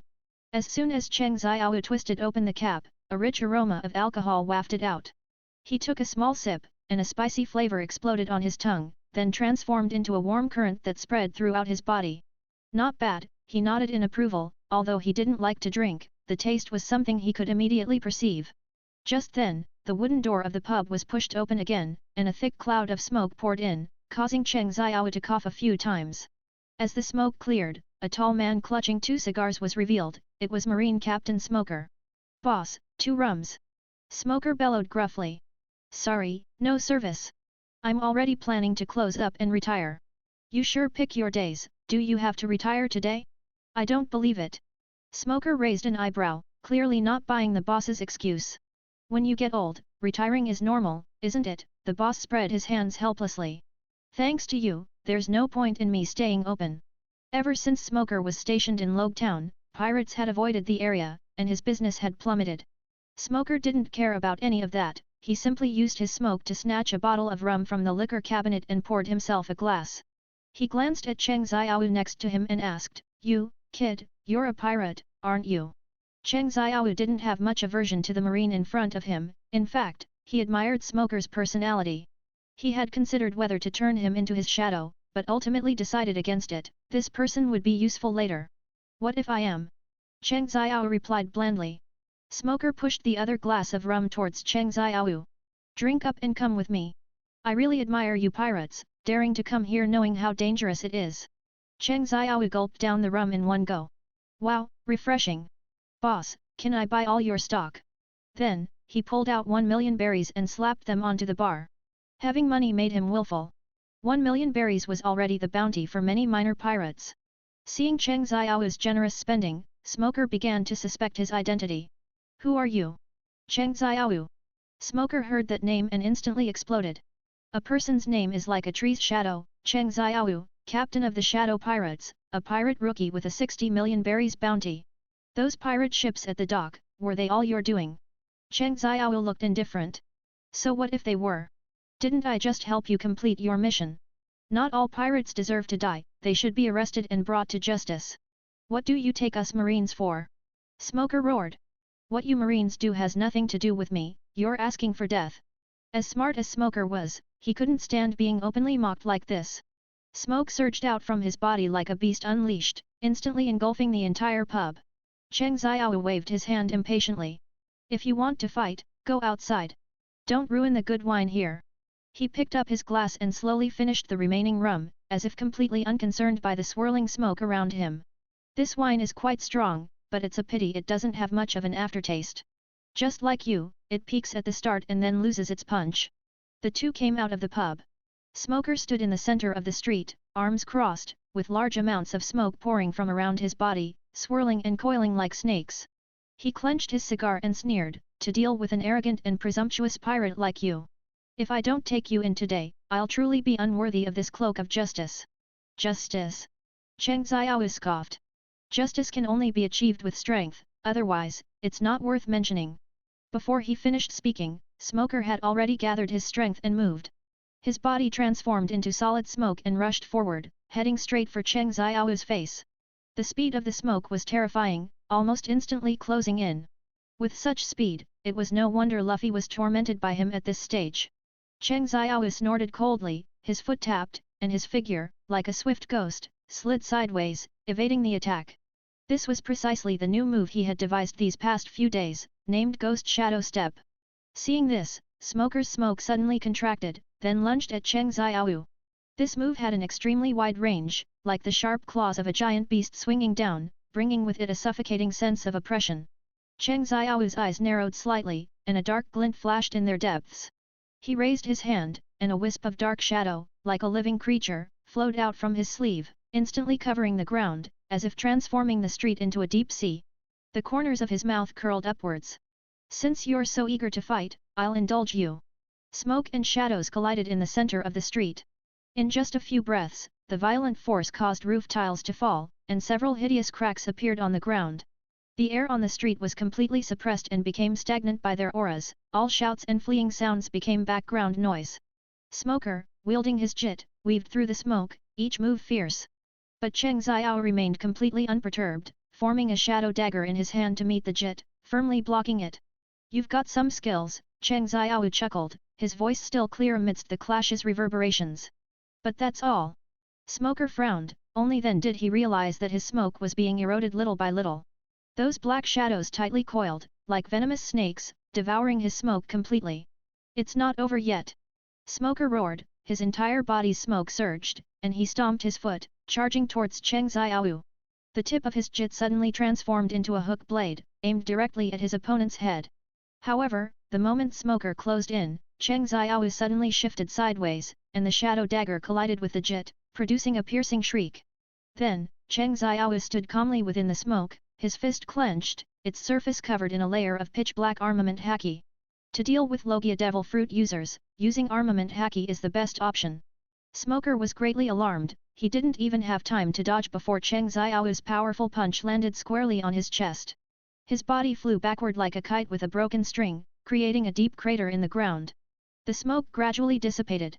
Smoker struggled to get up, but the sharp pain in his chest made his movements as sluggish as a discarded doll. He looked up, his eyes filled with unwillingness and shock. He was a marine captain, yet he had been defeated by a rookie. How is this possible? This is impossible. At this stage, Smoker relied too heavily on his devil fruit ability and physical talent, and his cultivation and application of haki were insufficient, which was the main reason for his defeat against Cheng Xiao. Cheng Xiao slowly approached, looking down at him from above. If you're weak, you need to practice more. Smoke less often. With that, he turned and walked towards the pub. Why don't you kill me? Smoker gritted his teeth. Cheng Xiao gave a cold laugh. Sigh, I told you, don't make a fuss. I'm here to buy wine. Why bother yourself like this? Aren't you tired? Get 35 plus chapters ahead of everyone on p.a.t.r.e.o.n. Ravenscott Content Source, webnovel.com. Chapter 19 to 19. Chapter 19. This is my wine, no one can take it away. 19. Chapter 19. This is my wine, no one can take it away. 19. Chapter 19. This is my wine, no one can take it away. The street was dead silent, with only the faint rustling of the wind against tattered flags. Most of the onlookers had already fled, leaving only the tavern owner, who was hiding behind a broken window frame, staring wide-eyed at the ruins and Smoker in the deep pit. Did he win? He murmured to himself. Cheng Xiao turned and walked towards the tavern, brushing off the dust from his clothes, and went straight to the counter. Owner, are all the wines I ordered ready? I want to pack them all up and take them with me today. The owner snapped out of his daze and quickly bowed. Ready, ready. All my wines are in the cellar, you can come and pick them up anytime. Cheng Xiao raised an eyebrow. Lead the way. The owner nervously led Cheng Xiao to the cellar, not daring to breathe the entire way. The cellar was dark and damp, filled with the strong aroma of wine. Cheng Xiao looked around, nodding with satisfaction. Not bad, all these wines are mine. In the tavern's cellar, the atmosphere was somewhat oppressive. Cheng Xiao carried the last barrel of wine to the cellar entrance, but before he could move it onto the street, a low voice suddenly sounded behind him. "Young man, could you spare me some?" The voice was calm but carried an irresistible deterrent. Cheng Xiao was slightly startled, turning to see a man in a green cloak leaning against the cellar door frame with his arms crossed in the dim light, staring at him indifferently. Cheng Xiao's gaze lingered on the man's face for a moment, and his brow instantly twitched slightly. That green cloak, the mark on his face, and those sharp, eagle-like eyes, he recognized him. Although most people had only seen him on wanted posters and in intelligence reports, this face was truly impactful. The leader of the Revolutionary Army, the world government's biggest headache, Luffy's father Monkey D. Dragon. Dragon. The tavern owner, hiding behind a pillar, his eyes wide as saucers, his voice trembling so much it almost slipped, the renowned, leader of the Revolutionary Army. Cheng Xiao calmly adjusted his shadow to be in front of him, but his expression remained unchanged. He raised the wine barrel in his hand, his voice still lazy, "This is my wine, no one can take it away, I've already paid for it." Upon hearing this, Monkey D. Dragon revealed a slightly playful smile and slowly walked down the steps. He patted his green cloak and casually sat on the steps, looking like a harmless traveler, but the air around him seemed to grow much heavier because of his presence. "Ha ha ha, an interesting kid," he laughed, looking at Cheng Xiao with an inquisitive gaze. "Someone actually dares to talk to me like this? You're very greedy, hogging so much good wine, not even willing to share a single sip. The esteemed leader of the Revolutionary Army, stealing wine from a rookie pirate, don't you think that's beneath you?" Cheng Xiao raised an eyebrow, his tone calm, showing no fear in the face of this Revolutionary Army big shot. The tavern owner's legs were almost jelly, squatting in the corner, not daring to breathe. He glanced at the street, which was still full of battle marks, then secretly peeked at Monkey D. Dragon, his heart already churning with shock. That was Monkey D. Dragon. The world government's thorn in the side, an existence even the four emperors had to be wary of. And this newly emerging, incredibly arrogant young pirate actually dared to speak to him in such a tone. Was he insane? Dragon, however, was not angry. He quietly watched Cheng Xiao for a moment, then suddenly a corner of his mouth lifted, and he slowly said, "Of course, I don't need to steal this wine. But if I did, who could stop me?" His voice was not loud, but it contained immense oppressive power. In an instant, a sudden gust of wind swept through the entire airtight cellar passage. In the dark space, the low rumble of rolling wine barrels sounded like the prelude to a hurricane about to erupt from the depths of the sea. Seeing this, Cheng Xiao casually put down the wine barrel. A wise man knows when to cut his losses. We have an old saying where I'm from, a wise man submits to circumstances.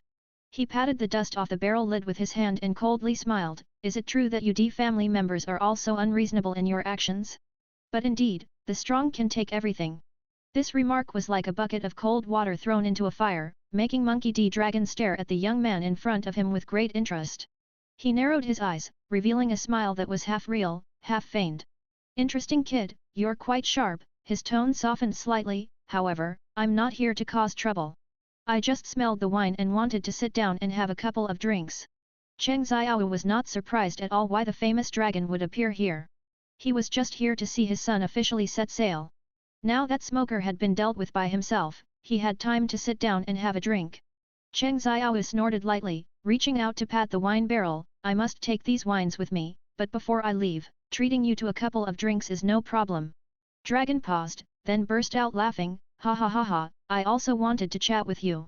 So the two moved the wine to the tavern hall, sat down quietly, and each poured a glass. Although Cheng Xiao did not show reverence, his gaze remained on Dragon, his expression wary but not stiff. Dragon took a sip of wine and sighed contentedly, "Good, it is indeed good wine. Why did you form the Revolutionary Army?" Cheng Xiao suddenly asked, his attitude direct. "I'm not asking this question because I admire you, but because I dislike arrogant people." Dragon raised an eyebrow and smiled, "Very good. Precisely because you dislike arrogant people, you should understand my original intention. The world government and the celestial dragons are the most arrogant things in the world." Cheng Xiao paused, then said coldly, "I dislike the celestial dragons too." Dragon gently put down his wine glass, giving him a meaningful look, "It seems we have a little common ground. Young man, as long as you dislike the celestial dragons, we are friends." "Friends?" Cheng Xiao smiled, a hint of mockery in his tone, the enemy of my enemy is naturally my friend, isn't it? Ha ha ha ha. Exactly, you're right. Dragon threw his head back and laughed, seemingly truly agreeing with that statement. Dragon put down his wine glass, his gaze fixed intently on Cheng Xiaowu. After a moment of contemplation, he posed an unexpected question, "Are you interested in joining the Revolutionary Army?" Upon hearing this, Cheng Xiaowu scoffed, picked up his wine glass, and drained it. "I think not. I prefer freedom, being unrestrained. However, at least until the celestial dragons are all dead, we won't be enemies."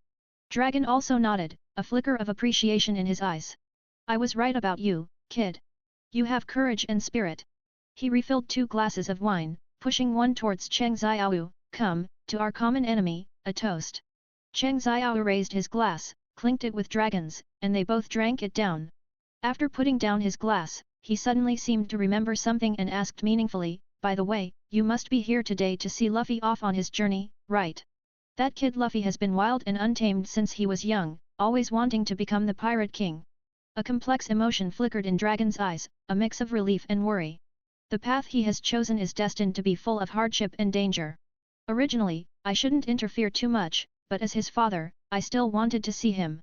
Haha, that's just human nature. Perfectly understandable. The two chatted back and forth, intending to have just 2 drinks but unknowingly finishing an entire barrel. The tavern owner watched, dumbfounded. He never imagined that this seemingly cold rookie pirate could get along so well with the leader of the Revolutionary Army. It seemed he would have to delay his retirement. From now on, he would have new stories to brag about. Just then, there was a hurried sound of footsteps at the door. "Hurry and watch the excitement. I heard Straw Hat Luffy, with a bounty of 30 million berries, is going to be executed. It's happening this afternoon. At the execution platform in Logue Town. Get 35 plus chapters ahead of everyone on p.a.t.r.e.o.n. Ravenscott Content Source, webnovel.com. Chapter 20-20. Chapter 20, Garp Falls from the Sky. 20, Chapter 20, Garp Falls from the Sky. 20, Chapter 20, Garp Falls from the Sky. The intermittent words instantly froze the atmosphere in the tavern. Dragon put down his glass, frowned slightly, and then stood up and disappeared out the tavern door. Main quest, on the execution platform, release Conqueror's Haki. Announce the power of shadow to the world. Reward, 30,000 points. The system's voice rang out again, and Cheng Xiaowu's eyes lit up. Luffy, Cheng Xiaowu suddenly stood up, his glass crashing to the floor with a crisp shattering sound. He ignored the tavern owner's astonished gaze and rushed out of the tavern. He wasn't worried about Luffy's safety. From his understanding of the plot, Luffy was incredibly resilient, and a mere execution platform couldn't harm him. What interested him was the main quest issued by the system. 30,000 points? A reward of 30,000 points was definitely not a number to be easily overlooked. As for the power of his current beginner Conqueror's Haki, he knew it would most likely only knock out some small fry, but it certainly looked impressive. When Cheng Xiaowu arrived at the execution platform, Luffy was already there, with Buggy the Clown proudly stepping on his head and laughing loudly. The surrounding area was packed with curious onlookers, and the noisy sounds were deafening. "It's really lively," Cheng Xiaowu stood outside the crowd, observing coldly. The execution platform in the square was packed, with people in groups of 3 or 5 loudly discussing, "This Straw Hat really doesn't know his place. He just got on the bounty list and now he's going to be publicly executed." On the high platform in the center of the square, Luffy was still laughing fearlessly. "Huh? I'm going to die. I'm the man who's going to be the Pirate King." Luffy laughed. "Don't worry, you won't die." Cheng Xiaowu sneered and leaped onto the execution platform. "Buggy, who are you? How dare you ruin my revenge?" "Buggy the Clown. Retreat now, and you can still keep your job as a circus leader." Cheng Xiaowu suddenly released his natural Conqueror's Haki. The terrifying aura spread outwards from him like a raging tide. Boom!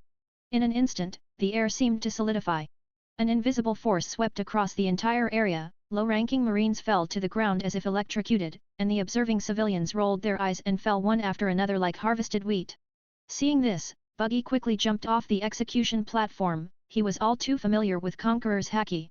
Smoker, who had just managed to get back up in the distance, swayed violently a few times, barely maintaining his stance, but his face had turned extremely pale.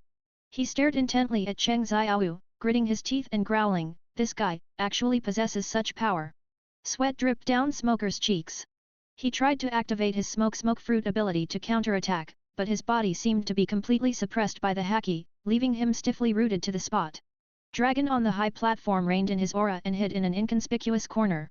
He narrowed his eyes slightly, observing Cheng Xiao's movements, a hint of complex approval and wariness in his gaze. He has already mastered Conqueror's haki? This kid is truly a monster. Usopp and Nami below the execution platform also fell directly into a coma, only Zoro and Sanji could barely resist Cheng Xiao's Conqueror's haki. On the other side, the tavern owner, who had just been unable to resist trying to persuade Cheng Xiao, now looked at the scattered crowd on the ground, his legs starting to tremble. He muttered, This is the legendary 1 in a million Conqueror's haki. Roger also possessed this haki. Just then, a whistling sound came from the sky. A huge cannonball descended from the sky, crashing heavily around the execution platform and kicking up a cloud of dust. As the smoke and dust cleared, a burly figure appeared before everyone. He was wearing a marine uniform, a dog-head hat, and a hint of anger on his face. It was none other than Vice Admiral Garp, the hero of Marineford. It turned out that Smoker's defeat confirmed Cheng Xiao's direction to Garp. To reach Logtown faster, he directly rode a cannonball and landed around the execution platform. Grandpa? Why are you here? Luffy asked with a smile. Garp roared angrily, Shut up. It's because you two scoundrels, father and son, always cause me trouble.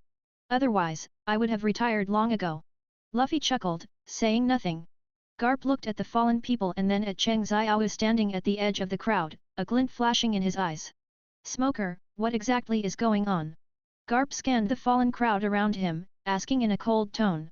Smoker struggled to stand upright, pointing at Cheng Xiao and saying, Vice Admiral Garp, it's this guy. He's Cheng Xiao. You're that shadow kid? Garp asked in a deep voice, with a hint of authority in his tone.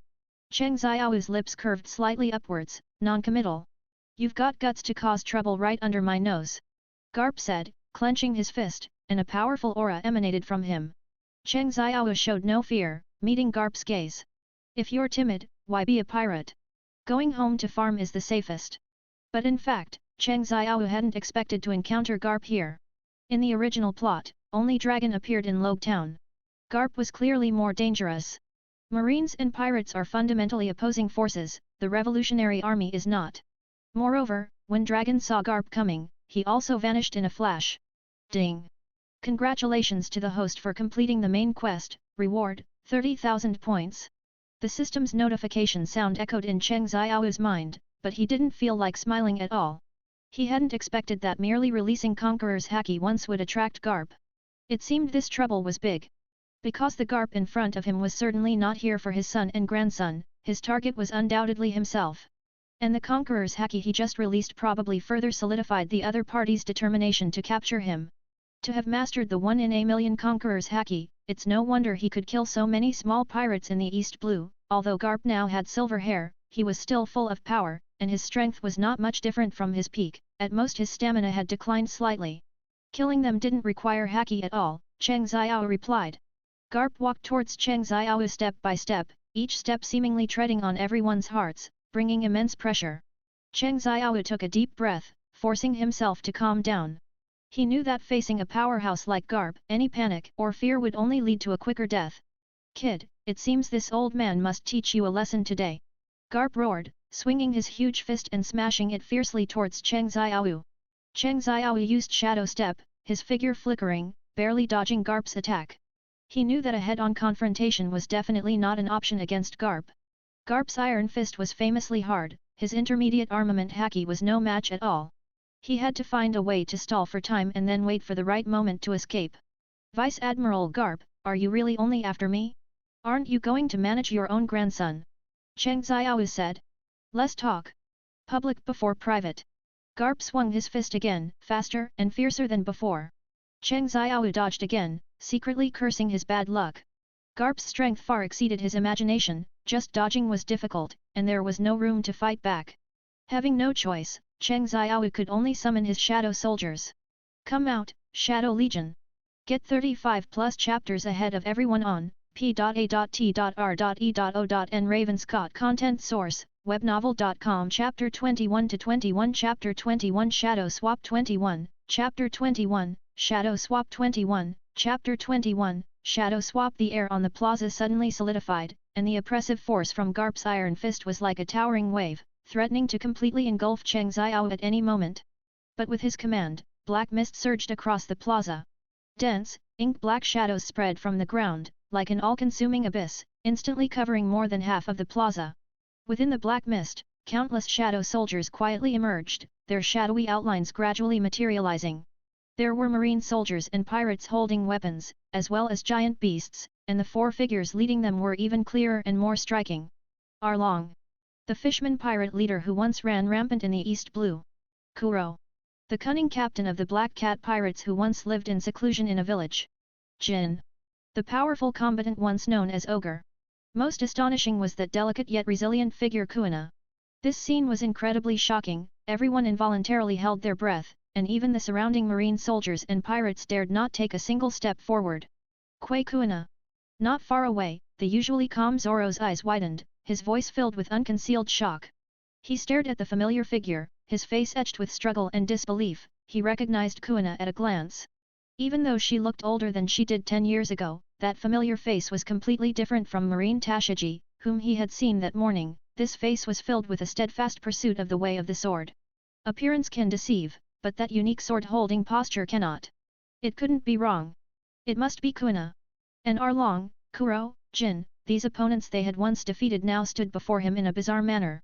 Could it be, this is the power of Cheng Xiao's devil fruit? Kuina, how did she become like this? Cheng Xiao, what exactly did you do? Zoro questioned loudly, his hands unconsciously tightening around the sword hilts at his waist. At this moment, his emotions were almost torn in half. On one side, reason told him that this was merely the materialization of a shadow. On the other, emotion was screaming frantically that this was his familiar friend. Cheng Xiao heard the shout, raised an eyebrow slightly, and glanced at Zoro, but said nothing more. The Shadow Legion instantly broke into pieces, 100 shadow warriors lined up neatly, forming layers that stood between Cheng Xiao and Garp, creating a barrier. From the darkness came a chilling whisper, filled with murderous intent, as if a Shura from hell had descended. My pirate crew has no people, only shadows. Cheng Xiao's voice was incredibly deep, yet it revealed unparalleled arrogance and indifference. Garp narrowed his eyes, flexed his wrists, and his knuckles popped crisply. He was not shaken in the slightest by Cheng Xiao summoning the Shadow Legion, instead, he revealed a rather hearty smile. A good devil fruit ability, but in the face of absolute power, it's nothing more than a paper-thin turtle shell. The next second, Garp's iron fist swept out, smashing directly into the shadow barrier. Boom! A huge shockwave dispersed the air, and the shadow soldiers who bore the brunt were directly shattered into pieces of black mist. Cheng Xiao was only trying to buy time, but Garp didn't even give him a moment to breathe, his offensive like a furious storm. Punch after punch, the Shadow Legion was torn to shreds like paper. In just a few tens of seconds, most of the Shadow Army on the plaza was annihilated.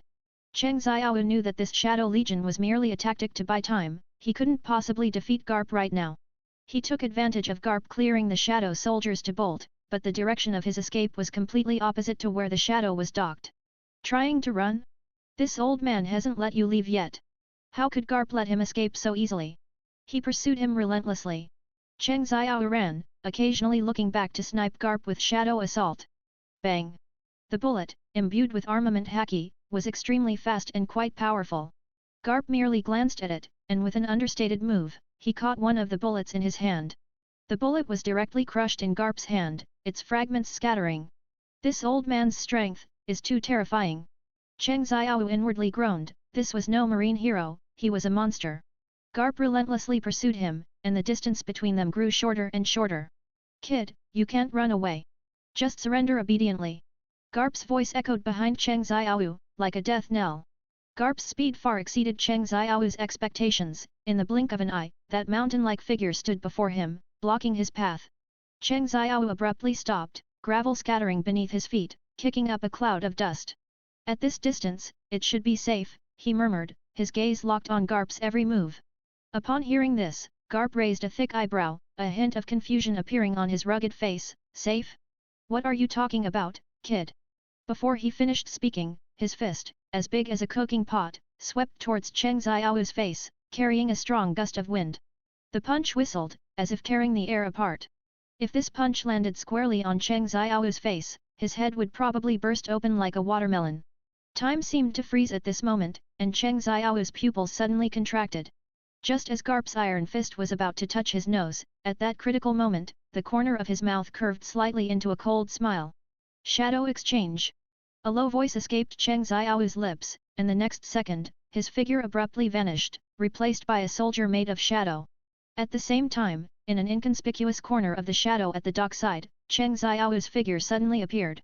He staggered a few steps, steadying himself by holding onto the ship's rail. Meanwhile, Garp's iron fist landed squarely on the shadow soldier that had swapped places with Cheng Xiao. Boom! With a loud bang, the shadow soldier was instantly crushed by Garp's immense force, turning into a black mist that dissipated into the air. That was close. Cheng Xiao wiped the cold sweat from his forehead, his heart pounding violently. In that instant, he truly felt the threat of death. Garp was genuinely trying to kill him. And Garp's strength was far more terrifying than he had imagined. Damn it, this old man is a monster. Cheng Xiao cursed under his breath, not daring to linger for a moment, and immediately shouted to his crew, "Full power, direct spray! Hurry!" As the shadow's engines roared, the shadow immediately began speeding across the sea. When Garp arrived at the dock, he could only see a tiny black dot on the horizon. Looking at the departing shadow, a hint of surprise flashed in his eyes, then returned to calm. "Kid, you run pretty fast." Garp snorted coldly, not continuing the pursuit. He knew that catching up to the shadow at its speed was almost impossible. However, next time we meet, it won't be so easy to escape. Get 35 plus chapters ahead of everyone on p.a.t.r.e.o.n. Ravenscott. Content source, webnovel.com. Chapter 22-22. Chapter 22. Lurking in the Little Garden. 22, Chapter 22, Lurking in the Little Garden. 22, Chapter 22, Lurking in the Little Garden. The sea wind howled, and salty waves slapped against the hull of the shadow. Cheng Xiao stood at the bow, gazing at the boundless ocean in the distance.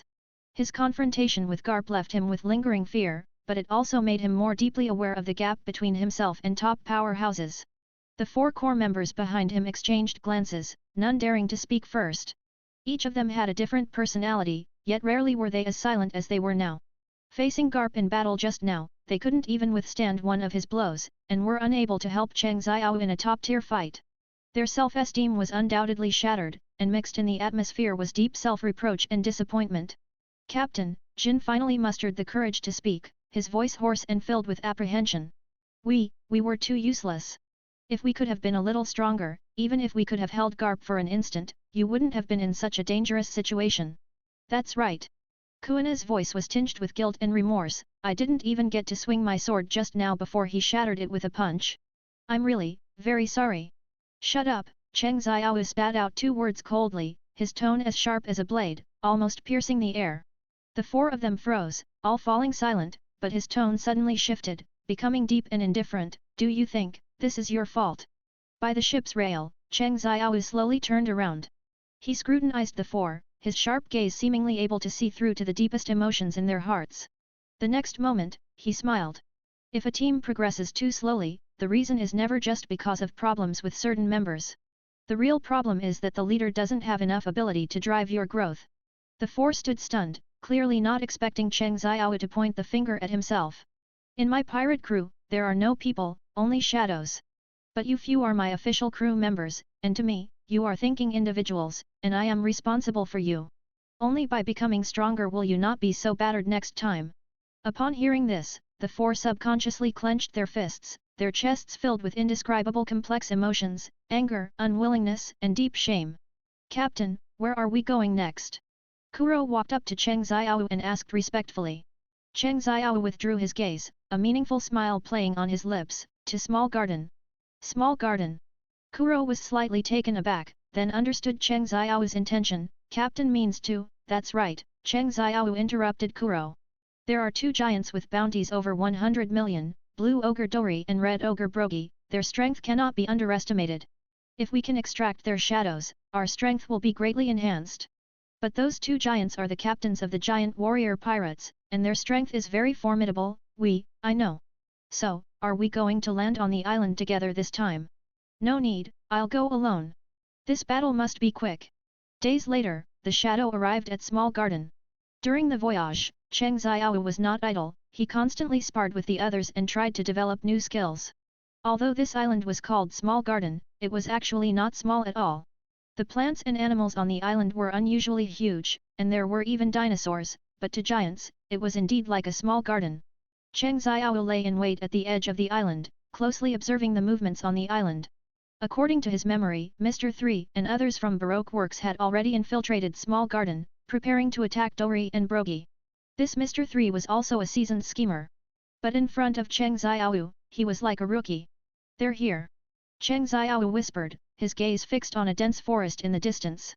Mr. 3 and the others crept out of the dense forest, carrying strange devices in their hands, clearly intending to use them against Dori and Brogy. As time passed, the figures of Dori and Brogy finally appeared in Cheng Xiao's sight. These two giants were about 40 meters tall, like two moving small mountains, and their bodies exuded a powerful aura, making them awe-inspiring. These two guys duel in the same place every time a volcano erupts, and it's been going on for 100 years. He did not expose himself, but instead hid his body within the trees. In the distance, the vegetation rustled, and several figures stepped on thick fallen leaves. Just as Cheng Xiao expected, the Straw Hat finally entered Small Garden as well. Luffy's laughter echoed from afar, wild and unrestrained, while Zoro and Sanji, as expected, were bickering endlessly. "I found this dinosaur first, you idiot cook!" Zoro roared back, fending off a giant stegosaurus with his sword. "Humph, moss head, don't force yourself if you can't. Watch my cooking sword style." Sanji sneered, lifting his leg to kick away another velociraptor that lunged at him. "Then let's see who catches the bigger prey." "Hey! You two stop fighting! We didn't come here for a hunting competition." Nami's voice came from the other side, but it sounded incredibly powerless. Soon, the three disappeared without a trace, leaving Nami and Usopp. While trying to keep their distance from the dinosaurs and wild beasts, she and Usopp accidentally stumbled upon the giant Brogy. Facing such a giant, they immediately played dead, but were still directly caught in his huge hand and taken back to his stone cave. "Ha ha ha! You two are really interesting, just stay and be my guests." Brogy roared with laughter at the two unexpected guests, his enormous laughter making the entire cave tremble slightly.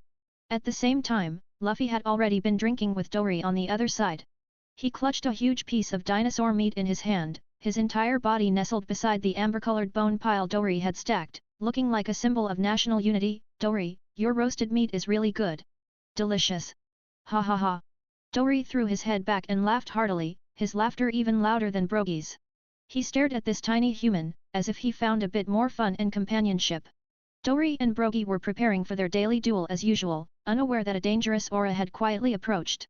Cheng Xiao observed quietly, patiently waiting for the best moment. Suddenly, a violent roar shattered the peaceful island. The sake barrel exploded, and hot steam billowed up, severely wounding Dori. His giant body swayed and fell, crashing heavily to the ground, raising a cloud of dust. When the smoke cleared, he clutched his chest with one hand, blood trickling between his fingers, while a half-drunk Luffy jumped up, his eyes wide. "Hey! What's going on? Who's messing around?" Get 35+ chapters ahead of everyone on p.a.t.r.e.o.n. Ravenscott Creators Thoughts. Ravenscott like it? Add to library. Content source, webnovel.com. Chapter 23-23. Chapter 23 Stand Up Giant Shadow. 23, Chapter 23, Stand Up, Giant Shadow. 23, Chapter 23, Stand Up, Giant Shadow. "This alcohol, isn't it from your ship?" Brogy clutched his chest, blood dripping down his arm, his expression a mix of anger and doubt. He slowly sat down like a collapsing mountain, his eyes fixed on the small figure of Luffy, scrutinizing him with disbelief. Luffy watched Brogy fall, stunned and somewhat at a loss. "How could I have known this alcohol would explode? It was just ordinary alcohol." His voice was filled with confusion and anger, his gaze darting between Brogy and the lingering smoke from the explosion. "Still trying to argue?" Brogy roared, his voice shaking the branches of the surrounding trees. His gaze turned even colder, unwilling to tolerate any more excuses from this outsider. Luffy always chose to directly resolve any doubts. He grinned, revealing his characteristic smile. "Since you don't believe me, let's fight." Seeing Luffy's foolish expression, Brogy became even more convinced that this brat was behind it. He roared, "You bastard! How dare you ambush me?" With that, he swung his giant fist at Luffy. Although Luffy's mind wasn't the sharpest, his combat instincts were incredibly keen. He nimbly dodged Brogy's attack, then countered with a punch to Brogy's stomach, but it felt like hitting steel, making his own fist ache. What a hard stomach! Luffy exclaimed. Ow ow ow! You brat, you've got quite some strength. Brogy was enraged by Luffy and attacked even more fiercely. Not far away, the roar of a volcanic eruption suddenly echoed, like the angry cry of the earth. Brogy abruptly stopped his movements, his deep voice tinged with weariness and a hint of hesitation. Time's up, the duel cannot be delayed. Before Luffy could respond, Brogy bent down and grabbed a small boulder nearby, effortlessly lifting it, then slammed it hard onto Luffy's head. Luffy cried out, instantly slammed into the ground, only his mumbling protests audible, "It's so heavy. Let me out. Once I deal with Dory, I'll come back for you." Ignoring the grumbling Luffy, Brogy staggered towards the battlefield where Dory was. Injured all over, his steps were unusually slow, but he still gritted his teeth and persevered. His fighting spirit and his principles regarding duels seemed to have never changed due to his injuries. But Cheng Xiao saw clearly that within those heavy steps, the decline could no longer be hidden. Dory had been waiting for a long time, and seeing Brogy's injured state, he couldn't help but laugh loudly. "Brogy, what's wrong with you today? Have you gotten old, can't even walk steadily anymore?" Brogy endured the pain and roared, "Enough talk. Dory, let's fight to the death." However, due to his injuries, Brogy was in extremely poor condition, barely able to defend against Dory's attacks. Just then, Cheng Xiao saw Mr.3 appear at the edge of the battlefield. He was hidden in the bushes, silently manipulating his wax fruit ability.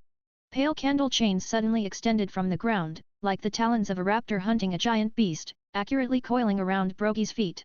Thud! Brogy, losing his balance, crashed to the ground. He coughed up blood from his mouth, trying to break free from the chains, but the wax substance was incredibly tough, making him even weaker. Dory saw his opponent fall but didn't realize it was human intervention. Despite dueling for a century, he had never suspected Brogy's habits, simply assuming this was a normal occurrence in their countless clashes. He raised his giant battle axe and brought it down with a crash. Blood gushed, and Brogy let out a suppressed groan. He was severely wounded, almost losing all ability to resist, his massive body creating a deep crater in the earth. "Ha ha ha ha ha! Brogy, you lost!" Dory roared excitedly. Seeing this, Mr.3 immediately used wax to control Dory as well, preventing him from causing any more trouble. "Now, let me end this boring duel," Mr.3 said with a triumphant laugh. A sharp glint flashed in Cheng Xiao's eyes, he knew the best moment had arrived. Bang! A bullet imbued with armament haki whistled out of the barrel, tracing a path of death through the night. The bullet pierced Dory's forehead at an incredibly fast speed. His pupils instantly dilated, and his massive body became completely silent in an instant, after 100 years. Before those around could react, Cheng Xiao pulled the trigger again. Bang! This shot was aimed at Brogy. The giant didn't have time to notice, only felt a chill on his forehead, and then lost consciousness. His massive body crashed down, stirring up an even larger wave of dust.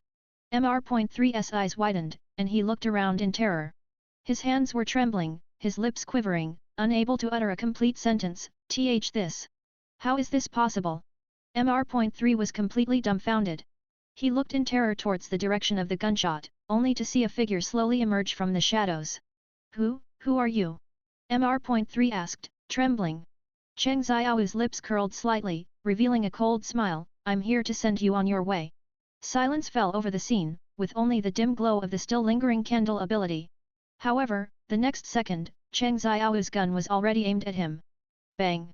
Without any hesitation, the bullet pierced through Mr.3's brow. Then came Golden Week, Mr.5, and those minor characters who bothered Cheng Xiao. His movements were fluid and ruthless, without a hint of mercy. The domineering gunshots echoed repeatedly through the jungle, and figures continuously fell, staining the ground red. "Stand up! Elbaf's giant shadows!" Cheng Xiao whispered to the corpses on the ground, "Once you become shadows, you can fight to your heart's content." As he finished speaking, two massive shadows rose from the corpses, blotting out the sky and resembling two ancient demon gods. Seeing this, Cheng Xiao immediately absorbed them into his own shadow, then quickly left Small Garden, as if he had never appeared. When Luffy struggled out from under the mountain and reached the duel site, he only saw a ground littered with corpses and the pervasive smell of blood in the air. "Brogy!" Luffy screamed in terror, but no one responded. He had no idea what had happened, only feeling a chill run from his feet to the top of his head. Who did this? Luffy clenched his fists, his eyes filled with anger and confusion. Luffy's mournful cries echoed in the empty Small Garden, but received no response. Cheng Xiao's figure had long vanished into the vast sea, leaving behind only the corpses and the suffocating smell of blood. Ding! Killed 2 pirates with a bounty of 100 million berries. Gained 200,000 experience, leveled up to 46. All current attributes have greatly increased. Would you like to view your current attribute panel? Get 35 plus chapters ahead of everyone on p.a.t.r.e.o.n. Ravenscott. Content source, webnovel.com. Chapter 24 to 24. Chapter 24 Red and Black Ghosts 24. Chapter 24 Red and Black Ghosts 24. Chapter 24 Red and Black Ghosts. No, Cheng Xiao said coldly, glancing indifferently at the attribute panel prompt that appeared before him. He showed no joy at merely a 6th-level increase. He didn't even bother to look closely. Basic ability improvement is just a quantitative change, it's still far from a qualitative change, so boring, he muttered. The reason he chose to ambush Dori and Brogi without leaving a trace, and even wiped out everyone from Baroque works in Small Garden, was not just for experience. A more important reason was his apprehension towards one person, red-haired Shanks. Red Hair had a deep friendship with these 2 simple-minded giants, and if he found out that Cheng Xiao had killed his friends, future encounters might be dangerous. Although Cheng Xiao wasn't afraid of Red Hair, it was better to avoid trouble if possible. He just wanted to accumulate wealth quietly, develop discreetly, and then, when he was powerful enough, emerge to shock the world. White Ghost, Red Ghost, those will be your names from now on, Cheng Xiao mused, looking at the 2 massive figures in his shadow space. And that Candle Man, I'll call you Mr. 3. He was too lazy to remember those complicated names, he'd just use whatever sounded natural. Obtained Giant's Shadow White Ghost, Combat Power Rating A rank. Obtained Giant's Shadow Red Ghost, Combat Power Rating A rank. Obtained Mr. 3, Combat Power Rating A rank. Although these 2 giant shadows were a bit clumsy, their immense size and astonishing strength made them perfect for charging into battle. Mr. 3's Candle Fruit ability could also serve as a suitable control. Cheng Xiao's Shadow Legion finally had some presence. Although it was still far from the massive forces of the 4 emperors, initial results were already showing. When the host levels up to 48, you will gain Devil Fruit Awakening ability. The system's prompt sounded again, and this time the information made Cheng Xiao's heart stir. Fruit Awakening? I can get it just by leveling up. He found it hard to believe. Devil Fruit Awakening was a qualitative leap in strength, an awakening ability that countless people dreamed of, and now he could get it just by leveling up? This system was quite interesting. Top-tier Devil Fruit abilities, combined with top-tier House Hoku, Armament Haki, and Observation Haki, that was true invincibility. The experience needed for 2 levels was not much, and with his current strength, he should be able to reach it very soon. After leaving Small Garden, Cheng Xiao did not rush to Alabasta, but instead chose a secluded small island, preparing to thoroughly study these 2 newly acquired shadows. Come out, White Ghost, Red Ghost, Cheng Xiao commanded softly, standing in an open clearing. 2 enormous dark figures slowly rose from his shadow, precisely the shadows of White Ghost and Red Ghost. They resembled 2 ancient demon gods, exuding a suffocating oppressive aura. Let's test your strength. Cheng Xiao stood in the center of the clearing, his gaze cold as he watched the 2 massive dark figures before him, White Ghost and Red Ghost. Although the movements of these 2 shadows were somewhat sluggish, their power and oppressive aura far surpassed what they had in life. Moreover, they had gained basic armament haki, meaning their strength could only be higher, not lower. Cheng Xiao frowned. Although he had absorbed their shadows and transformed them into members of the Shadow Legion, he knew that these 2 giants might still, to some extent, not be truly submissive to him. Their current obedience was merely due to the compulsory suppression of his ability. Cheng Xiao sneered, a hint of mockery in his voice, "Killed by me, do you submit?" White Ghost's shadow rumbled in reply, with a hint of displeasure, "No. Ambushed with a gun, of course not. We of the giant race have always been open and honest." Red Ghost's shadow echoed, waving its thick shadow arm as if to tear Cheng Xiao apart, "Exactly. If you've got the guts, let's have a real fight." "All right. Then today I'll give you a chance. Both of you come at me, don't hold back." Cheng Xiao sneered. As his words fell, his entire House Hoku Haki instantly burst forth, sweeping across the field like a cold wind. White Ghost and Red Ghost exchanged glances, seemingly not fully comprehending Cheng Xiao's provocation. Their innate combat instincts made them clench their fists and stomp heavily on the ground, causing it to shake violently and even the air to subtly warp. The 2, holding their weapons, came from left and right, launching a powerful dual strike directly at Cheng Xiaowu. Everyone present could feel the terrifying power contained in this strike. The attack stirred up flying sand and stones, sweeping overwhelmingly towards Cheng Xiaowu. However, no one worried about Cheng Xiaowu in the slightest, because their captain's strength at this moment was no longer that of the one who was almost instantly killed by Garp just a few days ago. Cheng Xiaowu's figure eerily vanished the instant the two attacks were about to intersect, as if he had merged into the surrounding darkness. Even the two giants who launched the attack were momentarily stunned, unable to pinpoint their target. Then, a voice deep and with a mocking laugh rang out from White Ghost's left side, "Here!" Before the words finished, Cheng Xiaowu's legs pushed off the ground, and he shot out like a sharp blade towards the giant shadow's head, kicking White Ghost directly on the crown of its head. He sent its massive body stumbling back several steps, collapsing with a thunderous crash like an uncontrolled mountain. Red Ghost roared in anger at the sight, swinging its giant fist at Cheng Xiaowu. Its fist did not lose any speed due to its immense power, and the air pressure scraped against Cheng Xiaowu's cheek like a blade. But Cheng Xiaowu's lips curled into a slight smile, too slow. He deftly dodged Red Ghost's fist, then suddenly put force into his foot, spinning on the spot. His move was as swift as lightning, and his fist struck Red Ghost's abdomen directly. Though the punch seemed insignificant in comparison to the giant's size, it was like a 1,000-pound hammer, directly indenting Red Ghost's abdomen. The massive shadow body was sent flying 2 or 3 meters through the air before crashing heavily onto the ground. "Is that all you've got?" This sentence ignited the shadow giant's violent rage like a fuse. White Ghost roared first, swinging its massive fist in a powerful, heavy strike that descended like a meteor towards Cheng Xiaowu. Meanwhile, Red Ghost snarled and lunged from the other side, its giant claws tearing through the air with intense killing intent. Cheng Xiaowu did not use his shadow to block, he merely lifted his left foot and retreated one step with lightning speed. Ghost step. His figure weaved swiftly between the two giants, every movement precise to the extreme, perfectly avoiding the force of their punches and their after-images. "Hey, what kind of fighting is this, just dodging and weaving?" In the very next second, Cheng Xiaowu abruptly stopped dodging, meeting White Ghost's mountain-like fist head-on. His fist, enveloped in armament haki, became extremely lethal. Shedding his previous calm defensive posture, this moment was filled with savage killing intent. Boom! The two fists collided head-on, tearing the air apart and sending sand and stones flying.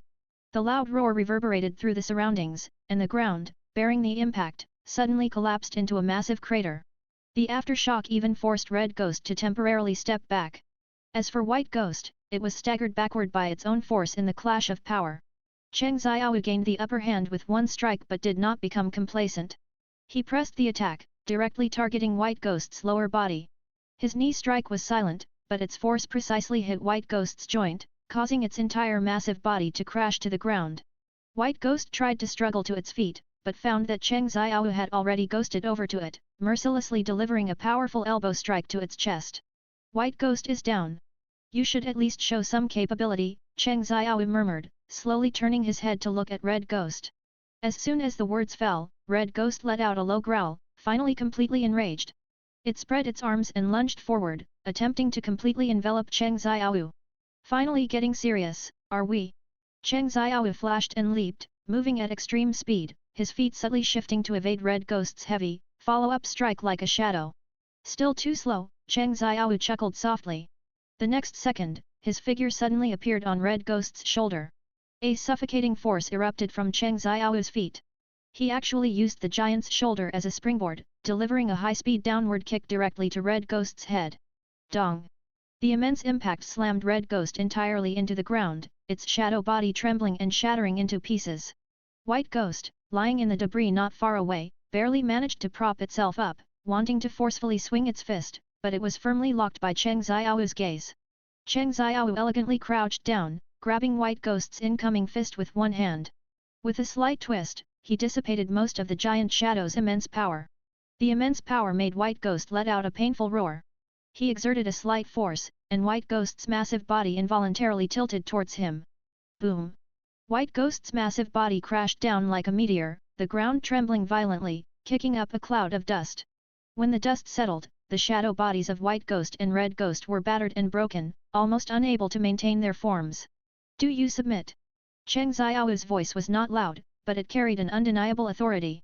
"Yes, yes, yes," the two shadow giants shouted in unison. Cheng Xiao nodded in satisfaction, and the ability of the shadow fruit was activated again. The two giant shadow giants, as if swallowed by a black hole, merged into Cheng Xiao's shadow. This battle also made all the other shadows realize how terrifying Cheng Xiao's rate of strength improvement was. Alabasta, I will complete the devil fruit awakening there. Get 35 plus chapters ahead of everyone on p.a.t.r.e.o.n. Ravenscott Content Source, webnovel.com. Chapter 25 to 25. Chapter 25 for Senbei. 25, Chapter 25, for Senbei. 25, Chapter 25, for Senbei. Cheng Xiao calculated, first he would go to Alabasta to pick up a bargain, bring Crocodile's forces under his command, and then go to Sky Island, taking advantage of Eneru being half dead after being beaten by Luffy, to directly take his head. By then, his level would definitely skyrocket. And his bounty would also increase significantly, and the resulting points earnings would unlock the next stage of Haki. Just as he was immersed in his fantasy of dominating the Grand Line, suddenly, a thunderous roar exploded in his ears. Cheng Xiao, I finally found you. The voice was loud, rolling through the air like thunder. Cheng Xiao looked in the direction of the voice, and saw an old man in a marine uniform, looking energetic, standing on a large rock not far away, with his arms crossed, looking at him with a half-smile. Marine hero, Iron Fist Garp. Sure enough, he hadn't given up. Garp, full of vigor, glared at Cheng Xiao, his eyes as if he wanted to devour him alive. Last time, Cheng Xiao successfully tricked Garp and escaped by using Shadow Exchange, which made this veteran Navy Vice Admiral lose a lot of face. So this time, he swore that if he didn't capture Cheng Xiao and bring him back, he wouldn't return to Marine headquarters. Cheng Xiao gave a wry smile, it seems you, old man, are really fixated on me. Garp laughed heartily, ha ha ha ha. I promised Sengoku, for the Senbei, I must bring you to justice. For the Senbei? Good, good, good. Then come on. Cheng Xiao took a deep breath and assumed a fighting stance. What, this time you're not activating your devil fruit ability? Garp narrowed his eyes, carefully examining Cheng Xiao. I don't plan to escape this time. Cheng Xiao's lips curved slightly upwards, he seemed to have anticipated this day for a long time, but he just didn't expect it to come so soon. Why? Garp asked. No reason, stubborn old man, come on, today let me see how heavy your fist is. Cheng Xiao replied. Garp was stunned for a moment, then laughed heartily, good kid, you've got guts. Then take this. Garp didn't waste any more words and directly threw a punch. This punch came with the sound of tearing wind, carrying terrifying force, as if it wanted to rip the air apart. Cheng Xiao didn't dare to take it head-on, he dodged to the side, and at the same time kicked Garp's waist.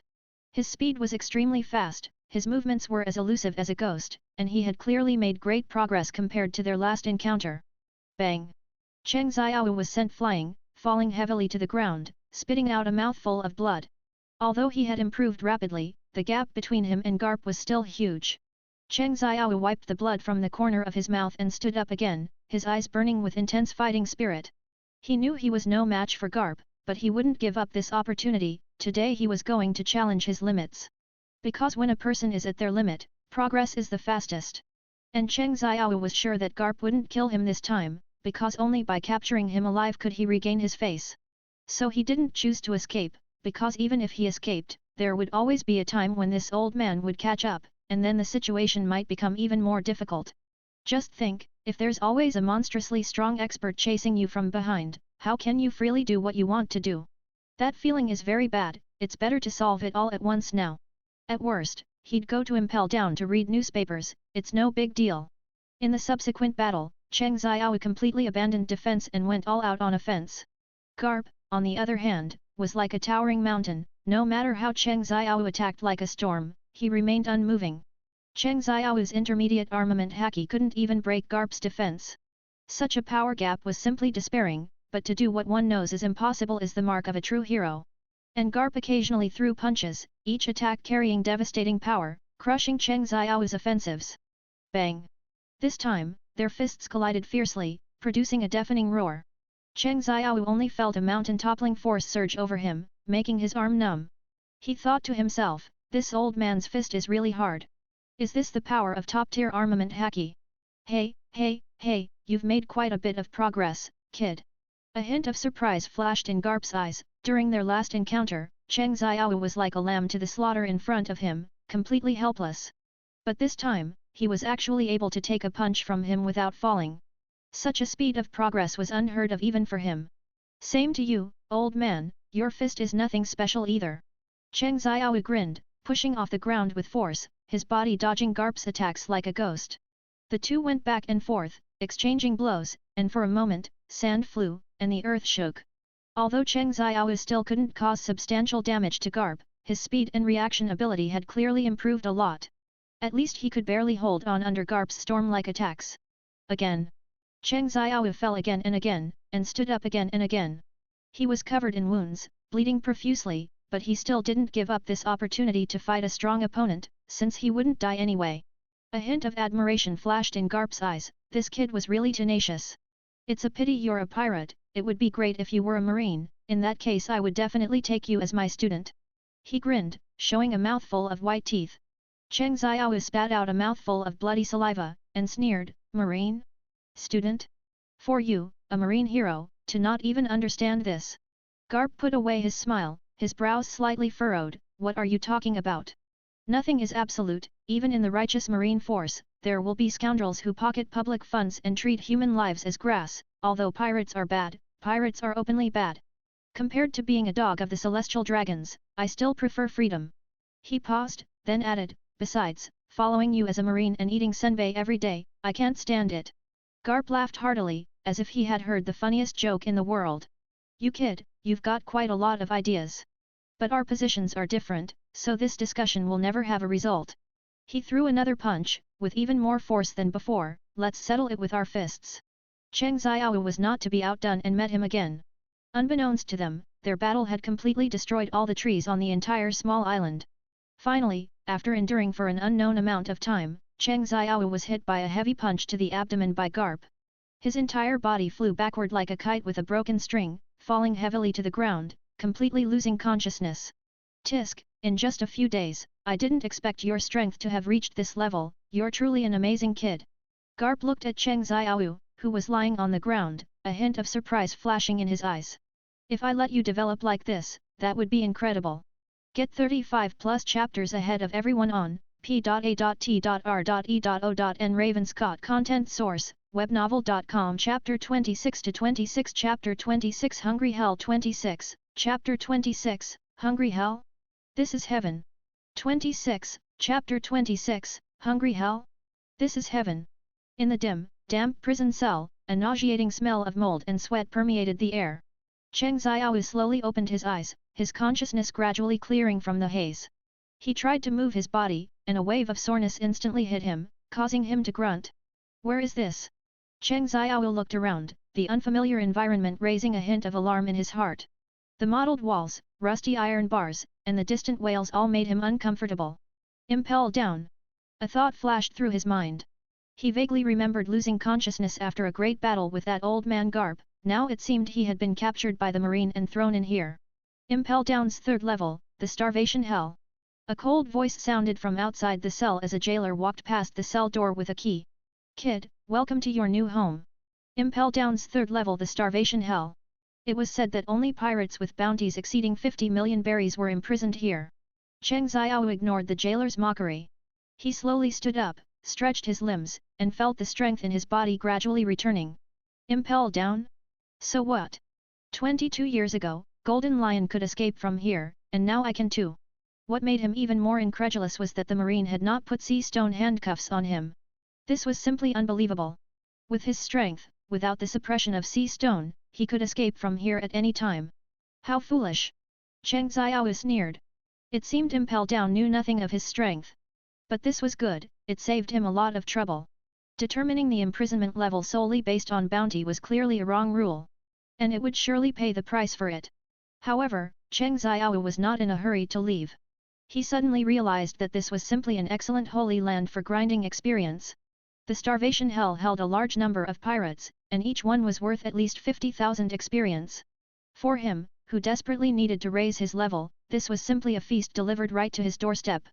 "Hehe, since you're so hospitable, I won't refuse."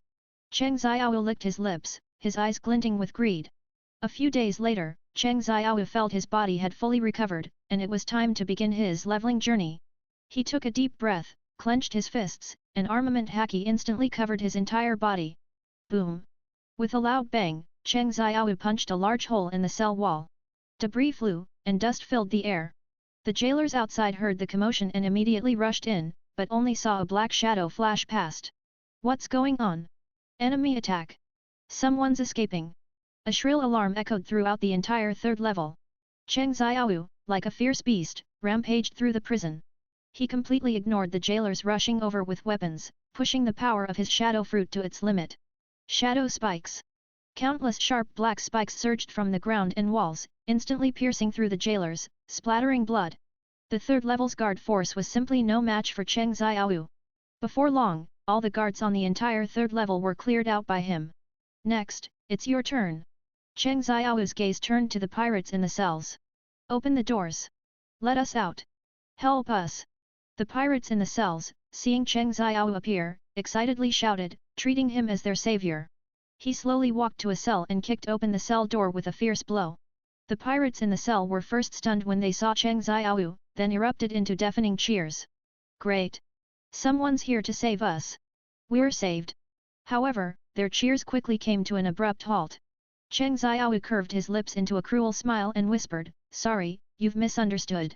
The starvation hell, as its name implied, had no food. The criminals imprisoned here were already skin and bones, and Cheng Xiaoyu gave them no chance to resist." Shadow spikes. Countless black spikes appeared again, like bamboo shoots after a spring rain, instantly transforming the entire third level into a living hell. Screams and wails rose and fell, blood stained the ground, and the air was filled with a strong smell of blood. Experience plus 50,000. Experience plus 73,000. Experience plus 56,000. System notifications kept ringing, and Cheng Xiaoyu's level rapidly increased. Level 50. Level 53. Level 56. Level 59. In just over 10 minutes, Cheng Xiaoyu gained 13 levels. Looking at the corpses scattered everywhere, Cheng Xiaoyu felt no guilt, but rather a surge of excitement. This leveling speed is amazing. Level 59. The feeling of expanding power almost made Cheng Xiaoyu groan. He could feel that all aspects of his body's attributes had greatly improved. Now, he could not only perform the Fruit Awakening operation, but also extract a Vice Admiral level shadow with just one more level. Don't underestimate a Vice Admiral, this was also an extremely significant improvement. A Vice Admiral level strength was not ordinary. Aside from freaks like Garb, the strength of other Vice Admirals was also excellent within the Marine. At the same time, on Impel Down's fourth level, a colossal figure slowly opened his eyes. His body almost occupied the entire bathroom, and dense poisonous gas emanated from him, making one nauseous. This person was none other than the Warden of Impel Down Magellan. Warden Magellan, a riot has broken out on Impel Down's third level, and all prisoners have been killed. A jailer ran in, panicking, his voice trembling and his face pale. Who did it? Magellan's voice was low and hoarse, as if coming from the depths of hell, carrying a chilling pressure. One must know that as the Warden of Impel Down, his duty was to guard these criminals well. The previous chief guard Shiryu, who had abused and murdered prisoners, was imprisoned by him on the 6th level, and now another one. This was a challenge to his authority. It's a criminal named Cheng Xiaoyu. The jailer was so scared he almost knelt, sweating profusely. Cheng Xiaoyu. Magellan's massive body trembled slightly, a sinister glint flashing in his eyes. Is it the newcomer who just arrived a few days ago?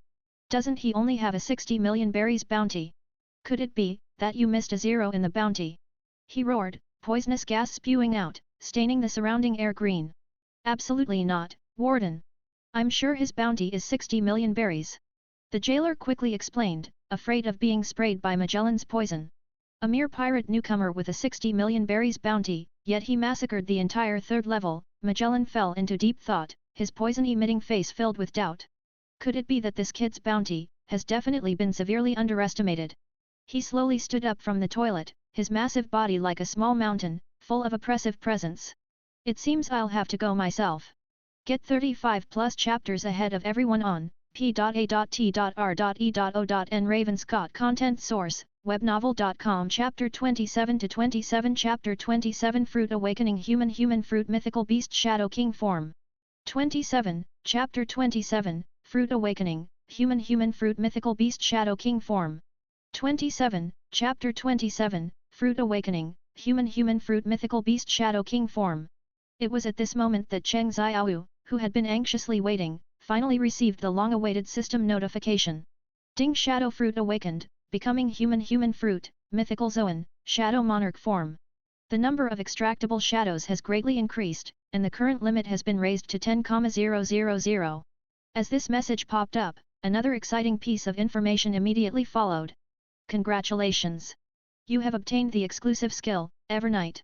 Seeing this, Cheng Xiaowu quickly checked the detailed description of this new skill. Evernight effect description, can form a large-scale shadow-covered area. Shadows within this area will receive comprehensive enhancement, with all attributes increasing by 60%.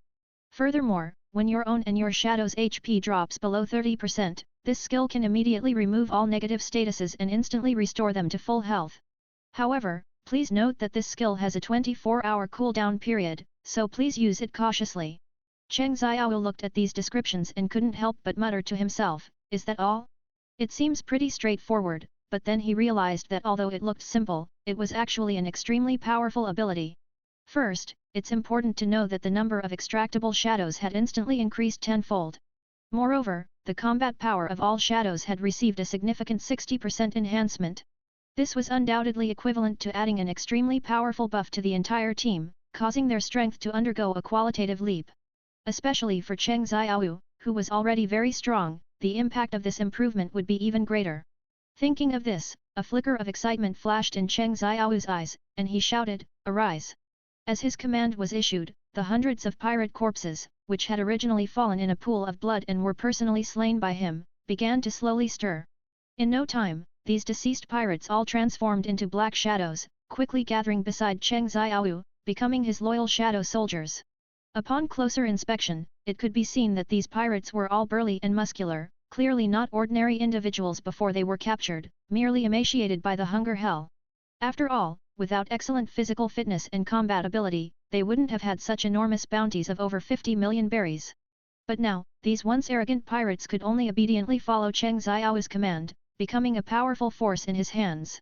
Current extracted shadows, 259/10,000. As Cheng Xiaowu's level continuously climbed, coupled with the intense practical combat encounters he and his shadow crew members had experienced over these past days, the shadow's strength soared like a rocket.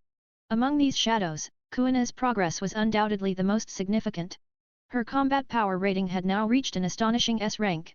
At the same time, through long periods of diligent training and practical combat refinement, she had also successfully comprehended and mastered many astonishingly powerful one-sword style techniques.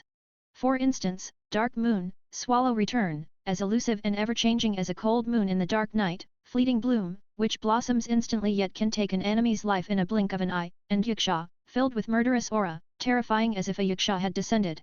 However, the fly in the ointment was that despite Kuina's rapid progress in strength, as of now, she still hadn't acquired her second blade. This was also because Cheng Xiaowu didn't have enough points. Just then, Cheng Xiaowu's heart suddenly tightened, and a strong sense of crisis surged within him without warning. His observation haki allowed him to perceive an extremely dangerous and powerful aura, like a surging tide, rapidly sweeping towards his location, covering everything. Undoubtedly, this was the powerful and suffocating force. It was Magellan, who had come to suppress Cheng Xiaowu, followed by Vice Warden and a group of guards. Magellan stood in front of Cheng Xiaowu with a serious expression, his eyes filled with shock and anger. "Did you really do all this?" Cheng Xiaowu crossed his arms, his expression calm. "Is there anyone else here?" Magellan clenched his fist. "Do you have any idea how much chaos you've caused?" Cheng Xiaowu shrugged. "I'm just doing what I have to do.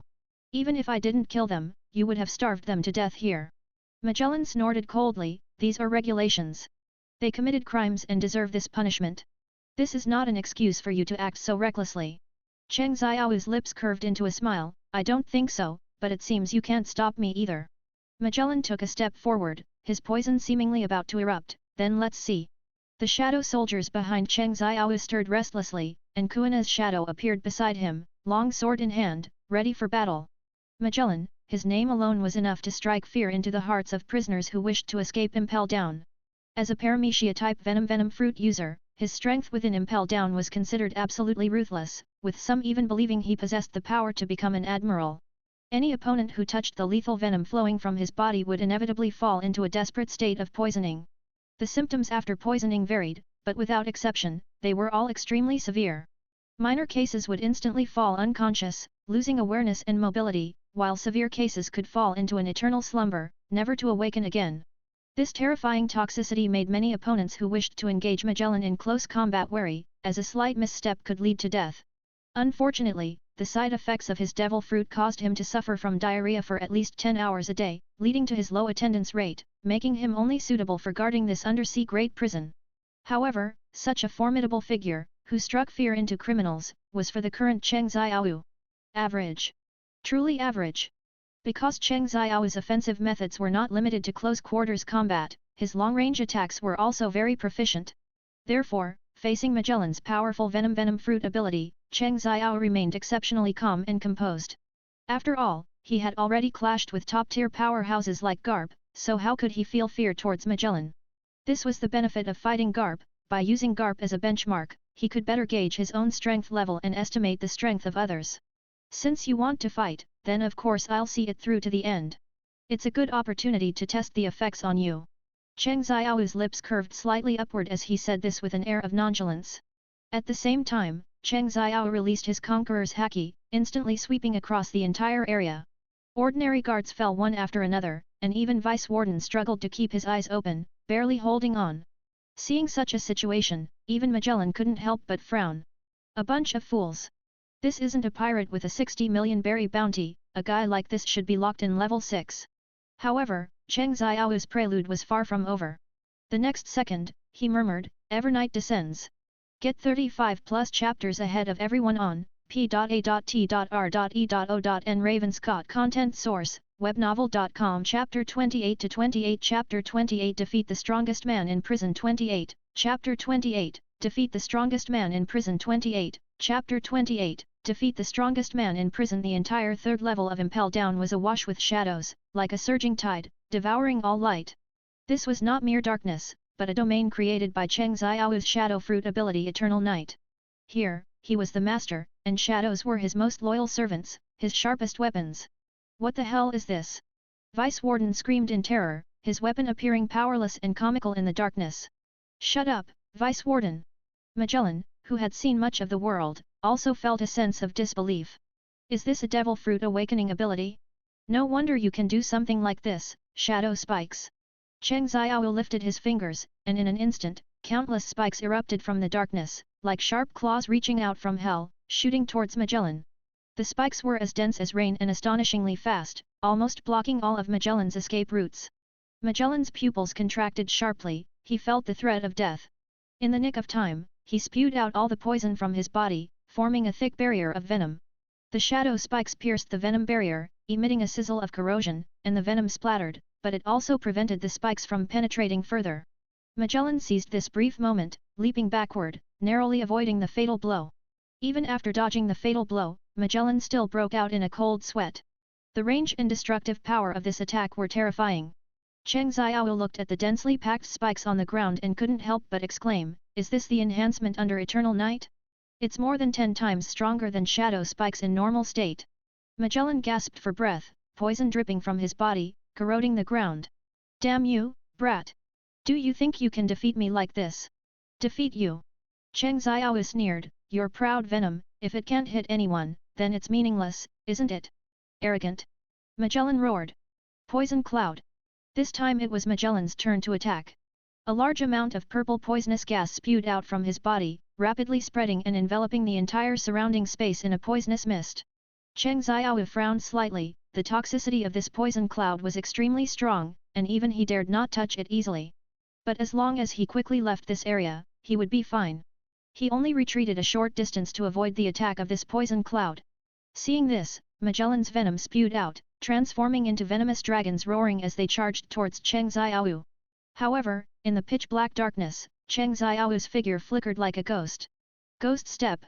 Cheng Xiao's figure was erratic in the darkness. Magellan's venomous dragons missed repeatedly, only futilely leaving smoking deep pits on the ground. Damn it! This kid is as slippery as a loach in the dark. Magellan cursed inwardly, the consumption of venom making him feel a little tired. And now, he wanted to have diarrhea again. And he was about to burst. Gr. Finally, Cheng Xiao's figure disappeared into the shadows, nowhere to be seen. Where did he go? Is he hiding like a rat? Magellan vigilantly scanned his surroundings, venom forming a barrier around him. Where am I? Guess. Cheng Xiao's voice came from all directions, carrying a teasing tone. Magellan's heart tightened. He knew he had fallen into Cheng Xiao's eternal night domain. Here, Cheng Xiao was the master, he could manipulate shadows at will for attack and defense. Shadow bind. Suddenly, the shadow beneath Magellan's feet wriggled, tightly binding him. Magellan struggled fiercely but couldn't break free from the shadow's restraint. It's useless. In my domain, all your actions cannot escape my eyes. Cheng Xiao's figure slowly emerged from the darkness. Let me go. Magellan roared, venom spraying out, attempting to corrode the shadows binding him. However, these shadows seemed to possess life, tightening their grip instead. Magellan let out a low growl, venom boiling on his body. Venom demon, Hell's judgment. With Magellan's furious roar, a large amount of dark red venom spewed out from his body, rapidly coalescing into a giant venomous golem. Unlike the purple venom in his normal state, this was dark red venom, even more toxic, capable of corroding everything. The venomous golem, tens of meters tall and hideous, exuded a nauseating stench, swinging its giant fists and smashing towards Cheng Xiao. Wherever it passed, even the air seemed to be corroded, emitting sizzling sounds as if it would melt in the next second. The shadows that had originally bound his feet instantly vanished. The AoE coverage of this punch was extremely wide. Even larger than the venomous dragons. And even more poisonous. An ordinary person would definitely be unable to avoid it. Cheng Xiao's figure appeared so tiny in front of this world-destroying blow. Boom! A violent explosion echoed through the sky, shaking the entire Impel Down as if it had experienced a small earthquake. Amidst the shaking earth and crumbling mountains, countless broken stones shattered, and dust rolled, enveloping everything in a chaotic haze. Overestimating yourself, brat. This is your end. Magellan looked at the apocalyptic scene before him, as if he had already foreseen Cheng Xiao's tragic state of being completely corroded by venom. At the same time, Kuina's shadow, wielding the Wado Ikimonji shadow, swiftly struck Vice Warden down to the ground with lightning speed. On the other side, Jin had already subdued Vice Warden Domino. He stepped on Domino's chest and said condescendingly, "You'd better just lie down quietly, to avoid getting in the way." In just a few minutes, only Magellan was left. When they looked in Cheng Xiao's direction, they couldn't help but worry for him for a second. Because in the next second, Cheng Xiao's figure reappeared dozens of meters behind Magellan. That's right, Cheng Xiao used the Shadow Exchange skill. At this moment, a sniper rifle made of Shadow's Shadow Raid Sniper condensed in his hand. Game over, Warden Magellan. How is that possible? Magellan's eyes widened in disbelief, as if he had seen something incredible. This kid actually dodged my venom demon. I told you, your venom is meaningless if it can't hit me. Cheng Xiao slowly raised the Shadow Raid Sniper. Now, it's my turn. Bang! The Shadow Raid Sniper fired a black energy bullet, hitting Magellan squarely in the back. Magellan grunted, a mouthful of blood spewing out. Cough, cough, Magellan clutched his wound, painfully kneeling on the ground. You, what kind of monster are you? Cheng Xiao put away the Shadow Raid Sniper, looking down at Magellan with a cold smile. I'm not some monster, I'm just a new pirate. He did not choose to aim for the heart and directly kill Magellan. Although this guy was powerful, he had no bounty at all. Killing him would bring no benefit to himself, instead, it would attract the world government's furious revenge. Moreover, next time, they would most likely send an admiral-level figure to find him. If it was Kizaru or Aokiji, it would be fine, but if Akainu came, that would truly be trouble. Instead of killing him, it was better to let him go back and make a good report, which would better increase his bounty. After all, only 60 million berries, that was too disrespectful. Magellan, remember to tell Sengoku that I, Cheng Xiao, am no small fry. Next time we meet, I will make you pay an even heavier price. As soon as he finished speaking, Cheng Xiao's figure disappeared from the spot again. There are 3 more levels below Impel Down. Each level holds criminals with higher bounties. What he urgently needed to do now was to kill them all before the marine reinforcements arrived. Get 35 plus chapters ahead of everyone on p.a.t.r.e.o.n. Raven Scott. Content source, webnovel.com. Chapter 29-29. Chapter 29 is a smooth push. 29, Chapter 29, is a smooth push. 29, Chapter 29, is a smooth push. Impel Down, the Great Prison. It forms a triangle with Marineford, the Marine Headquarters, and an ice lobby, firmly guarding the choke point of the first half of the Grand Line. If any one of them has a problem, the other two can quickly provide support. This also means that Cheng Xiao doesn't have much time left. He took a deep breath, and the power of the shadow fruit surged within him. He knew very well that he had to act quickly. The fourth level, Blazing Hell. The air was filled with a pungent smell of sulfur, and hot magma flowed on the ground. The prisoners here generally had bounties of around 70 million berries, and their strength was not to be underestimated. But for Cheng Xiao, they were just walking experience packs. Come out, Shadow Legion! Without hesitation, Cheng Xiao directly summoned all his shadow soldiers, forming a vast shadow army. The dark shadows surged out like a tide, quickly solidifying into soldiers wielding sharp blades, exuding a cold killing intent. No techniques, just a straightforward push. Kill! The cold command was like a pronouncement of death. The shadow soldiers, like a black tide, swept across the entire blazing hell. They had no fear, no pain, only absolute obedience and the instinct to kill. Moo! A giant minotaur beast let out an angry roar, its body swelled, and its muscles bulged, as if forged from steel. This was the awakened power of the ox devil fruit, a brave ox unafraid of difficulties. However, in front of the shadow army, all its resistance seemed pale and powerless. Moo! With a pained cry, the minotaur beast crashed to the ground, its massive body quickly devoured by the shadow soldiers. Not far away, a curvaceous woman in revealing clothes was brandishing a long whip, trying to fend off the shadow soldiers' attack.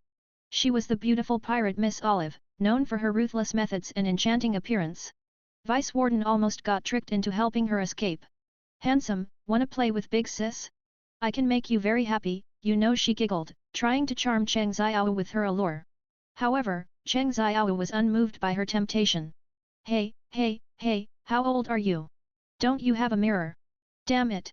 Miss Olive's expression changed, she knew she had hit a wall. The next second, she was engulfed by the shadow soldiers, not even managing to let out a scream. Blazing Hell was completely transformed into a paradise of shadows. As the last prisoner fell, the system's notification sound rang out, "Congratulations, host, your level has increased to 67. Number of extractable shadows, 308/10,000.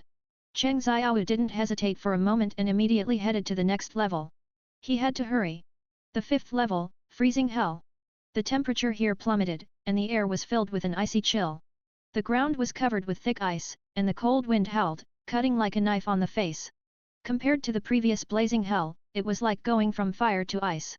Those imprisoned here were all formidable individuals with bounties exceeding 100 million berries, each possessing strength that could give the marine a headache.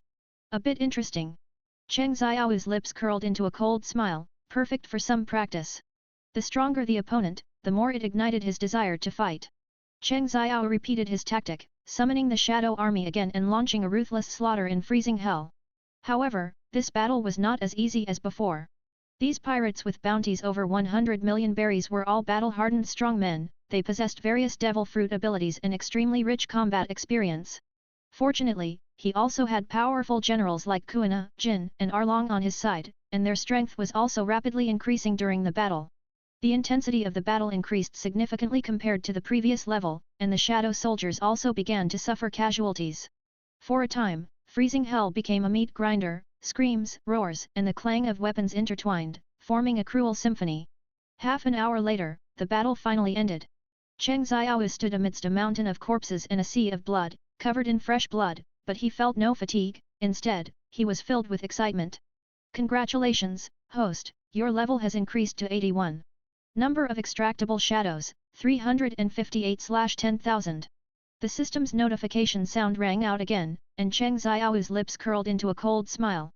Cheng Xiao stood on a desolate ice field, taking a deep breath and feeling the surging power within him. He knew he was getting closer to his goal. Next target, the 6th level, Infinite Hell. Of course, he knew there was also a 5.5 level here, which was the secret underground hidden floor. There were the Revolutionary Army's Emporio Ivankov and his adorable subordinates. However, their overall strength and bounties were not high, and the entrance to the hidden floor was difficult to find, so Cheng Xiao ultimately gave up on it. He continued downwards, the entrance to the 6th level, Infinite Hell, was right before his eyes. Those imprisoned here were on a completely different level from the previous floors. They were strong, had high bounties, were ruthless killers, or possessed crucial intelligence, they had to meet at least one of these criteria. In short, in the eyes of the world government, these heinous criminals included some famous great pirates. They were individually confined in dark cells, enduring endless solitude and torment. Pirate King Roger was imprisoned on this level after he surrendered. Of course, for Roger, if he wanted to escape, it didn't matter where he was imprisoned. Also, Ace, Crocodile, and Doflamingo, who were captured later, were also imprisoned on this level.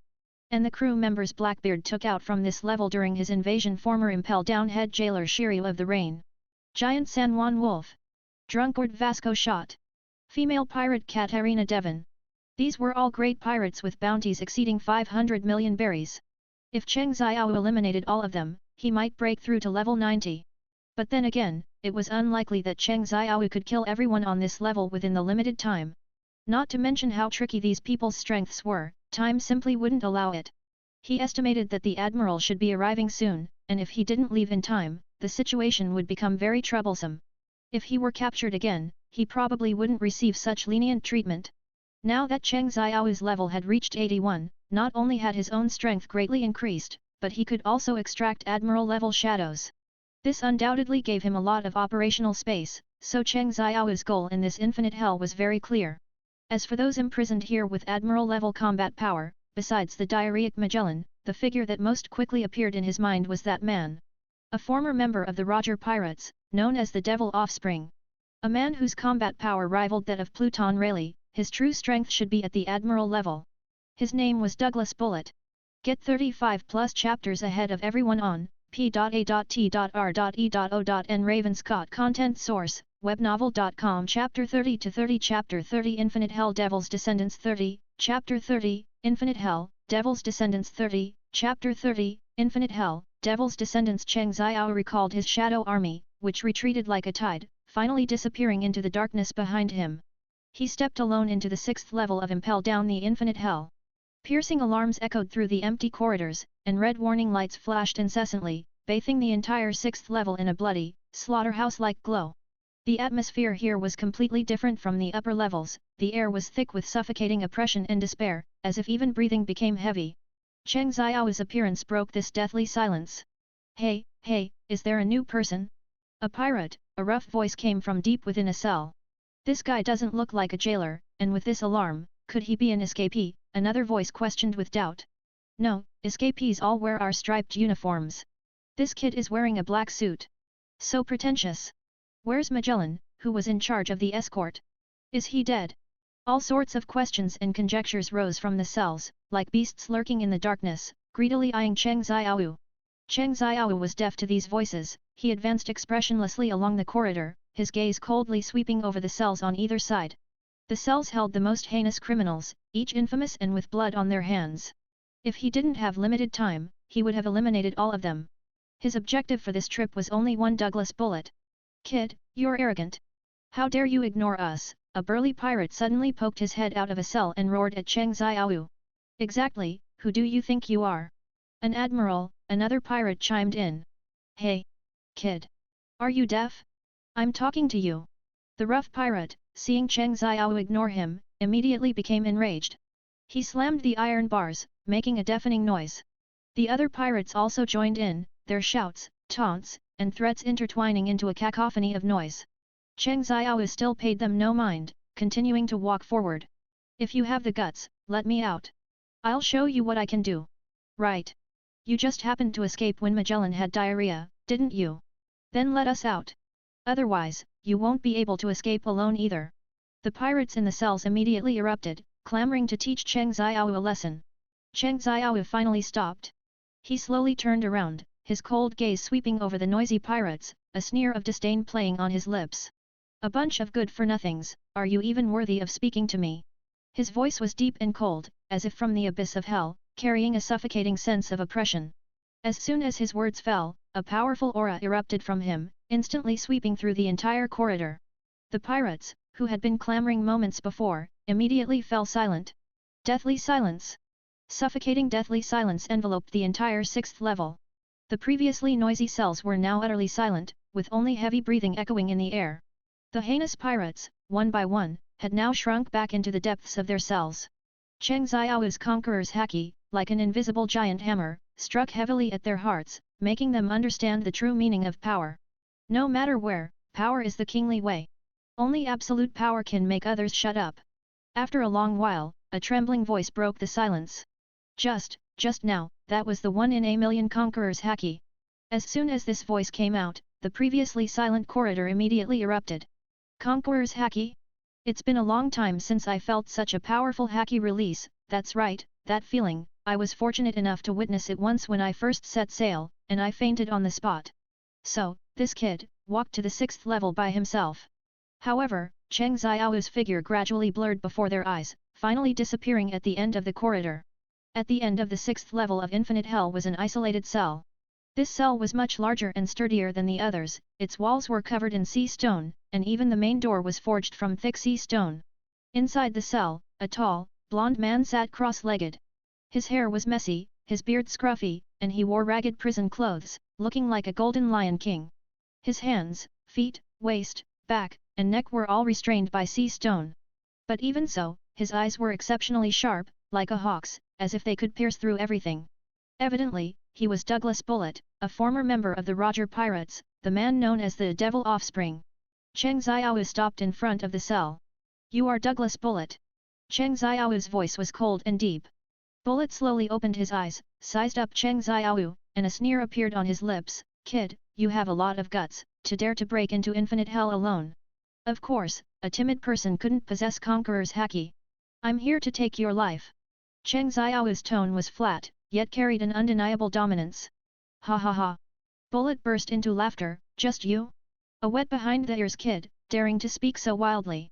Whether it's wild talk, you'll find out very soon. A cold glint flashed in Cheng Xiao's eyes. Kid, do you know who I am? My strength is something a small fry like you can't imagine. Bullet said arrogantly. Roger? He's already dead. Cheng Xiao scoffed. As for you, you're just a stray dog locked in a cage.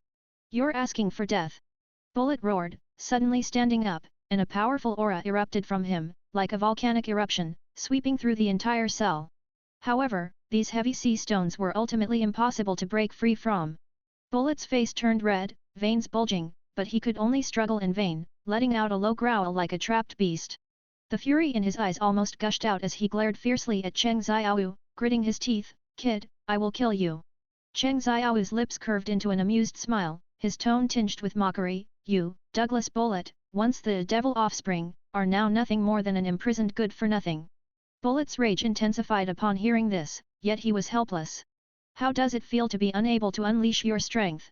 Cheng Xiao slowly spoke, his voice laced with temptation. I can help you break free and get out of here. Bullet was startled, a hint of doubt flashing in his eyes. Out. Cheng Xiao nodded, confirming his thought. Bullet was silent for a moment, seemingly weighing the pros and cons. Finally, he couldn't resist the longing in his heart and asked, Speak, what are your conditions? A meaningful smile appeared on Cheng Xiao's face. Very simple, you just have to die. Get 35 plus chapters ahead of everyone on p.a.t.r.e.o.n Ravenscott Content Source, webnovel.com Chapter 31 to 31 Chapter 31 Stand Up. 31, Chapter 31, Stand Up. Self-esteem is shit. 31, Chapter 31, Stand Up. Self-esteem is shit. It means death. Cheng Xiao's tone was dismissive, as if he was talking about something insignificant. As soon as he finished speaking, countless shadow spikes surged from his shadow, shooting towards Bullet like arrows released from a bowstring. You! Bullet didn't even have time to let out a full cry of alarm before he was pierced through by countless shadow spikes. Puff, puff, puff. Dense sounds echoed in the cell, and Bullet's body was instantly riddled like a giant hornet's nest. Blood splattered, dyeing the cell floor red, and also staining Cheng Xiao's cold face. The sea stone's restraint still firmly bound him, preventing him from falling, leaving him hanging there like a bloody puppet. Bullet's eyes were wide open, filled with disbelief and unwillingness. He never expected Cheng Xiao to be so decisive, so ruthless. You, Bullet struggled to utter a few words, but his head finally slumped down weakly, completely lifeless. Until his death, he didn't understand why Cheng Xiao wanted to kill him, or why such a young man possessed such terrifying power. Cheng Xiao looked at Bullet's corpse expressionlessly, without the slightest ripple in his eyes. To him, Bullet was just a tool that could enhance his strength. Killed Devil Offspring, bounty estimated at 2.9 billion berries, gained 290,000 experience points, level increased to 83. Level 83, hi, Cheng Xiao muttered to himself. Bullet's strength was beyond doubt, with top tier 3 color haki and a top tier devil fruit ability. It was within Cheng Xiao's expectations that he would provide such generous experience points. If he hadn't been immobilized, the current Cheng Xiao would have been completely unable to defeat him. Stand up! Cheng Xiao turned his gaze to Bullet's shadow on the ground, his voice cold, carrying an undeniable authority. According to the system description, shadows of Admiral level and above could be extracted at level 80. Now that he was level 83, it should, in principle, be no problem. However, the same phenomenon occurred during the operation as when extracting Kuina's shadow. Bullet's shadow struggled violently, as if resisting something, preferring to remain in eternal slumber rather than serve Cheng Xiao. What? Does a strong person's pride not allow you to join a pirate crew other than Roger's? Cheng Xiao snorted coldly, with a hint of mockery in his tone. What the hell is a strong person's pride? I'll be frank, the real condition I'm offering you is, I will only let you take action against opponents of Admiral level or higher. And it won't be long before I will definitely become an existence stronger than Roger. When that time comes, I welcome your challenge. It should be known that Bullet joined Roger's crew as a challenger, constantly challenging Roger from behind him, but always ending in failure. It wasn't until Roger was about to die, and he lost his challenge target, that he left to go solo. Cheng Xiao wanted him to find a new challenge target. Whether he was alive or dead didn't matter at all to Bullet. Becoming Cheng Xiao's shadow would, on the contrary, make his battles purer, fighting only against strong opponents. So he was certain that Bullet would eventually become his shadow for the sake of becoming stronger. Cheng Xiao paused, then continued, Roger has been dead for so many years. Think carefully, do you want to sleep here forever, or come out with me and slaughter those so-called admirals and 4 emperors? Just then, a yellow flash of light condensed at the end of the corridor, approaching rapidly like a bolt of lightning. It seems, as expected, the marine still sent the fastest Kizaru over. Cheng Xiao narrowed his eyes, a playful smile playing on his lips. Kizaru's figure gradually became clear. He lazily yawned, his tone carrying a hint of playfulness. Captain Cheng Xiao of the Shadow Pirates, I seem to have discovered an incredible secret, yo! Even an admiral knows my name now? It seems this period of hard work wasn't in vain. Cheng Xiao smiled noncommittally, but his gaze never left Bullet's shadow on the ground. Not much time, only 3 seconds. Cheng Xiao's voice was cold and urgent, carrying an undeniable authority. 3, 2, 1. Stand up! With Cheng Xiao's final command, Bullet's shadow finally trembled and stood up, transforming into a tall and burly figure, standing behind Cheng Xiao. During his imprisonment, he did not give up on cultivation, instead, through continuous effort, he elevated his strength to a new level. He didn't want to waste the fruits of his cultivation like this, he still wanted to go out and turn the Grand Line upside down. Bullet's figure moved, stretching his muscles and bones, emitting a sound like steel grinding.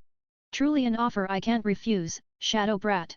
He looked down at Cheng Xiao, a hint of disdain in his tone. Your name is Cheng Xiao, right? Just to be clear, I won't call you captain. It's fine, titles don't matter. Cheng Xiao waved his hand indifferently. To him, as long as power could be used by him, titles were insignificant matters. Bullet snorted coldly, turning his gaze to the golden light flickering in the distance from Kizaru, a hint of battle intent flashing in his eyes. This yellow monkey in front of me, leave him to me. In his eyes, apart from Roger, everyone else was trash, including this flash fruit user in front of him. Suit yourself, I won't interfere much with your actions. Cheng Xiao nodded in satisfaction, then turned around, his gaze coldly fixed on Kizaru. He wanted to see what kind of strength Bullet, this former monster, could unleash now that he had been shadow-fied. Oh my, how scary! Kizaru feigned surprise, but there was no hint of fear in his tone, instead, it carried a hint of playfulness. I didn't expect you to be able to control Bullet's shadow. It seems your devil fruit ability is even more troublesome than I imagined. Less talk, if you want to fight, hurry up. Bullet didn't have as much to say as Kizaru. He was already eager to fight this marine admiral. Before he finished speaking, he transformed into an afterimage and charged towards Kizaru, his speed so fast that even Kizaru was slightly surprised. Such an impatient fellow. Kizaru still spoke unhurriedly, but the movements of his hands were not slow at all. He transformed into a golden light, instantly appearing in front of Bullet, and delivered a light speed kick fiercely towards Bullet's chest. Boom! With a loud bang, Bullet remained motionless. Kizaru's attack was actually blocked by his single hand. Good speed, but unfortunately, your power is too weak. Bullet sneered, then threw a punch in return, and a sudden roar echoed through the air. Bullet's fist slammed heavily against the wall, and the hard rock instantly cracked, sending debris flying. The entire Impel Down seemed to tremble. As expected of the legendary devil offspring, such terrifying power. Kizaru appeared in mid-air, his tone carrying a hint of solemnity. He had originally thought he was just dealing with Cheng Xiaoyu, but he didn't expect an even more troublesome fellow to appear. Bullet was not so easy to deal with, and now that he had become Cheng Xiaoyu's shadow, his strength was probably even more terrifying than before. Bullet ignored Kizaru's exclamation and continued to barrage him with fierce attacks, each punch carrying the momentum to destroy the world. Kizaru could only constantly dodge, unable to find an opportunity to counter-attack for a moment. Light speed kick. Kizaru no longer hesitated and decisively made his move, transforming into a golden light and kicking towards Bullet. Bullet was not to be outdone, swinging his massive armament haki-clad fist, engaging Kizaru in an intense close-quarters combat.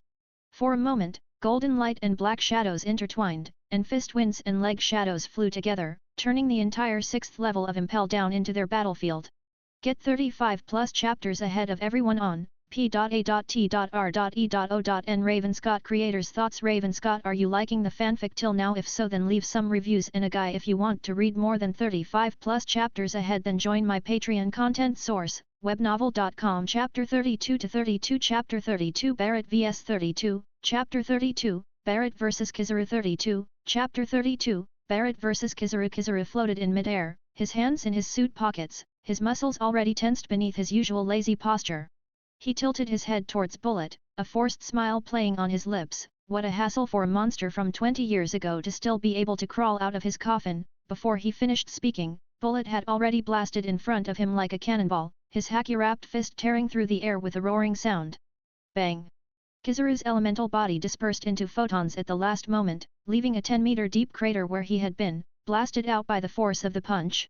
Amidst the flying debris, his true form reformed 20 meters away, but a drop of cold sweat seeped from his forehead. Although Kizaru was known as the Slacker Admiral, his strength was among the best in Marineford, and the fact that he was currently being suppressed by Bullet truly surprised Cheng Xiaoyu. You dodge pretty fast.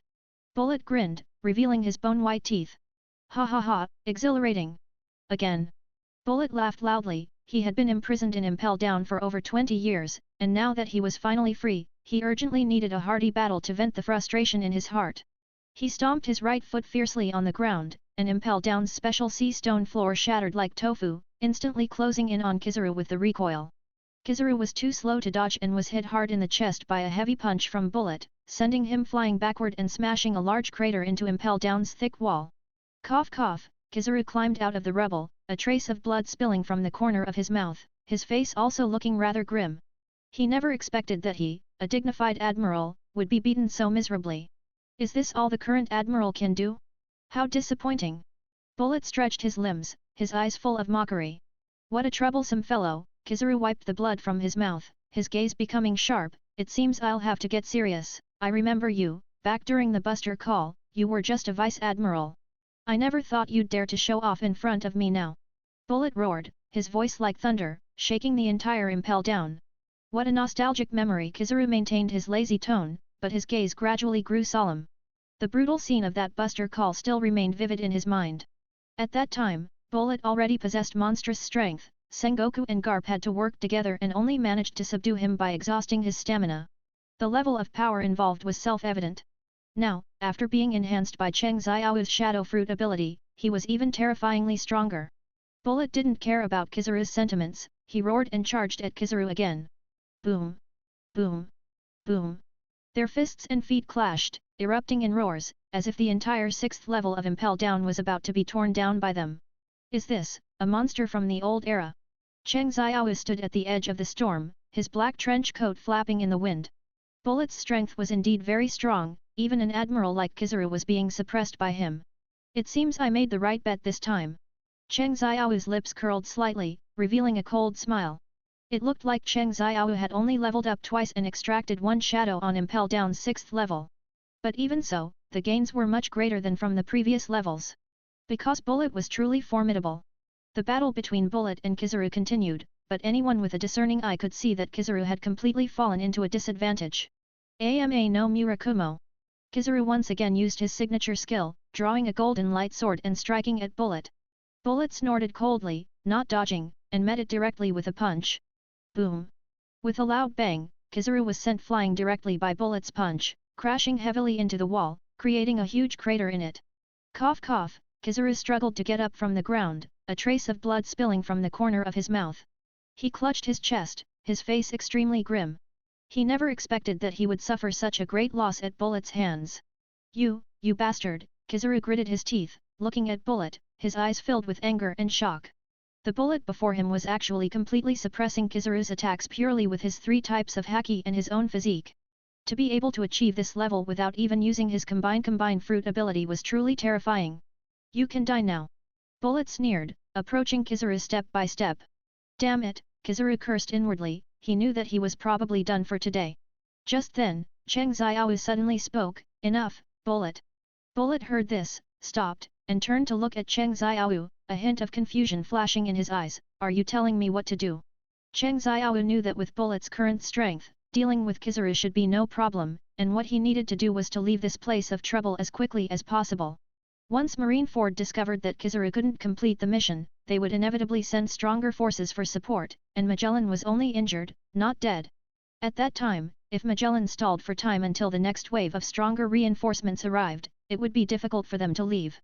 Moreover, Kizaru's strength was not weak. If they really wanted to kill him, they would have to pay a considerable price. Warden Magellan should be back soon, we should go. Cheng Xiao said indifferently. Bullet, of course, knew Magellan's strength, but he still showed no fear. It's just a Magellan, what if he comes back? I'll still beat him down. You just got out, there will be plenty of opportunities to fight strong opponents in the future. Cheng Xiao interrupted Bullet, now, leave here immediately. I'll give you face today, Kizaru, consider yourself lucky. Although Bullet was a bit reluctant, he still obeyed Cheng Xiao's command. He glared fiercely at Kizaru, then turned and merged into Cheng Xiao's shadow, leaving Impel Down's 6th level together. When Magellan, after dealing with his stomach issues and covered in poisonous blisters, arrived, he only saw a mess everywhere. The damage Cheng Xiao had inflicted on him was actually not high, he had only chosen not to continue fighting because he needed to relieve himself. He never expected that Cheng Xiao wouldn't choose to escape directly upwards but instead went down to the lower levels to slaughter. Cheng Xiao escaped. The warden's poisonous dragon writhed wildly behind him. Escaped. Kizaru twitched his mouth, that kid was just strolling through his own backyard. He pointed to the wall where a line of arrogant message was carved, 6th level specialty signed for, looking forward to better hospitality next time. Cheng Xiao's figure moved through Impel Down like a ghost. The jailers along the way were killed by Cheng Xiao before they could even let out a scream. Aside from Magellan, Impel Down's strict defenses were virtually non-existent to him. Actually, Impel Down is nothing more than this. Cheng Xiao said lightly. He advanced irresistibly and quickly returned to the 1st floor above ground. Here, he encountered Impel Down's last wave of resistance. You bastards, you won't escape. The jailers roared, raising their weapons, and charged towards Cheng Xiao and Bullet. However, in the face of absolute power, their resistance seemed so futile. Bullet laughed wildly, his massive fists raining down like raindrops, sending the jailers flying one by one. After clearing the guards on the 1st floor above ground, Cheng Xiao quickly arrived at the port. Finally, he burst out of Impel Down's gates, the dazzling sunlight shining on Cheng Xiao's face, making him squint uncomfortably. The shadow was quietly moored there, as if awaiting their return. More than a week later, the shadow sailed on the calm sea. Captain, according to the newspaper, Crocodile has been defeated by Straw Hat Luffy. Kuro handed the newspaper to Cheng Xiao, a hint of regret in his tone. This meant he had missed Crocodile's shadow. He couldn't go to Impel Down again in a short time, now was undoubtedly when Impel Down's defenses were tightest. Moreover, he had gained Bullet's shadow during this time, so it was completely worth it. Cheng Xiao smiled, it doesn't matter, there will be plenty of opportunities later. Where do we go next? Kuro asked. Cheng Xiao put away the newspaper, looked up at the sky, his eyes gleaming. Sky Island. To take down that man who plays with lightning. Get 35 plus chapters ahead of everyone on p.a.t.r.e.o.n. Ravenscott Creators Thoughts. Ravenscott. If you want to read more than 35 plus chapters ahead, then join my Patreon content source, webnovel.com. Chapter 33 to 33. Chapter 33 The Massacre in Advance City. 33, Chapter 33, The Massacre in Advanced City. 33, Chapter 33, The Massacre in Advanced City. The Marines completely sealed off news of Cheng Xiao's successful escape from Impel Down and the massacre he unleashed there. This incident was internally defined by the Marines as the Impel Down Massacre. In this heinous incident, Admiral Kizaru of Marineford sustained minor injuries, and the Warden of Impel Down intentionally caused a disturbance. All criminals from the 3rd level, Starvation Hell, to the 5th level, Freezing Hell, were slaughtered. Bullet, a former member of the Pirate King Roger Pirates and a devil offspring, was killed on the 6th level. Marineford was enraged, and the world government also heightened its vigilance. They directly increased Cheng Xiao's bounty from 60 million berries to 500 million berries. This was already equivalent to the bounty of a regular Shishibukai, or on par with the bounty of a 4 Emperor's crew captain like Ace. The photo on the wanted poster was also updated to his latest, terrifying Shura form. This was because when Cheng Xiao unleashed the massacre in Impel Down, he was covered in blood, resembling a Shura from hell. At the same time, Cheng Xiao also received a reward of 460,000 points due to the increased bounty. He used this massive amount of points entirely to enhance his own strength.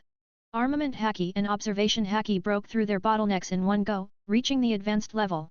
House Hoku also received a significant boost, reaching the intermediate level. The improvement of the 3 types of Haki brought a qualitative leap in Cheng Xiao's strength. Such an improvement was enormous. It must be said that Garp capturing Cheng Xiao and bringing him to Impel Down played right into Cheng Xiao's hands. And all of this was within Kuro's plan. Kuro had suggested that Cheng Xiao proactively go to Impel Down while his bounty was low, but the motive couldn't be too obvious.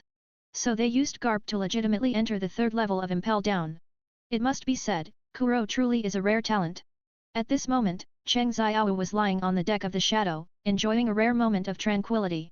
He was also human, and humans have emotions and desires. Besides getting stronger, he also needed to live. I wonder how much Nami has grown now. Robin must have already joined the Straw Hats too. Cheng Xiao calculated the time. It probably took Luffy about 20 days to travel from Alabasta, fight his way to Sky Island, and then defeat Eneru, that power bank. Considering that, there's no need to rush the journey, he muttered to himself. So, he instructed Kuro to prepare for a 2-day rest and to replenish fresh water and food. After all, the Shadow's supplies were running low. The Shadow sailed for 2 days on the calm sea and finally arrived at a small town called Echo.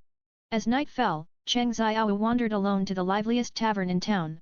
It was called a tavern, but it was more like a small entertainment venue, filled with raucous noise, smoky air and the pervasive smell of cheap alcohol and sweat. Cheng Xiao frowned, found a relatively quiet corner to sit down, and shouted towards the bar, "A glass of rum." The bartender was a portly middle-aged man with a fawning smile on his face. "All right, honored guest, please wait a moment." Soon, a glass of pale yellow rum was brought over. Cheng Xiao took the glass and gulped it down. Pfft! He couldn't help but stick out his tongue. "What is this? It's too awful to drink." Compared to the rum at Smoker's Place in Logue Town, it was like heaven and earth. Moreover, the alcohol in this godforsaken place was ridiculously expensive, 500 berries for 1 glass. It was practically robbery. Cheng Xiao was a bit puzzled. This terrible tavern, expensive and unpalatable, why was its business so booming? Soon, he found the answer. After a few rounds of drinks, the previously noisy tavern suddenly quieted down, and everyone looked towards the stage, their eyes filled with anticipation. A scrawny, lecherous host walked onto the stage with a microphone and shouted in his sharp voice, "Good evening, ladies and gentlemen. Welcome to Echo Tavern. Tonight, we have prepared a special program for everyone. I'm sure you're all impatient, aren't you? So, without further ado, let's give a warm round of applause to tonight's guest, the mermaid, Alice." As soon as his voice fell, the curtain on the stage slowly opened, and a huge water tank appeared before everyone. Inside the water tank was a mermaid with a blue fish tail, but a perfectly curved upper body. Wow! A mermaid! This is my first time seeing a real mermaid. So beautiful! She's simply a stunning beauty. The audience immediately erupted, everyone captivated by the mermaid's beauty. Cheng Xiao also slightly narrowed his eyes, observing the mermaid in the water tank with interest. It must be said, this mermaid was indeed very beautiful, with delicate features, a hot figure, and long, light blue hair floating in the water. But her eyes were hollow, and her face was expressionless, clearly indicating she wasn't there willingly. It was highly likely she had been kidnapped and sold to this small town. The mermaid began to perform in the water, her singing was ethereal and sorrowful, as if narrating the loneliness of the deep sea. Cheng Xiao watched her, but there were no ripples in his heart. Boring, he muttered. After the performance, the auction officially began. Next up is the moment everyone has been looking forward to the most. The short host rubbed his hands, a lecherous smile on his face. That is the auction for private time with the mermaid. Starting bid, 50,000 berries. Each bid must not be less than 10,000 berries. Now, let the bidding begin. As soon as the short host's voice fell, someone in the audience immediately raised their hand impatiently. I bid 60,000. I bid 80,000. I bid 100,000. The price soared, quickly breaking through 200,000 berries. 200,001. A rough voice came from the crowd. Cheng Xiao followed the sound and saw a burly man with a fleshy face, holding a wine glass, staring greedily at the mermaid in the water tank. It's Butler, the town's bully, the second in command of the mafia. Someone recognized the strong man's identity and exclaimed softly. Now no one will dare to compete with him, right? Who dares to oppose Butler? Are they tired of living? Indeed, after Butler shouted the price of 200,001, the scene immediately fell silent, and no one dared to bid again. Are there any higher bids? The short host wiped the sweat from his forehead, asking cautiously. He knew clearly that Butler was a notorious bully in town, the number 2 figure in the mafia, and no one dared to offend him. If no one bid again, then this auction would be monopolized by Butler. 300,000. A calm voice broke the silence. Everyone looked at Cheng Xiao again, their eyes filled with surprise and doubt. Who is this kid? He actually dares to challenge Butler. He's dead. Butler definitely won't let him go. Butler also turned his head, glaring fiercely at Cheng Xiao, his eyes full of menace. Kid, are you intentionally looking for trouble? He walked in front of Cheng Xiao, looking down at him, and said coldly. Cheng Xiao looked up, meeting Butler's gaze with an expression like he was looking at an idiot, a wicked smile curving his lips. So what if I am? You're asking for death. Butler roared, raising his fist and smashing it towards Cheng Xiao's face. Bang! With a muffled thud, Butler's fist stopped in midair. Cheng Xiao's hand tightly gripped Butler's wrist, rendering him immobile. Just you. Cheng Xiao sneered, slightly exerting force on his wrist. Crack! With a crisp sound, Butler's wrist was actually crushed directly by Cheng Xiao. Ah! Butler let out a miserable shriek, clutching his wrist, and painfully collapsed to the ground. Is there anyone else who wants to compete with me? Cheng Xiao looked around, asking with icy eyes. The scene was utterly silent, everyone was intimidated by Cheng Xiao's ruthless methods, and no one dared to utter a sound. Very good. Cheng Xiao nodded in satisfaction, then turned to the short host on the stage. I'll pay 300,000 to take the mermaid. The short host immediately nodded and bowed, saying, Good, good, good. This guest, please wait a moment, I'll arrange it for you right away. Wait. Cheng Xiao suddenly thought of something and called out to the short host. Do you have any other instructions? The short host asked cautiously. Wash her clean and send her to my room. Also, prepare some good wine and food, I want to have a good chat with the mermaid. Cheng Xiao licked his lips, a meaningful smile appearing on his face. Get 35 plus chapters ahead of everyone on p.a.t.r.e.o.n. Ravenscott Creators Thoughts. Ravenscott. If you want to read more than 35 plus chapters ahead, then join my Patreon content source, webnovel.com. Chapter 34 to 34. Chapter 34 Mermaid Spa Gentle Technique. 34, Chapter 34, Mermaid Spa, Gentle Technique. 34, Chapter 34, Mermaid Spa, Gentle Technique. Cheng Xiao returned to his hotel room, lit a cigar, and slowly sat down on the sofa. It was an ordinary room, without any luxurious decorations, but it was enough for a temporary one-night stay. His thoughts drifted to the auction scene just now, and a smile appeared at the corner of his mouth. 300,000 berries for a mermaid, supposedly a virgin at that. It was quite an interesting matter. Cheng Xiao didn't have much concept of the term virgin, as he didn't know much about the fishman race. But he knew that mermaids and fishmen were different. Mermaids had human faces and were beautiful. Princess Shirahoji was a mermaid. Fishmen had fish faces, Jinbi, are long, and others were fishmen. Speaking of which, this was his first time seeing a real mermaid. However, it didn't seem to hold any special meaning for him, it was purely out of a desire to spend money. It was an impulse purchase. Suddenly, there were rustling sounds outside the room, seemingly approaching footsteps. Cheng Xiao extinguished the cigar with his fingertips, leaned back on the sofa, and closed his eyes slightly, appearing to rest, but in reality, his ears were catching every movement. Knock, knock, knock. The door was gently knocked. Come in, Cheng Xiao said indifferently. What came into view was a slender mermaid with skin as smooth as water, her long blue fishtail gently swaying on the ground, as if speaking of her elegance and mystery. Her face held a hint of nervousness, and her eyes flickered with unease. She seemed to have already anticipated what would happen next. Come in and give me a massage to relax, Cheng Xiao pointed to the sofa, then lay down on it. He thought to himself, having spent 300,000 berries, he certainly had to enjoy it thoroughly. Massage. A hint of confusion flashed in Ai Li's eyes, and then her expression became tense, as if she was thinking about something. What's wrong? Don't you want to? No, she trembled slightly but did not resist, merely lowering her head in silence and beginning to massage Cheng Xiao. As she massaged, Ai Li's hand suddenly trembled, and she pulled out a small, gleaming knife from behind her back, thrusting it straight towards Cheng Xiao's heart. Cheng Xiao's observation haki had long reached an advanced level, and he instantly perceived her attack.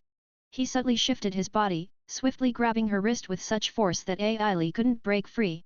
I spent 300,000 berries just to have you massage me, and you're trying to kill me. Ai Li's face instantly turned pale, and the small knife in her hand dropped to the ground with a crisp sound. Humans, none of them are good. Ai Li suddenly said coldly, her tone imbued with anger. Although I'm not a good person, what you said is too absolute. Are there no bad fishmen among your fishman race? Cheng Xiao said. I don't want to argue about this, Ai Li's voice lowered, as if she was thinking about something. Then what do you want to do?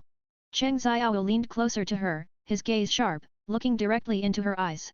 I just want to live, Ai Li's voice was weak, her eyes shimmering with tears, as if conveying her helplessness and despair. This Ai Li was also captured by pirates and sold here, she looked quite pitiful, making it hard for one not to feel sympathy. Live. Cheng Xiao chuckled softly, then you have to listen to me. What do you want me to do? Ai Li's voice held a hint of unease, her slender fingers unconsciously intertwining, and her blue fishtail gently tapped the ground. Cheng Xiao leaned lazily on the sofa, a playful smile playing at the corner of his mouth. Didn't I say? Just a massage. If the service satisfies me, I'll give you a good review and then have someone send you back to your territory. Send me home. Ai Li's eyes suddenly lit up, but then dimmed again. You're lying to me, aren't you? Humans never keep their promises. Cheng Xiao chuckled softly, pulling a dark shadow from his own shadow, which instantly transformed into the shape of a fishman. Arlong, I'm entrusting this task to you. Any problems? Arlong grinned, revealing a row of sharp teeth. That's great. I also want to go back and see my brothers. Ai Li looked at the suddenly appearing Arlong, her pupils contracting sharply, but she still watched them with wary eyes. Cheng Xiao waved his hand, signaling Arlong to temporarily withdraw, then turned back to Ai Li. Now, do you understand? As long as you cooperate, I will keep my promise. Ai Li was silent for a moment, seemingly weighing the current situation, then finally nodded and slowly walked behind Cheng Xiao, gently beginning to massage his shoulders. He hadn't expected that the fish oil secreted by mermaids could be applied directly to the body. This fish oil was extremely slippery and very effective at relieving fatigue. Cheng Xiao, however, closed his eyes, enjoying this tranquil spa moment. And it was a gentle technique. In a word, exquisite. He never would have imagined that one day he would have a mermaid massaging him. So satisfying. If he could open a spa someday and hire only mermaid technicians, business would surely be booming. Of course, he would hire them, not force them with violence. Suddenly, a commotion erupted downstairs, accompanied by low curses and crude laughter. Butler, you actually had your hand broken by an outsider? You really are useless. Ha ha ha. Boss, that person was very strong, not an ordinary person. I suspect he's a pirate. Cheng Xiao frowned slightly, thinking to himself, why are there so many idiots in this world? Arlong, take Ai Li back to Fishman Island. A hint of displeasure flashed in Cheng Xiao's eyes. Arlong nodded and immediately escorted Ai Li away. Cheng Xiao put on his clothes, his heart burning with rage, and walked towards the stairs, ready to investigate. When he reached the first floor, he saw a group of people gathered at the entrance, with a burly man with a scarred face at the very front. It was the local gang leader, Cast. Behind him followed a group of subordinates, all with fierce looks, and among them was Butler, whose hand he had broken in the tavern. You bunch of good-for-nothings, let me see which blind idiot dares to cause trouble on my turf. Cast's voice was like thunder, making everyone around him involuntarily step back a few paces. Damn you! Cheng Xiao roared, then slapped Cast across the face. The immense force sent Cast's body flying like a kite with a broken string, crashing heavily to the ground. Everyone around was stunned, completely unprepared for Cheng Xiao's decisive action. You dare hit me! Cast covered his face, angrily scrambling to his feet, his eyes flashing with disbelief. You interrupted my massage halfway through? Then don't blame me for breaking all your ribs. Cheng Xiao, who had originally intended to keep a low profile for a few days, was now filled with murderous intent. Get 35 plus chapters ahead of everyone on p.a.t.r.e.o.n. Ravenscott Creators Thoughts. Ravenscott. If you want to read more than 35 plus chapters ahead, then join my Patreon content source, webnovel.com. Chapter 35 to 35. Chapter 35 Capturing the Peach Rabbit. 35. Chapter 35 Capturing the Peach Rabbit. 35. Chapter 35 Capturing the Peach Rabbit. You interrupted me halfway through my session? Then don't blame me for breaking all your ribs. Before Cheng Xiao finished speaking, he kicked out a second time, and the air let out a sharp roar. Cast's 200-pound body smashed through the stained glass window, cutting a bloody arc under the neon lights. More than 20 armed thugs froze in place. They had seen the brutality of New World pirates, but they had never seen such elegant violence. Cheng Xiao hadn't even unbuttoned the emerald cuff link on his collar before he pressed their boss to the ground and rubbed him. Just then, a graceful figure appeared before everyone. She wore a marine justice cloak, was tall, had delicate features, and a beauty mark on her chin. Coupled with a pair of long, straight legs beneath her ultra-short denim hot pants, she looked exceptionally charming. It was Navy Vice Admiral Momozagi. Cast, long time no see. Momozagi's voice was clear and pleasant. Cast slowly raised his head, and his face instantly turned pale when he saw Momozagi. 2. Momozagi Vice Admiral? Why are you here? Momozagi chuckled, after leaving the marine, you actually became a mafia boss. It seems you're doing quite well. Cast quickly waved his hands, his face full of fawning smiles. Oh, no, we were just messing around. Cheng Xiao certainly recognized the beautiful woman in front of him, but he wondered, why was she here? Was she here to arrest him? The marine shouldn't be that fast, right? Cheng Xiao didn't want to bother with her and turned to go back to his room to rest. Stop! Momozagi spoke out. Cheng Xiao stopped, asking impatiently, do you need something? Momozagi's gaze fell on Cheng Xiao, carrying a hint of scrutiny. You are Cheng Xiao, aren't you? A person's name, a tree's shadow. When the surrounding people heard the 3 words Cheng Xiao, they all gasped, looking at Cheng Xiao with shock and fear. Cheng Xiao's name had been resounding across the sea recently, and his bounty was constantly multiplying. Although most people didn't know what earth-shattering deeds he had done, this did not prevent his reputation from spreading rapidly. Cheng Xiao's mouth curved slightly upward, showing an indifferent expression, coming for me? But, what can you, a mere vice admiral, do to me? Momozagi drew the sword from her waist, its blade glinting with a cold light, of course, to capture you. Cheng Xiao chuckled, how about this, you fight my shadow first. If you win, I'll go with you, whatever you want to do. If you lose, stay with me tonight. Your shadow. Momozagi was slightly startled. Come out, Kuina. As soon as Cheng Xiao finished speaking, a girl in a kimono, holding a long sword, slowly emerged from his shadow. She is a swordsman like you, but she still needs actual combat to improve her strength, Cheng Xiao explained. As Cheng Xiao's strength improved, Kuina's strength also rapidly increased, and her current combat power rating had reached S+. That's roughly the level of an elite vice admiral, but she still needs actual combat to further refine her skills. Momozagi looked at the girl who emerged from the shadow, a hint of surprise flashed in her eyes, but then her fighting spirit soared. Okay, I agree. Don't back out if you lose. Cheng Xiao looked at Momozagi playfully, a wicked smile curving his lips. Momozagi snorted lightly, her eyes sharp. Momozagi, always keep my word. Good. Cheng Xiao snapped his fingers. Kuina, don't disappoint me this time. Of course not. Kuina's voice was as cold as ice and snow. Cheng Xiao scanned the onlookers, a hint of killing intent flashing in his eyes. All of you, scram. If anyone dares to peek, they will be killed without mercy. Upon hearing this, everyone scattered like birds and beasts, disappearing without a trace in the blink of an eye. Cast, clutching his stomach, also scrambled away from the scene. He knew that Cheng Xiao wasn't joking. If he really angered him, his life might be in danger. In the backyard, the moonlight was like water. Cheng Xiao leaned against a large tree, watching the two in the arena with great interest. Kuina and Momuzagi stood facing each other, the atmosphere tense. Begin. Cheng Xiao said lightly. As soon as he finished speaking, Momuzagi launched her attack first. Her figure flashed, appearing like a ghost in front of Kuina, the sword in her hand turning into a cold light, heading straight for Kuina's throat. Kuina reacted quickly, dodging the attack by sidestepping, then flicked her shadow blade back, forcing Momuzagi to retreat.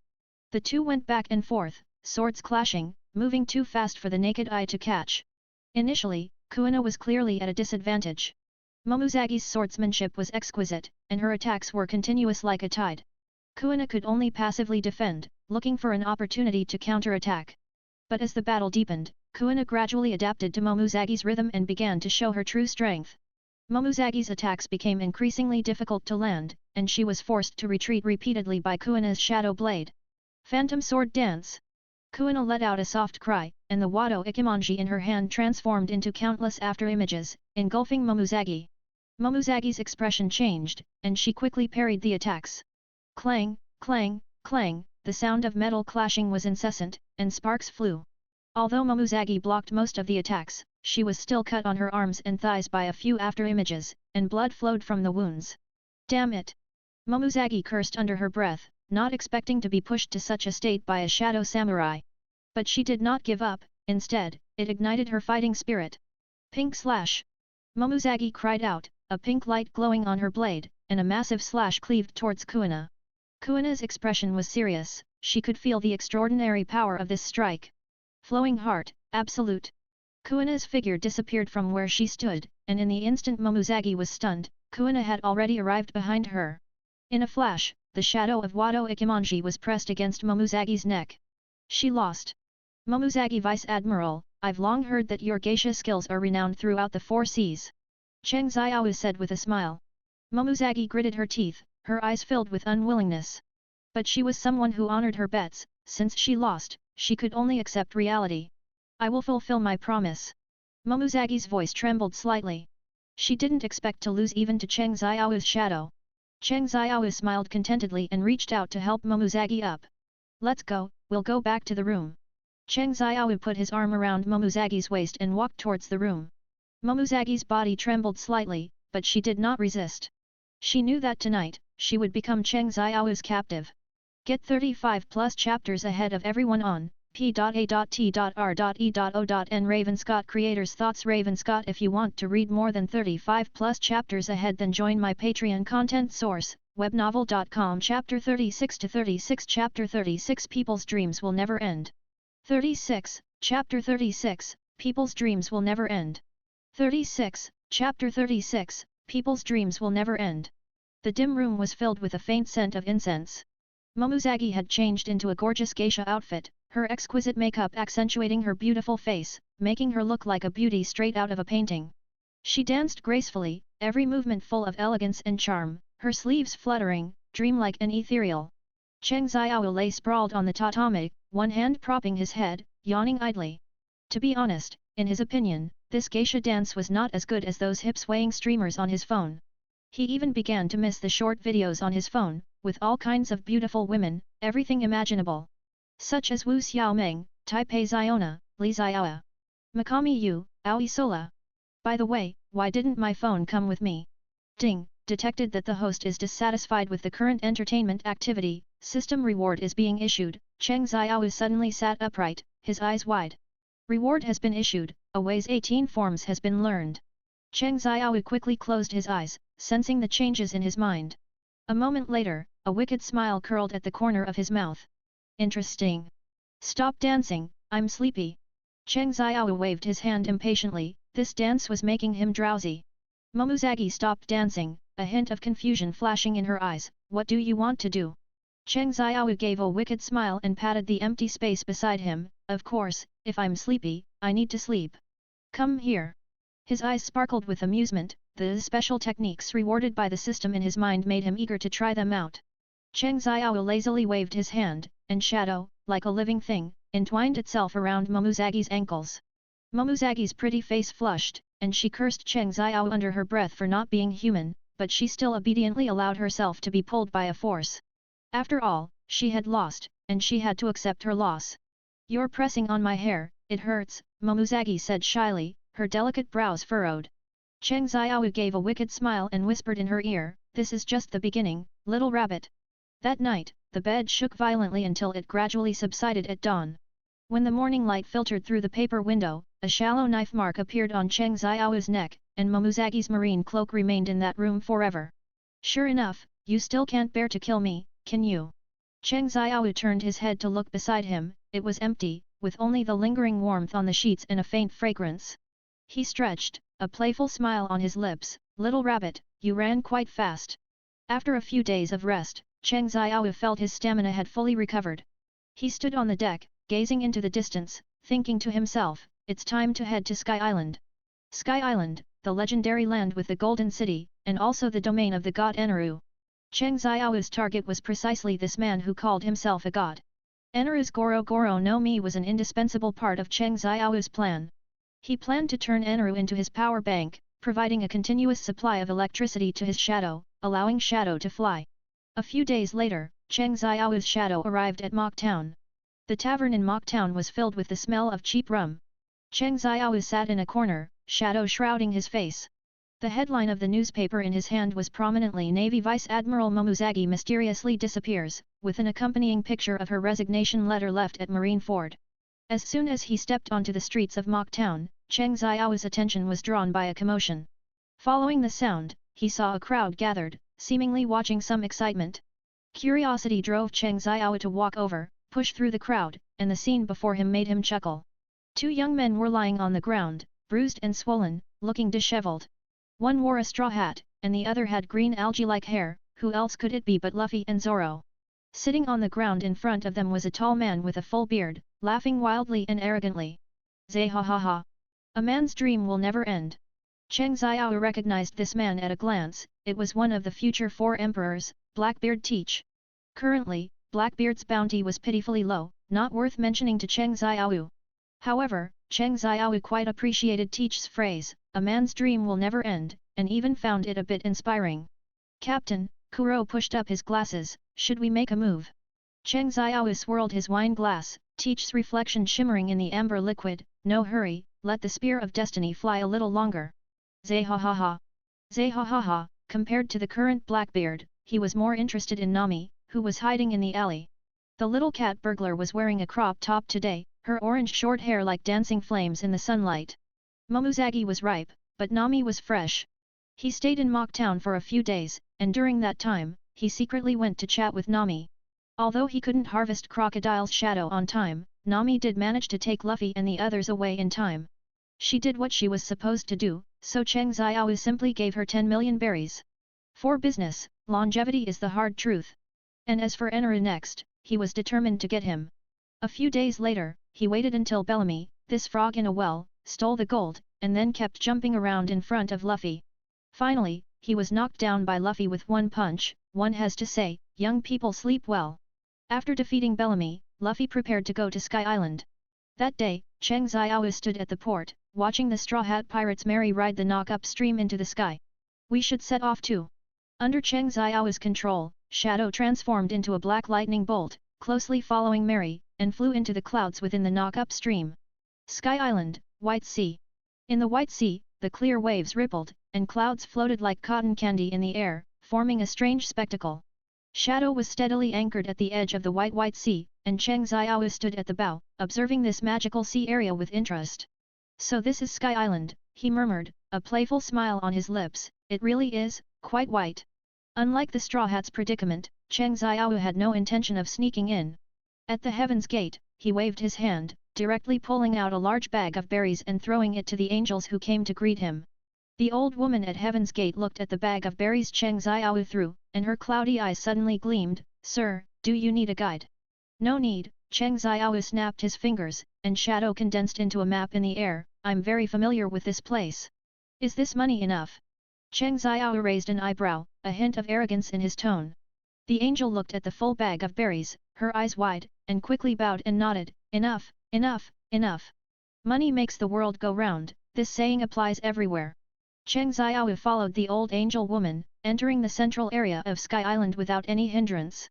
The prosperity here far exceeded Cheng Xiao's imagination, shops lined both sides of the street, various rare treasures were dazzling, and a peculiar fragrance filled the air.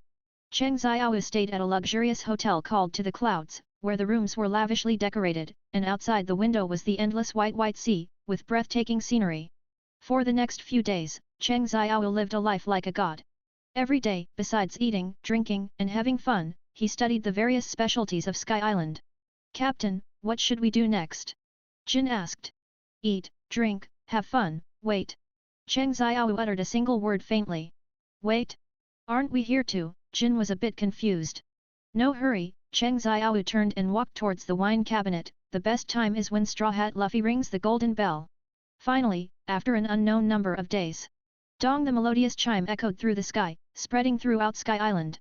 The moment the golden bell chimed, the wine glass in Cheng Xiao's hand shattered in response. Finally, this moment has come. The ringing of the golden bell, which had been silent for 400 years, meant that Luffy had already defeated Enru with that gum golden rifle. Golden City! It's in the sky! As Luffy shouted towards the sky, Cheng Xiao smiled. Next, it was his time to harvest. "Enru, it seems your trip to the moon will be delayed. Get 35 plus chapters ahead of everyone on p.a.t.r.e.o.n. Ravenscott Creators Thoughts. Ravenscott, if you want to read more than 35 plus chapters ahead, then join my Patreon content source, webnovel.com. Chapter 37 to 37. Chapter 37, Landing on the Moon. 37, Chapter 37, Landing on the Moon? I'm here to take you in. 37, Chapter 37, Landing on the Moon? I'm here to take you in. The melodious chime of the golden bell still echoed in the air, but Cheng Xiao's figure had already vanished from the luxurious hotel above the clouds. He was like a gust of wind, coming and going without a trace, only a faint residual scent of shadow in the air proving his presence. At the same time, the residents of Sky Island were immersed in jubilation. They sang and danced, celebrating the defeat of God Enru and the joy of the golden bell ringing once more. No one noticed a red-haired girl leading several scarred figures towards the merry. As agreed, she had to take the heavily injured Straw Hat back to the ship for treatment, leaving the rest to Cheng Xiao. Meanwhile, Cheng Xiao stood atop Enru's ark, Maxim. This colossal vessel, powered by shells and driven by electricity, lay quietly anchored at the edge of God's Island. Inside the ark, flashing electrical currents and complex instruments were everywhere. Cheng Xiao was not interested in these technological creations, his gaze was fixed on the ark's control center, a giant compass-like device. "Tisk, tisk, this thing is quite advanced," Cheng Xiao marveled, examining the compass. He stretched out his hand, gently stroking the smooth surface of the compass, feeling the electricity flowing through it. Just then, a weak voice came from behind him, "Get lost! Don't block the way!" Cheng Xiao turned around to see Enru struggling to get up from the ground. He was covered in injuries, his hair standing on end, clearly having been hit hard by Luffy's gum golden rifle. Enru glared at him fiercely, saying nothing. He endured the severe pain in his body, walking step by step towards the control compass. Going to the infinite land was his last hope. Still thinking of going to the moon. Cheng Xiao's figure flickered, blocking Enru's path. "Save it, I've come to take you in." "Who are you?" Enru asked through gritted teeth. "Cheng Xiao. Like a man's name, like a tree's shadow. Never heard of him." "Ahem." Cheng Xiao coughed a few times, trying to cover up the awkward atmosphere. "You're always cooped up here on Sky Island, so I don't blame you for being out of touch," Cheng Xiao said. "What do you want to do?" Enru asked warily. Despite his severe injuries, the god's dignity remained, and his eyes flickered with fighting spirit. Cheng Xiao shrugged, "Didn't I just say? Of course, I'm taking you in." Before he finished speaking, Cheng Xiao's figure instantly vanished from the spot, leaving only a faint wisp of shadow, like a ghost. Under the enhancement of advanced armament haki and observation haki, the heavily injured Enru had no chance to elementalize. Although his mantra could briefly foresee the future, it was still inferior to Cheng Xiao's advanced observation haki. Cheng Xiao's speed was astonishing. In the blink of an eye, he appeared behind Enru and delivered a heavy punch to his back. Enru spat out a mouthful of blood, his body flying out like a kite with a broken string, crashing heavily onto the deck. "Cough, cough, damn it, if I weren't so heavily injured now." Enru struggled to get up but found himself powerless, only able to lie on the ground, glaring furiously at Cheng Xiao. Don't say it, I'm just taking advantage of your weakness to finish you off. Cheng Xiao stood up, no longer paying attention to Eneru, and walked directly towards the control compass. Hey! What are you doing? Eneru saw this and quickly shouted. Cheng Xiao ignored him, engrossed in studying the compass's structure. This thing is quite complex, Cheng Xiao muttered to himself while fiddling with the compass. Don't touch it. You'll destroy it. Eneru struggled to stop Cheng Xiao but was powerless. These things had consumed Eneru's energy for many years, his dream was to be an astronaut and set foot on the infinite land. Don't worry, you won't be needing it, Cheng Xiao said coldly, with a hint of mockery. He slowly raised his right hand and gently hooked his index finger. In an instant, on Maxim's deck, countless dark shadow spikes burst forth from the shadows beneath Eneru, like bloodthirsty venomous snakes, pouncing on him. Eneru's pupils constricted, the chilling aura emanating from these spikes sent shivers down his spine. He knew that if he were hit by these spikes, the consequences would be unimaginable. With his severely injured body, he dared not be careless, with the thought, elementalization. His entire body transformed into a bolt of lightning, instantly disappearing from the spot, narrowly dodging the attack.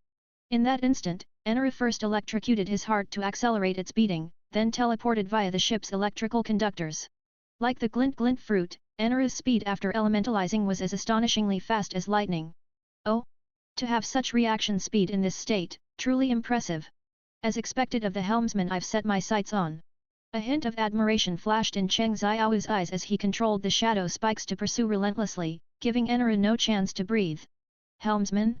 What nonsense are you talking about? Eneru roared, dodging the attacks. He, the great god of Sky Island, how could he be someone else's helmsman? Eneru's speed after elementalizing was extremely fast, flickering all over the arc, dodging the shadow spikes' attacks. It's useless, you can't escape, Cheng Xiao sneered. A dark sniper rifle shadow assault silently appeared in his hand. Every bullet of this gun was imbued with advanced armament haki, and combined with advanced observation haki, its power was astounding. Bang!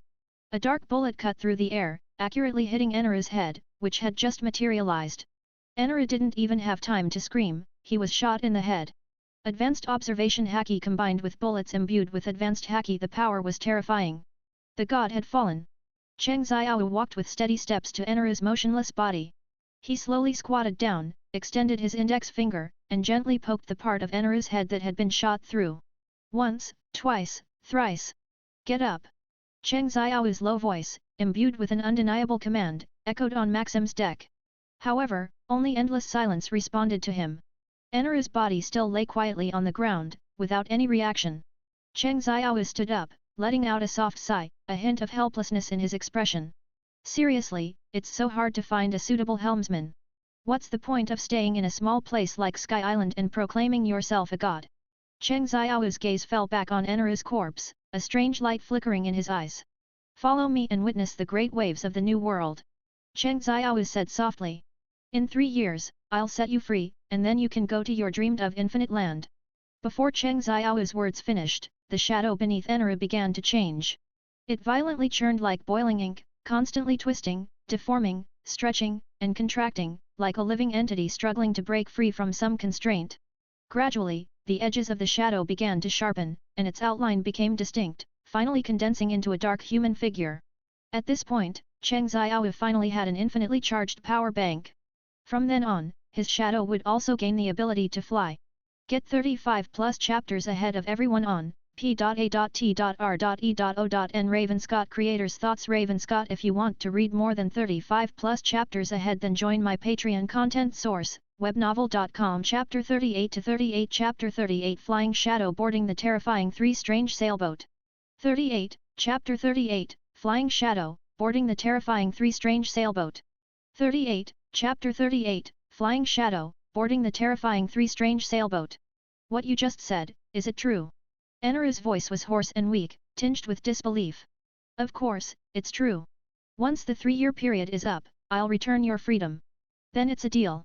I'll be your helmsman for 3 years. Let you experience what it's like to walk with a god. Afterward, Cheng Xiao brought Eneru to the shadow. This colossal black warship, like a giant beast on the White Sea, lay silently anchored in the sea of clouds. Compared to the Arc Maxim, the shadow was in no way inferior in size, even slightly larger. However, unlike the Arc Maxim's resplendent decorations, the Shadow's deck was filled with an aura of dilapidation, covered in rusty metal and broken planks. Is there no one on this ship? Eneru looked around, asking in confusion. What are you thinking? There are no people on my ship, only shadows, Cheng Xiao said coldly. As soon as he finished speaking, several figures suddenly appeared on the deck. Kuina, Ru, Jin, a host of cotters emerged from the shadows, like ghosts, silently standing behind Cheng Xiao. For convenience, they'll enter my shadow when we leave the ship, and separate when we're on board. Let me introduce you. This is the swordsman, Kuina. This is the strategist, Kuro. This is the cook, Jin. This is... They are all my dearest friends and brothers. Of course, from now on, you'll be one of them too. Only then did Eneru notice the countless eyes lurking in the shadows on the deck, staring intently at him. In particular, there was an extremely powerful aura, although he hadn't shown himself, the aura of this strong individual was even more terrifying than Cheng Xiao's. A chill ran from his feet to the top of his head, and he finally understood, Cheng Xiao's crew were all shadows. Killed Sky Island God Eneru, gained 500,000 EXP. Leveled up to 85. Extracted Eneru's shadow, combat rating SS. Cheng Xiao looked at the system prompt, a slight smile playing on his lips. 2 levels up, a good harvest. This direct SS-rated Eneru was undoubtedly the second strongest fighter among all his current shadows. The only one who could rank above him was that unruly devil offspring, the SSS-ranked Bullet. However, that guy had a peculiar habit: without an admiral-level opponent, he disdained to appear. So, currently, the strongest shadow constantly available for use should be Eneru. But his Rumble Fruit ability had already been developed to near awakening level, with limited room for growth. Cheng Xiao's gaze fell on Kuina, who was sweating profusely on the deck, a hint of expectation in his eyes. In his opinion, Kuina had the potential to surpass Eneru and become the strongest permanent force among his shadows. After all, a swordsman who doesn't rely on devil fruit abilities theoretically has unlimited growth potential. How exciting, Cheng Xiao muttered to himself. Over the next few days, Eneru transplanted the entire power system of the Arc Maxim onto the shadow. After the power system transplantation was complete, Eneru began generating electricity. As the current flowed to the control room and the power system activated, the entire shadow began to vibrate. Buzz buzz buzz, a colossal roar echoed through the sky as the shadow slowly ascended, then plunged downwards towards the clouds. Hey, Eneru, what the hell are you doing? Cheng Xiao's voice came from inside the cabin, tinged with anger. Aha! Maybe there's a slight wiring malfunction. Damn it! Cheng Xiao cursed, rushing out immediately. The shadow, like a wild horse unleashed, spun and rolled madly in the air, plummeting rapidly towards the sea below. Ah! Screams of terror erupted from the ship. Cheng Xiao's face was ashen, staring intently at Eneru, his eyes filled with killing intent. Eneru, however, spread his hands innocently and said, I really didn't mean it. The wiring was too complicated, I got confused for a moment. You. Cheng Xiao was so angry he almost spat blood. Boom! The shadow crashed heavily onto the sea surface, stirring up colossal waves. Seawater surged wildly into the cabin, and the ship began to shake violently. Fortunately, the shadow had been reinforced and its hull was extremely sturdy, so this impact wasn't much of a problem. Eneru poked his head out of the cabin, his messy blonde hair disheveled, and asked innocently, Captain, are you alright? Cough, cough, cough, Cheng Xiao crawled out of the seawater, drenched and disheveled. He glared fiercely at Eneru, gritting his teeth and saying, You'd better pray this ship doesn't sink, or you're finished. Relax, relax, it didn't sink, did it? Eneru shrugged, saying nonchalantly, besides, even if it sinks, I can carry you up. You. Cheng Xiao was too angry to speak. But when he clearly saw the scene before him, his expression suddenly changed. Thick fog enveloped the sea, and an eerie, sinister island appeared before his eyes. On the island, 3 massive black sailing ships, like ghosts, lay silently anchored on the sea. That sinister aura sent shivers down one's spine. Thriller bark. This is the Florian Triangle. Cheng Xiao gasped. This was the territory of Gecko Maria, the Paramecia shadow fruit user. Cheng Xiao narrowed his eyes, a cold glint flashing through them. Since we're here, let's deal with him first. Now, he didn't need to wait for Straw Hat Luffy to cripple him before picking up the scraps, as he did before. He could just confront him directly.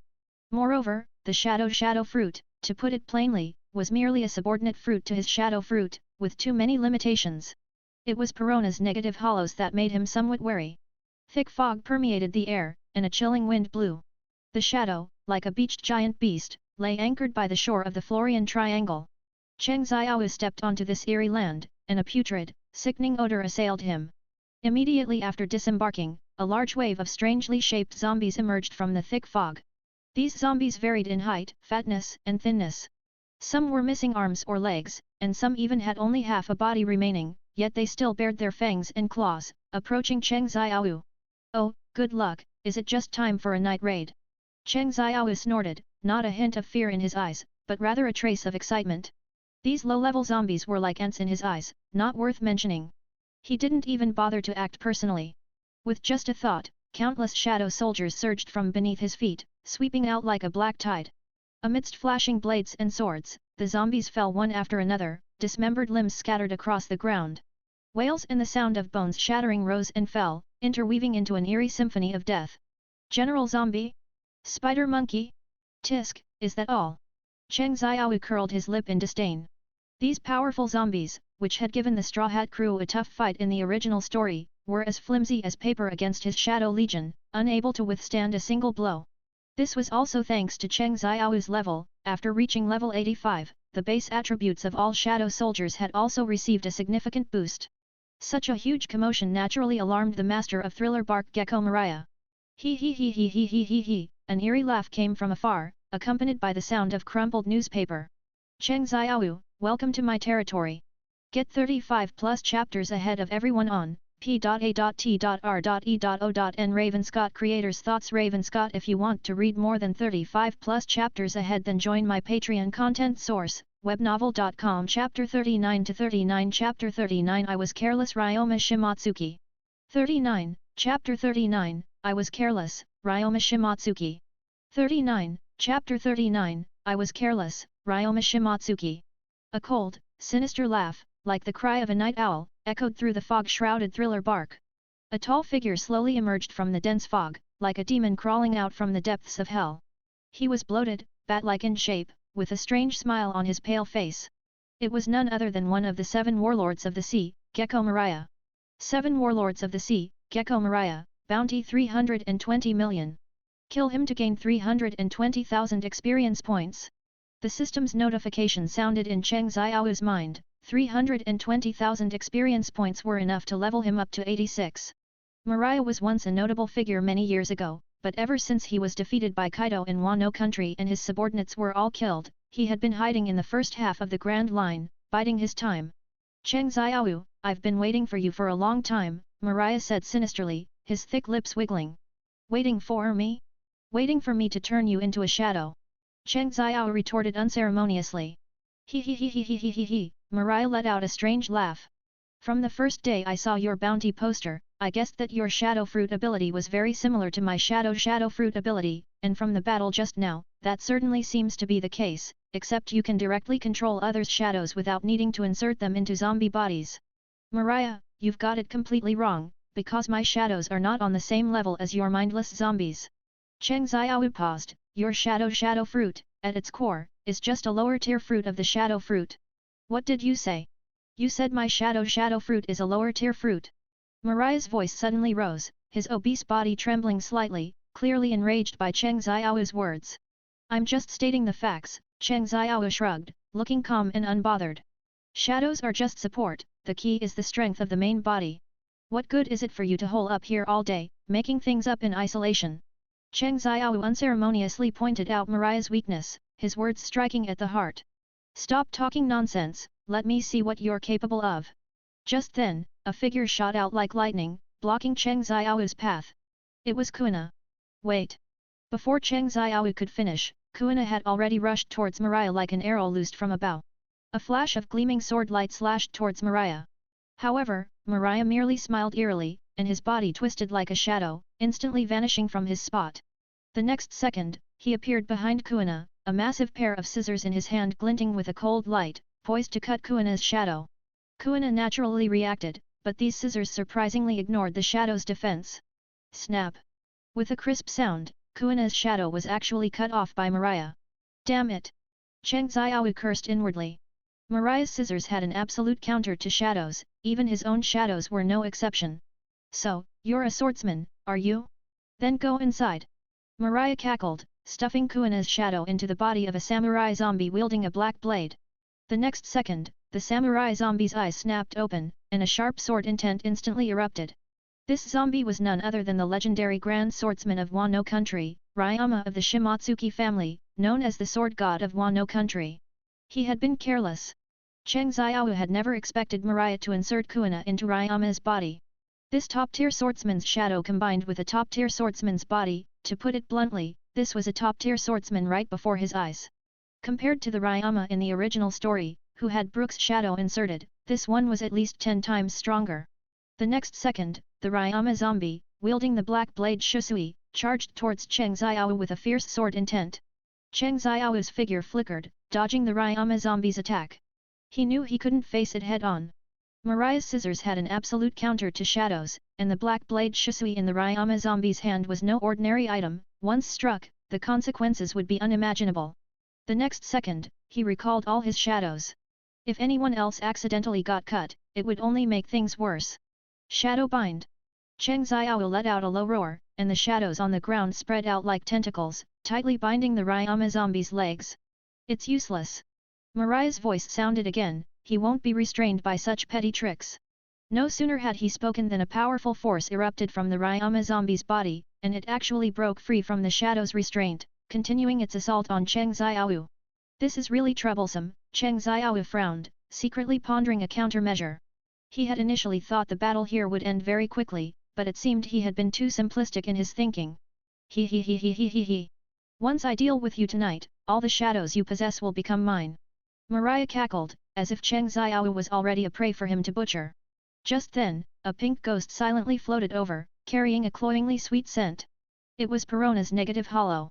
If this thing hit, no matter how strong Cheng Xiao was, he would be depressed for a while, which would be enough for Ryama to give him a fatal blow.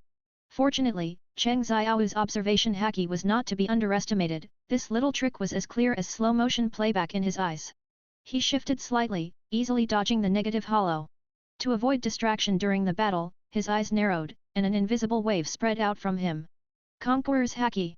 Mariah exclaimed, and before he could react, Perona, who was closer, rolled her eyes and fell straight down. Such a mischievous little loli! I'll teach you a good lesson when you're older. Cheng Xiao snorted coldly, his gaze once again fixed on the Ryama zombie. The black blade Shusui in the Ryama zombie's hand gleamed with a chilling light under the moonlight. His figure was elusive, his speed astonishing, and every move carried a sharp sword intent, as if to cut everything around him into pieces. Cheng Xiao curled his fingers, and the shadows on the ground surged like a tide, quickly coalescing into a jet-black longsword in his hand. Shadow Blade. This sword was longer and more intimidating than the previous Shadow Dagger. Advanced armament haki covered it, making its sharpness even higher, enough to cut through ordinary steel. One sword style, IAI, cross current. The Ryama zombie attacked first, the black blade Shusui cutting through the air, and sharp slashes of sword energy shot towards Cheng Xiao. Cheng Xiao calmly swung his shadow blade, deflecting all the slashes. Meteor, flash. The Ryama zombie's speed was also fast, the next second, it flickered to Cheng Xiao's front, the black blade Shusui, imbued with a fierce sword intent, stabbing directly at his chest. Cheng Xiao sidestepped, and his shadow blade swung towards the Ryama zombie's waist.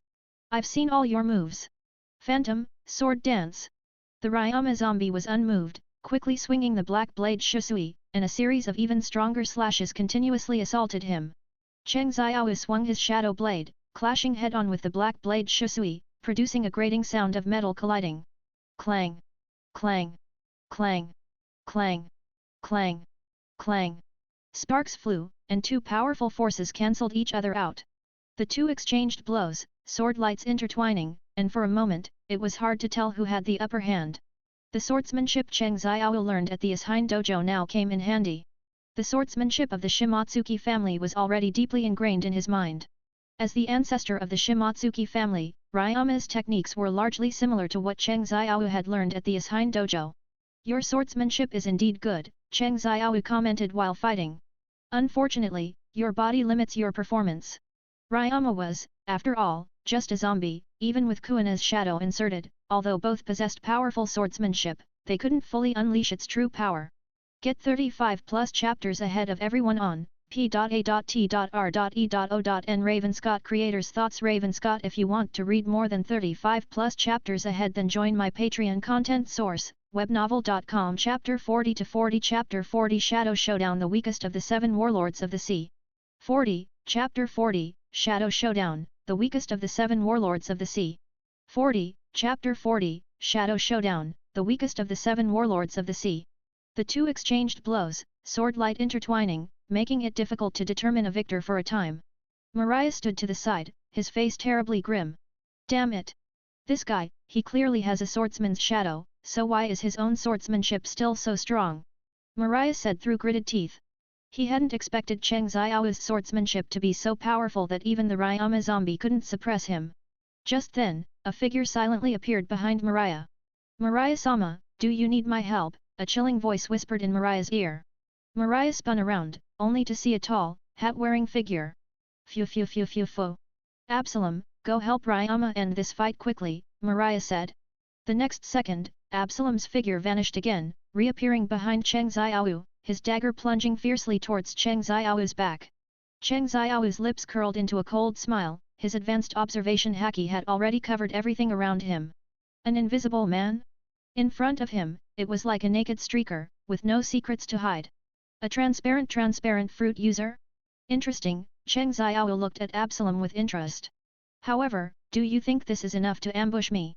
The instant Absalom's dagger was about to touch his back, he suddenly turned, and the shadow blade, imbued with sharp haki, slashed down fiercely. Ah! With a scream, Absalom's transparent body shattered like glass, then fell heavily to the ground, his life unknown. The shadow blade in Cheng Xiao's hand was dripping with blood. Absalom! Mariah cried out in anguish. It must be said that although Mariah was not a good person, his regard for his companions was absolute. He would risk his own life for his companions. Seeing Cheng Xiao kill Absalom with his own hands, he became enraged. The battle between Cheng Xiao and the Ryama zombie was also nearing its end. Although the Ryama zombie's swordsmanship was exquisite and his speed incredibly fast, under Cheng Xiao's formidable strength and understanding of the Frost Moon style swordsmanship, he gradually fell into a disadvantage. Now, it's time to end this. The shadow blade drew a perfect arc, sweeping towards the Ryama zombie with overwhelming force. Boom! With a loud bang, the Ryama zombie was split in half, falling to the ground, lifeless. Kuina's shadow was also retrieved by Cheng Xiao. Now, only you remain, Mariah. Cheng Xiao turned his gaze to Mariah, his eyes filled with killing intent. Phew phew phew phew phew. Don't be too arrogant, brat. Although Mariah was terrified inside, he still feigned composure on the surface. My shadows are far more numerous than yours. As he spoke, Mariah's body suddenly swelled, transforming into a giant shadow, and then countless shadow bats flew out from him, overwhelming Cheng Xiao. Shadow bats? Why are you still using such childish tricks? Cheng Xiao chuckled disdainfully. Shadow spikes. Countless sharp black spikes erupted from the ground, like a hedgehog's quills, piercing through all the incoming shadow bats. The bats let out piercing screams, turning into wisps of black smoke and dissipating into the air. Mariah's face changed drastically at the sight. He hadn't expected his shadow bats to be so easily neutralized by Cheng Xiao. Is that all you've got, Mariah? You disappoint me greatly. Your strength doesn't even deserve the title and bounty of a Shishibukai. Shadow Asgard! Mariah roared hysterically, and a giant shadow rose from the ground, wielding huge black scissors, striking fiercely at Cheng Xiao. The shadow Asgard created by Mariah was fast and powerful, but for Cheng Xiao, it was still not enough. Cheng Xiao's figure moved like a ghost through the shadow Asgard's attacks, always dodging them perfectly, not even a corner of his clothes being touched. Damn it! Damn it! Damn it! Mariah was furious, seeing that his famed shadow Asgard was useless against Cheng Xiao, and his heart grew increasingly anxious. He took a deep breath, a hint of determination flashing in his eyes. Shadows Asgard! All the shadows, including those stolen and stored by Mariah, as well as the shadows of buildings and trees on the island, were drawn by some force, surging wildly towards Mariah. Mariah's body became like a giant black hole, greedily devouring all the surrounding shadows. His body rapidly expanded, and in an instant, he transformed into a 100-meter-tall supergiant, standing like a demon god on Thriller bark. Phew phew phew phew phew. You're scared now, aren't you, brat? This is my ultimate trump card. Mariah's maniacal laughter was deafening, like a roar from hell. However, Cheng Xiao showed no fear, instead observing the giant before him with interest. Interesting, but, are you sure this bloated combat form will be useful? He slowly raised his right hand, and a black sniper rifle, condensed from pure shadow, appeared in his hand. The gun body emitted a cold, eerie glow, as if it could devour everything. Shadow Raid Sniper. Cheng Xiao aimed at Mariah's giant head and pulled the trigger without hesitation. Bang! With a muffled gunshot, a black bullet shot out like lightning, instantly piercing through Mariah's head. Mariah's enormous body crashed to the ground, kicking up a cloud of dust. The shadows he had absorbed also dissipated, shrinking rapidly like a deflated balloon, eventually returning to their original state.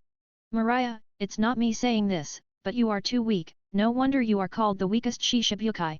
So many years you've placed all your hope in devil fruit development, not cultivating haki at all, that is your biggest weakness. Cheng Xiao put away the Shadow Raid Sniper, a hint of disdain in his tone. Afterward, Cheng Xiao walked to Mariah's corpse, preparing to extract his shadow. Stand up! Unexpectedly, the extraction process was unusually smooth. Mariah's shadow offered no resistance whatsoever, obediently standing up in one go. Suddenly, a voice rang out, Kaido! I must kill Kaido. This was Mariah's lingering obsession.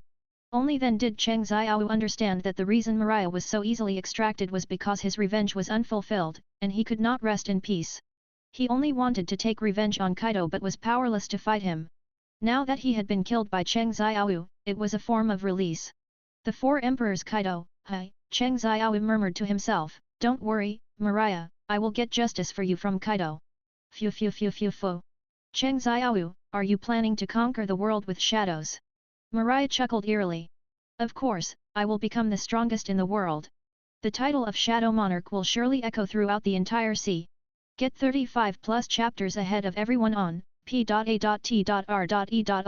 Ravenscott Creators Thoughts. Ravenscott. If you want to read more than 35 plus chapters ahead, then join my Patreon content source, webnovel.com. Chapter 41 to 41. Chapter 41 A Damn Justice 41. Chapter 41 A Damn Justice 41. Chapter 41 A Damn Justice. System prompt: killed Gecko Mariah, gained 320,000 experience, level increased to 86. System prompt: shadow extracted, Gecko Mariah, combat rating S+.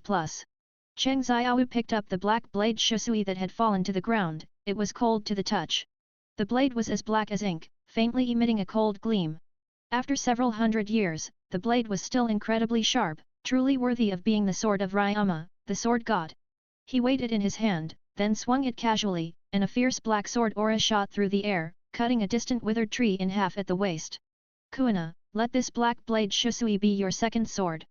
Ryama of the Frost Moon is your ancestor, so this sword should rightfully belong to you. Cheng Xiao tossed the black blade shusui to Kuina. Kuina didn't stand on ceremony, catching it and caressing the blade with adoration.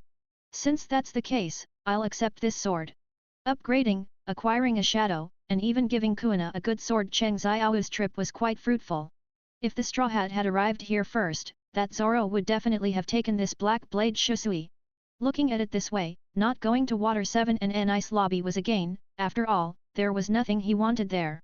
Anaru, as the first helmsman, could be considered to have stumbled into success by accident, inadvertently earning merit. As usual, Cheng Xiao left a message for the marine. Shishibukai? Pirates not wanted by the world government? Unable to treat everyone equally, what kind of justice is that? Left by Cheng Xiao. The handwriting was wild and unrestrained, exuding an aura of looking down on the world. Afterward, Cheng Xiao boarded the shadow with Mariah's shadow and the wealth he had accumulated over the years. At this moment, Perona also woke up. Seeing the scene of her side's defeat and bodies everywhere, she instantly broke down and cried loudly. Mariah-sama was killed, Absalom was also killed. How? They're all dead. Woo. Wah wah wah, Perona cried with tear-streaked eyes, her voice sharp, like a frightened little beast. Perona, I'm here. Mariah's shadow waved and called out from the deck of the shadow, with a hint of helplessness in his tone. Perona suddenly looked up, saw the bodies on the ground, then looked at the lively Mariah's shadow on the deck, and was so scared her face lost all color, shouting, Ghost! The formidable user of the hollow fruit was actually afraid of ghosts. Idiot! I'm not a ghost. I'm a shadow. Mariah's shadow was somewhat exasperated. Mariah-sama was actually turned into a shadow. Perona stopped crying, her face full of shock. Perona, you might have to walk the path ahead alone. I might have to leave for a while." Mariah's shadow's voice was low, he knew he would be following Cheng Xiao from now on. "Mariah-sama, where are you going? Can I come with you?" Perona looked pitifully at Mariah's shadow, her eyes full of pleading. "This. I'm afraid I can't," Mariah's shadow stammered, looking at Cheng Xiao, as he couldn't make decisions for Cheng Xiao. "No, I only have shadows on my ship. You're too young, I'm not interested." Cheng Xiao refused decisively, this was his rule and could not be changed. "Forget it, then you should leave here quickly. If the marine arrives here and finds that I'm already dead, and the Shishibukai title no longer exists, they won't be polite to you," Mariah's shadow advised. But, Perona's tears dripped onto the ground, her heart filled with reluctance at the farewell. Although Mariah was not a good person, he was very caring towards his subordinates. "Perona, as long as you live, there will be a day when we meet again." Mariah's shadow took a deep look at Perona, waved his hand, and turned to disappear into the ship's cabin. He didn't want Perona to see him secretly wiping away tears and losing his composure. Driven by Eneru's electricity, the bottom of the shadow glowed blue, emitting a humming roar, and slowly ascended into the sky. Thriller bark became smaller and smaller in their vision, finally disappearing from sight. "Yo, what a touching farewell, huh? Captain, where are we going next?" Eneru asked, hands in his pockets, looking relaxed. "You bastard, how dare you make fun of me? Be careful, I'll cut off your..." Mariah said unhappily. "Ha ha ha, want to try? Before that, you'll already be an electrocuted roasted bat." Eneru retorted. The two were at loggerheads, their heads butting like fighting bulls. Cheng Xiao stood at the bow, letting the high-altitude sea breeze ruffle his black hair, his eyes deep and cold. "Go back. There's a town called Spring Queen. I'll buy you some everyday clothes for going out." This way, his shadow crew members could also be freer and wouldn't have to stay in his shadow all the time. "And while we're at it, go visit the CP9 members." "Captain, are you really going to make a move on CP9? Mariah's shadow asked with some concern. "They are a direct agency of the world government, and their strength should not be underestimated." "I know." Cheng Xiao replied indifferently, "but so what? Not to mention that at this time, their strongest combat force, Lucci, had already been severely injured by Luffy and couldn't move. Even if they were all healthy, they wouldn't be his opponents. His main purpose was just to go and see that adorable older sister named Califa. The shadow rode the wind and waves, no, it should be said, rode the wind and clouds. It drew a graceful arc in the air, rapidly approaching Spring Queen City. Cheng Xiao stood at the bow, feeling the cool breeze blowing against his face. He couldn't help but sigh in his heart, this flying speed was many times faster than sailing on the sea. And the view was much wider, as if the entire world was within his sight. This made Cheng Xiao think of Golden Lion Shiki, the formidable figure who, by virtue of his float fruit ability, became one of the 3 legendary pirates. This town was nestled by mountains and water, with beautiful scenery, full of the breath of spring, forming a stark contrast to the gloomy and terrifying Thriller bark. Shiki's ability to achieve such accomplishments had a great deal to do with his air superiority and rapid movement. After all, being able to act a step ahead in everything, whether plundering wealth or conquering territory, gave him a huge head start. After escaping from Impel Down, Shiki disappeared for a long time, presumably accumulating strength in the dark, waiting for the opportunity to rise again. Cheng Xiao estimated that it was almost time. He even looked forward to meeting Shiki in the air for a hearty battle. Although Shiki was as famous as Roger and Whitebeard in his youth, he was now just a frail, old, disabled man. To escape Impel Down, this ruthless man cut off his own legs, replacing them with 2 famous swords, Sakureju and Kogarashi, as prosthetics. Thinking of this, a cold sneer appeared at the corner of Cheng Xiao's mouth. What was there to fear when facing such an opponent? Get 35+ chapters ahead of everyone on p.a.t.r.e.o.n.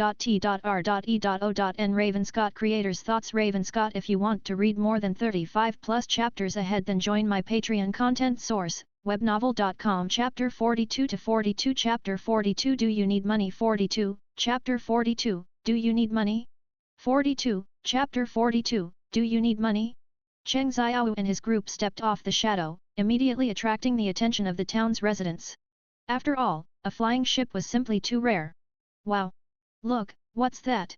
A child pointed at the shadow in the sky, shouting in surprise. It's a ship. It's actually flying in the sky. Could it be the legendary sky ship?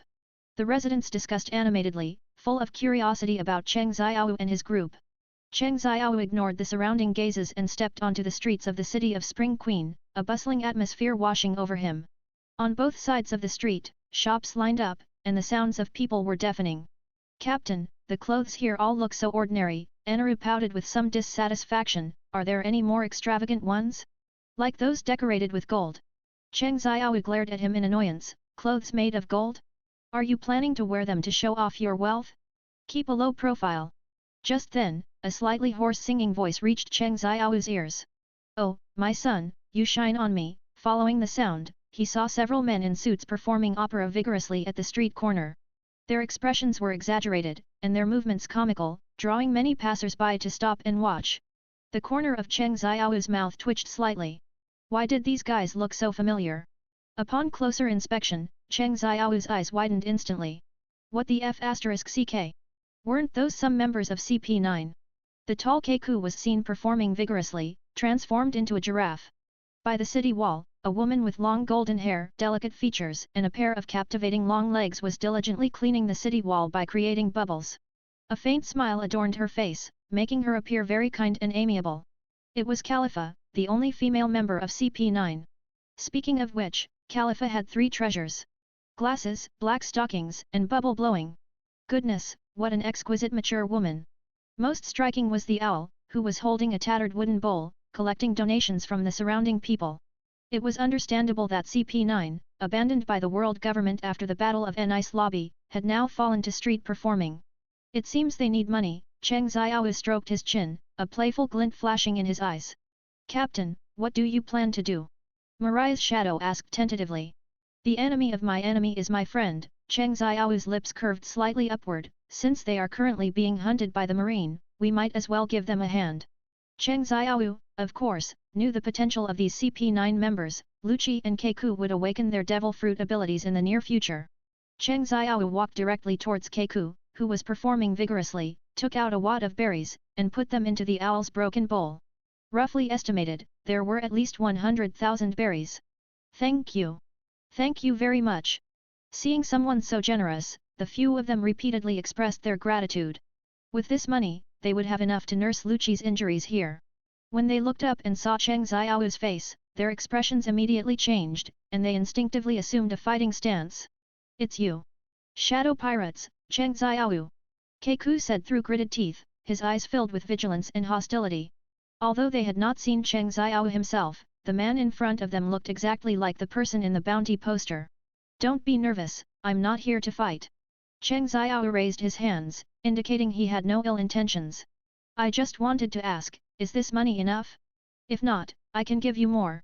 In the Battle of Nice Lobby, Lucci was severely wounded and was now on the verge of death, desperately needing a large amount of medical expenses. Why are you helping us? Keiku asked cautiously, unable to believe that this pirate with a 500 million berries bounty would suddenly extend a helping hand. The enemy of my enemy is my friend, Cheng Xiao replied indifferently. Although you might return to the world government's organization in the future, you are currently being hunted, aren't you? Hearing this, the expressions of the CP9 members all changed. Cheng Xiao took out a large wad of berries from his pocket and threw it to Keiku. There's about 1 million berries here, enough for Lucci's medical expenses. Keiku stared blankly at the money in his hand, momentarily unsure what to say. Take it, consider it my investment in you. Cheng Xiao revealed a wicked smile. Perhaps in the future, we'll have opportunities to cooperate. Keiku gave Cheng Xiao a deep look and finally accepted the money. Right now, they really needed money. 1 million wasn't a lot, but its value lay in being help in a time of need. Moreover, if they continued to perform openly to earn money, their whereabouts would soon be exposed and discovered by Marine's informants, which would be troublesome. Can you tell us, what is your purpose? Keiku asked in a deep voice. My purpose is simple, a cold glint flashed in Cheng Xiao's eyes. That is to obtain One Piece and then overthrow this world.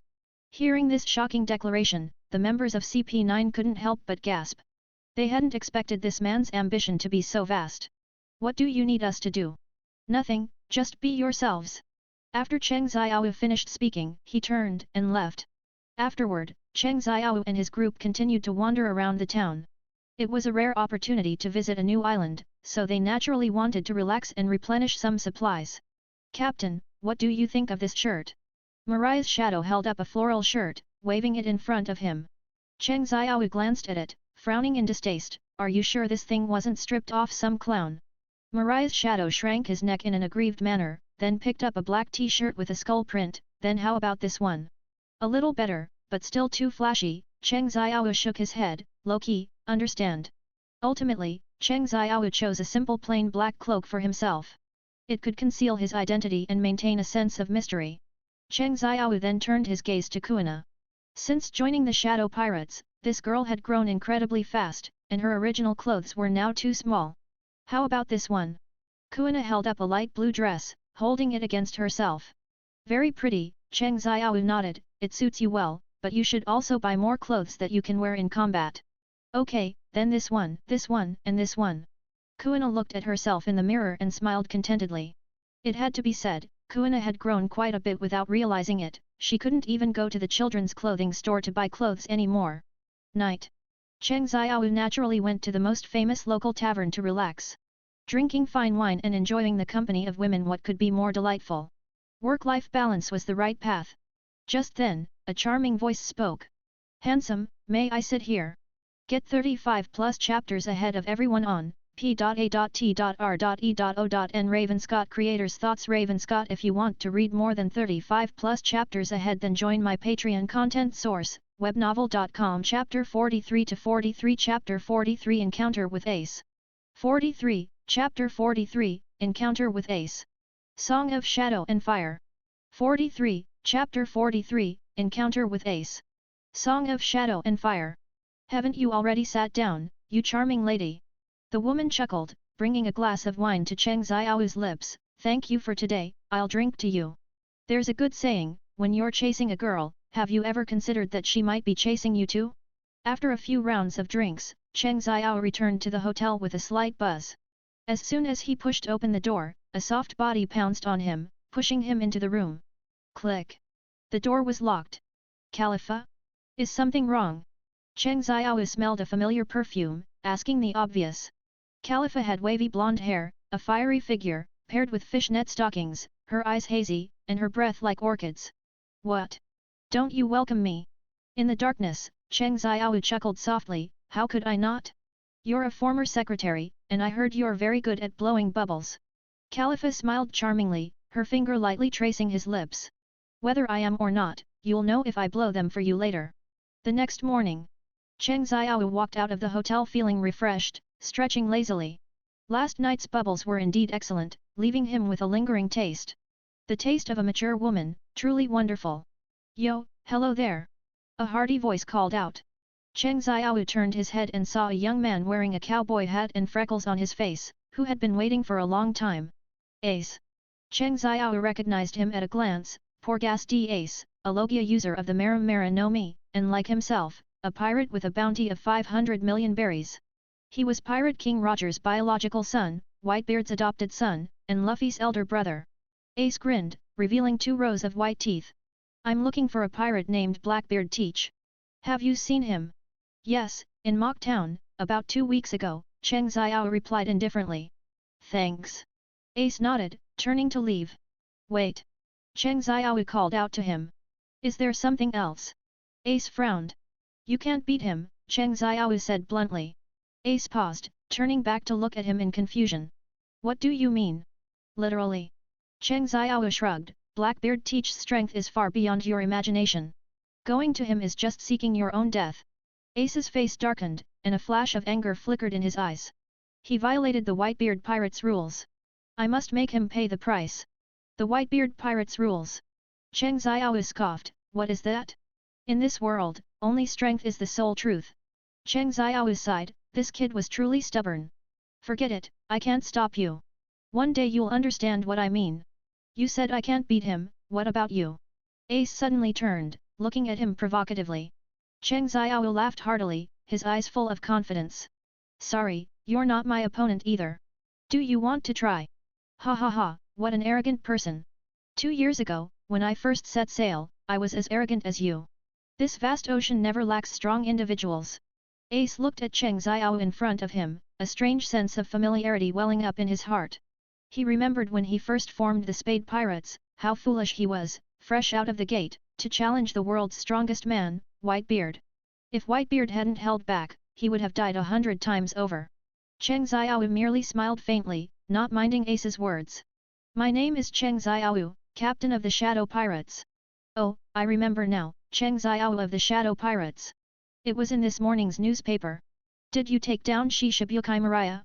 It seems you're not to be underestimated either, Ace said with a smile. The marine got there so fast? Then my bounty should be increasing soon.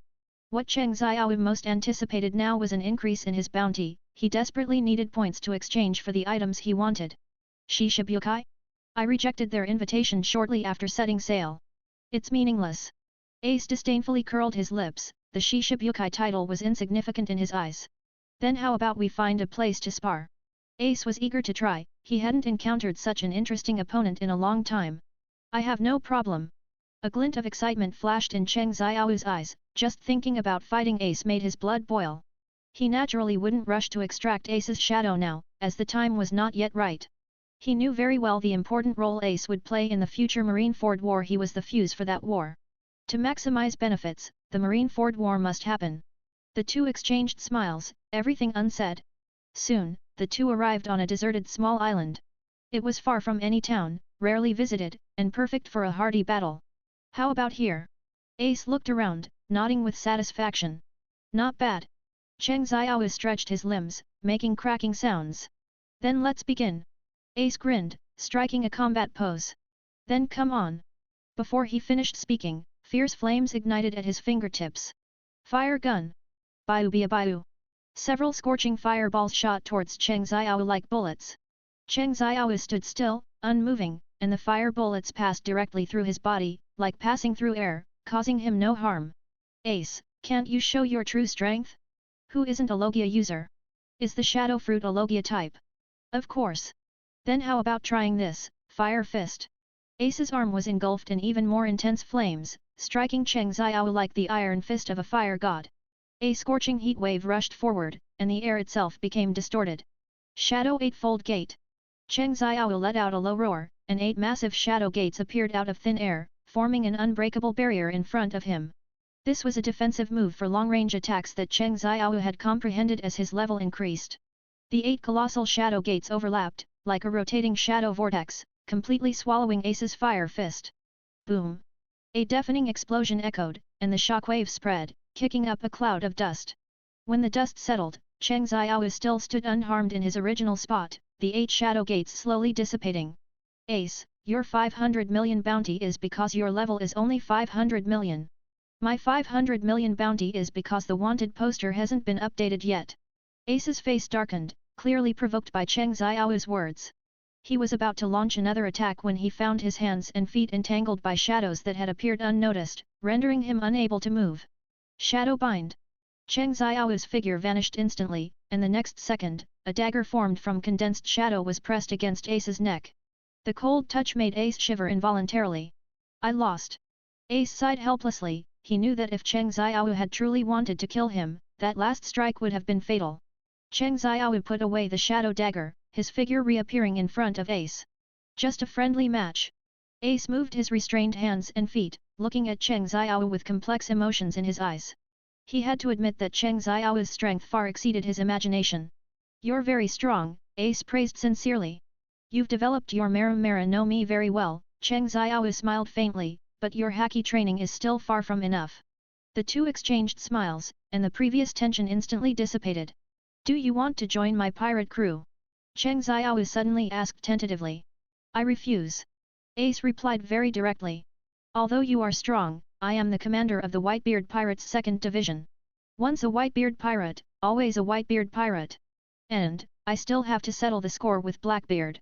Cheng Xiao sighed. He knew he couldn't persuade Ace, so he said nothing more. In that case, I wish you good luck. Cheng Xiao extended his hand and shook Ace's. You too. If you ever die, would you consider becoming my shadow? Ace froze, then burst into laughter. Cheng Xiao, what nonsense are you talking about? Cheng Xiao didn't reply, just smiled mysteriously, and slowly raised his right hand to snap his fingers. Come out. As he let out a low roar, the surrounding light seemed to be swallowed, becoming dim. Immediately after, a chilling scene unfolded. 1, 2, 3. Countless dark figures surged from Cheng Xiao's body, rapidly solidifying into form. The figure wrapped in black lightning, with an arrogant expression, was none other than God Eneru. The bloated figure, controlling a giant shadow, was Gecko Mariah. There were also the massive, mountain-like red and white ogres, as well as the sharp-bladed, heroic Kuina, and the simple-minded, deeply resentful Jin, the cunning Kuro, the master lockpicker Sanji. Ace's eyes widened, his jaw nearly dropping. He had just been wondering how Cheng Xiaoyu could form such a powerful pirate crew all by himself. These are all your shadows. Ace stammered, a storm raging in his heart. That's right, Cheng Xiaoyu said calmly, as if stating something insignificant, my pirate crew has no people, only shadows. Ace looked at the powerful shadow legion before him, his heart a mix of emotions. He had to admit that Cheng Xiaoyu's ability was simply too bizarre and powerful. Ha ha ha. Ace suddenly burst into laughter. If that day truly comes, maybe. Get 35 plus chapters ahead of everyone on p.a.t.r.e.o.n. Ravenscott Creators Thoughts. Ravenscott. If you want to read more than 35 plus chapters ahead, then join my Patreon content source, webnovel.com. Chapter 44 to 44. Chapter 44. The whole group was almost wiped out, but the red-haired man wanted to save face. 44. Chapter 44. The whole group was almost wiped out, but the red-haired man wanted to save face. 44. Chapter 44. The whole group was almost wiped out, but the red-haired man wanted to save face. 2 days later, Lucci slowly awoke, a hint of unwillingness still in his eyes. He was seriously unconvinced by his loss to Luffy. Before leaving, CP9 decided to help the townspeople get rid of the Candy Pirates, that menace. The battle was almost a one-sided slaughter, the members of the Candy Pirates didn't even have time to scream before they were all dealt with. Thus, they sailed away from the town in the dilapidated ship they had captured from the Candy Pirates. After Lucci returned to his hometown, Cheng Xiaoyu set sail once again. 2 full days of bubble baths left him sparkling clean and refreshed. He was very satisfied with Caliph's scrubbing service. A perfect experience would be a bath followed by a mermaid spa. Captain, there's a very unique pirate ship below. Eneru's voice came from above, interrupting Cheng Xiaoyu's thoughts. Unique. Cheng Xiaoyu looked down and saw a large ship with a red dragon carved on its bow, sailing on the azure sea. The vibrant red, like burning flames, was particularly striking under the sun. That's the Red Force, the main ship of the 4 emperors, red hair pirates. Cheng Xiaoyu recognized the ship at a glance, as its design was too distinctive. Is that the only ship around here? Cheng Xiaoyu narrowed his eyes, pondering. Probably, I haven't seen any other ships. Do you want to blast them? Eneru replied. Cheng Xiaoyu narrowed his eyes, carefully observing the situation on the Red Force. The 4 emperors, red-haired Shanks, was lying casually on the deck, fast asleep, appearing completely unguarded. Scattered around him were the cotters of the red-hair pirates. First mate Ben Beckman was leisurely puffing on a cigarette, the cook Lucky Roo was devouring meat, and the sniper Yasop was meticulously wiping his beloved gun. The entire red-hair pirates were immersed in a relaxed and peaceful atmosphere, seemingly oblivious to the threat in the sky. The red-hair pirates are known as the 4 Emperors crew with the highest average bounties and the most balanced strength. None of their cotters are devil fruit users, every one of them is proficient in haki and incredibly powerful. At this moment, Cheng Xiaoyu's shadow was hovering 100 meters high in the air, an excellent firing position. Cheng Xiaoyu was tempted, or more accurately, he was moved to kill. Shank's bounty is as high as 4 billion berries, if they are considered a dual emperor crew. Ben Beckman is also close to 4 billion berries, Lucky Roo 1.4 billion berries, and Yasop not far behind. Roughly calculating, if Cheng Xiaoyu could eliminate all of them, the experience gained would be enough for him to level up to 100. The distance between the 2 ships was about 150 meters, and Cheng Xiaoyu's Shadow Raid Sniper had a range of 5 kilometers, so there was no problem at all. Moreover, the red-hair pirates were so relaxed, seemingly disregarding the threat in the sky, which was simply a heaven-sent opportunity. It's an opportunity. A cold glint flashed in Cheng Xiaoyu's eyes, and without another word, he pulled out his Shadow Raid Sniper and began to aim. As he aimed his gun at red-haired Shanks, he used observation haki to foresee what would happen next. Red-haired Shanks' top-tier observation haki instantly caught Cheng Xiaoyu's killing intent. He sharply opened his eyes, his gaze as sharp as a blade. Almost simultaneously, he drew Griffin from his waist, and a fierce sword energy sliced through the air, precisely cutting the bullet Cheng Xiaoyu fired into 2 halves. Immediately after, Shanks leaped up using the ship's mast, his figure streaking across the sky like lightning, and in the blink of an eye, he arrived on the shadow. He raised his hand and unleashed a god avoidance, a powerful house Hoku instantly erupting, sweeping over like a tsunami. Under the violent impact, the shadow disintegrated in midair and plummeted into the sea.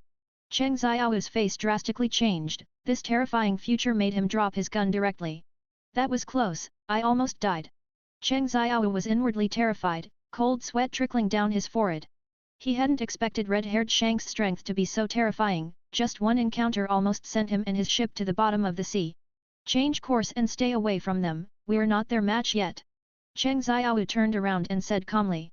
As you wish, Captain. Although Enra didn't understand why Cheng Xiao suddenly changed his mind, he immediately carried out the order. However, it was already too late. Just then, red-haired Shanks had already stood firmly on the deck of the shadow. His gaze was like a torch, fixed on Cheng Xiao, a meaningful smile playing on his lips. Yo, kid, you've got guts. Shank's voice was deep and magnetic, to actually try to scheme against me. Damn it! He detected even this momentary killing intent. Cheng Xiao took a deep breath, forcing himself to remain calm, and said, I was just passing by, I had no ill intentions. Passing by? Shanks raised an eyebrow, passing by with a sniper rifle? Do you think I'd believe that? Cheng Xiao already regretted his actions just now, this red-haired Shanks was not someone to be trifled with. Think of Kid, who challenged Red Hair twice, losing an arm once and having his ship capsized another time, truly crippled. Cheng Xiao was momentarily speechless, unsure how to explain. He knew that anything he said now would sound pale and powerless.